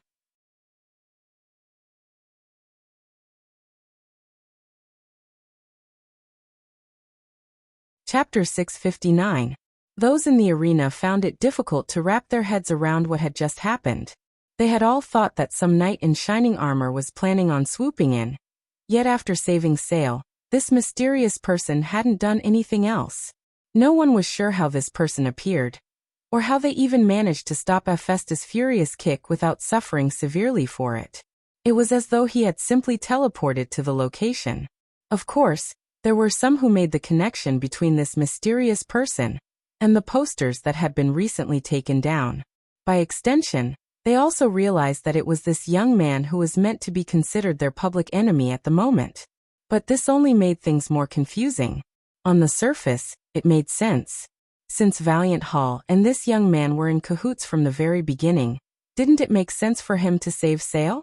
But on a deeper level, this was pure nonsense. Raylion had painted a much different picture. The narrative he had formed wasn't one of mutual interest, but rather one of a man with a powerful background preying on the corruption of Valiant Hall. If this latter story was the truth, would the arrogant young master described ever care to save anyone useless to him? In fact, shouldn't he be raging about since his name being swept through the mud? The odd shift in the atmosphere occurred without a single word being exchanged. But what was done. The moment Sail was unable to battle, Hero Peak had already won, and the changes they wanted to implement to Valiant Heart Mountain would soon rule all of their lives. Yet, in the moment he should have been basking in his victory, Raylion's expressionless gaze flickered. Only the well-learned, thoughtful, An intelligent would be able to reach the second layer of analysis needed to understand the underlying oddity of Lionel's actions. The vast majority of people were not this and still felt that Lionel had acted because he was allied with Valiant Hall. But the support of such people was meaningless to Raelion. Such fools who could be so easily swayed could just as easily be swayed in a new direction tomorrow. Even as the first to leave the arena, allowing them to walk through the empty streets of the city, Aina was still fuming. Though her enraged expression was hidden beneath her mask, Lionel still thought that it would be boundlessly adorable. "There's no need to waste your emotions on them," Lionel said with a chuckle. Still, in thanks for his efforts, he received a glare in return. Aina wasn't wrong to feel this way. Lionel always saw blood when someone poked at Aina, yet now he was telling her to not feel enraged for the vice versa. He was definitely being a hypocrite. Still, Lionel continued to chuckle. He really didn't care about this very much. In fact, he was almost happy it happened. He found this to be much more interesting. He could even see a quicker path toward curing Aina now. How could he not be happy? Seeing that Aina was still upset, though, Lionel sighed. What I did at the end was really the most I could do under those circumstances. Proving my strength or displaying my force-crafting ability wouldn't have been as impactful as you think. In the story he painted of me, the Raelion guy implicitly acknowledged my prowess. How can someone who is weak kill 3 Hero Peak members and destroy King of Or's faction? What infuriated the people most was my sense of superiority, so how would proving my superiority all the more help me? It would at most be short-term satisfaction that could easily be spun on its head, especially since I had no legal pathway to participate in these matters. Aina bit her lip beneath her mask, knowing that Lionel was correct. Had Lionel been a part of Valiant Hall, things might have been different. In the worst case, he could just battle Hephaestus personally, even though he had apparently underestimated the strength of this vice leader. None of these are reasons to be smiling. Aina finally said. How could I not be smiling? They're about to give me exactly what I want the most. Lionel grinned. Aina looked up toward the side of Lionel's face in confusion. Think about it. Hero Peak has already effectively been the ruler of the peaks for a long time now. They control 20% of the resources just like Valiant Hall does, and no one can challenge their position due to their apparently undefeatable leader. With their strength, they have the power to sway the politics of Valiant Heart Mountain any way they please. And those elders have apparently already decided on Raelion being their next head, so they're allowing him to do whatever he wants. Knowing all of this, what else could Hero Peak possibly want? Where is there more power for them to grasp? What could they do to claim more strength for themselves? Aina's eyes narrowed. Weaken the other peaks. Exactly. They don't care to take over Valiant Hall's position. What would that do for them? They already control much of everything without the forced label of having to be neutral.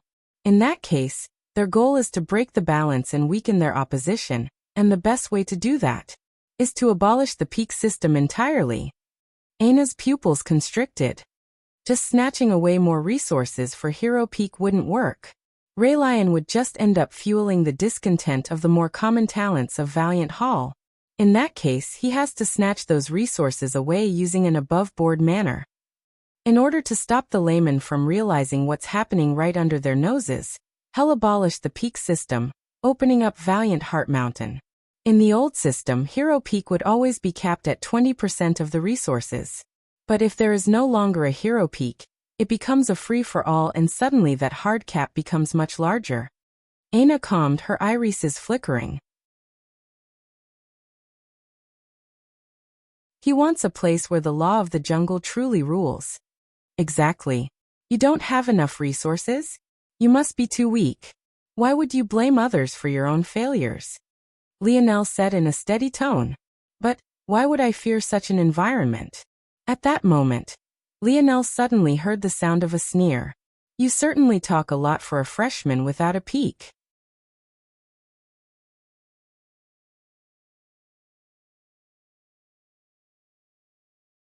Chapter 660.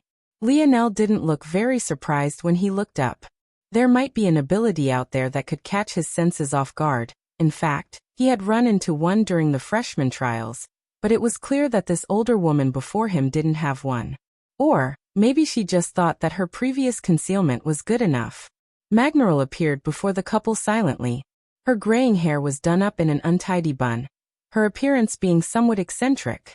She had thought that Lionel would be shocked by her appearance, but she was quite bitterly disappointed.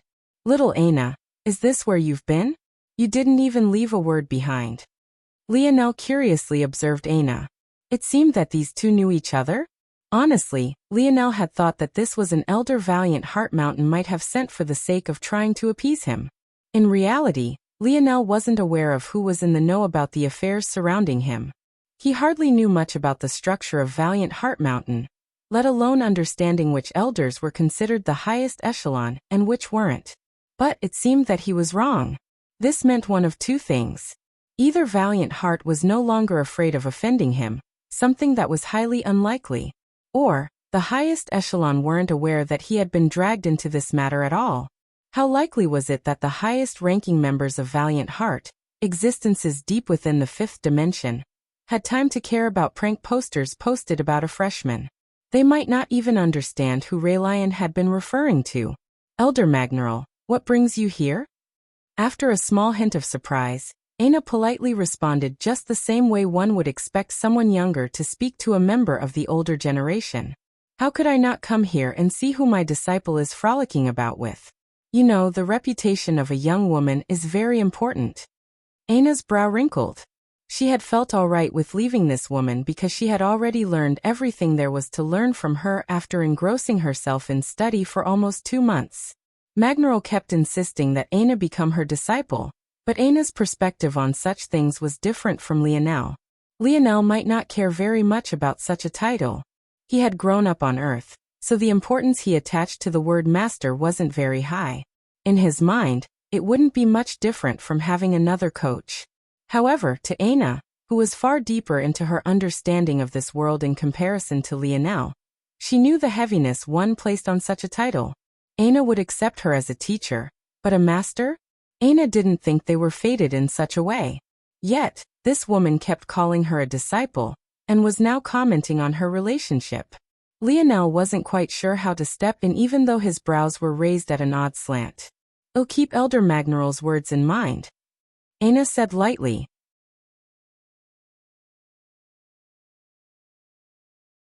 Magneral shook her head, feeling Aina pulling further away. Seeing that this wasn't working, she turned her attention toward Lionel.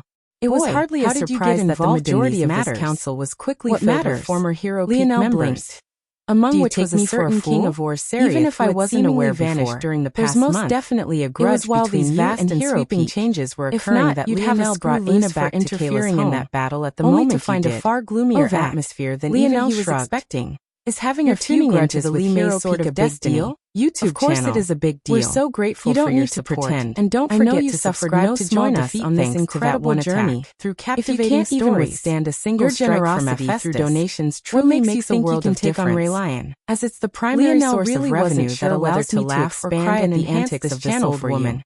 He didn't even know what bottom of my heart was for being a part of this adventure. He found it difficult to get mad at an old lady who had to strain her head to look up at him just to meet his eyes. Rather than Lionel, it was actually Aina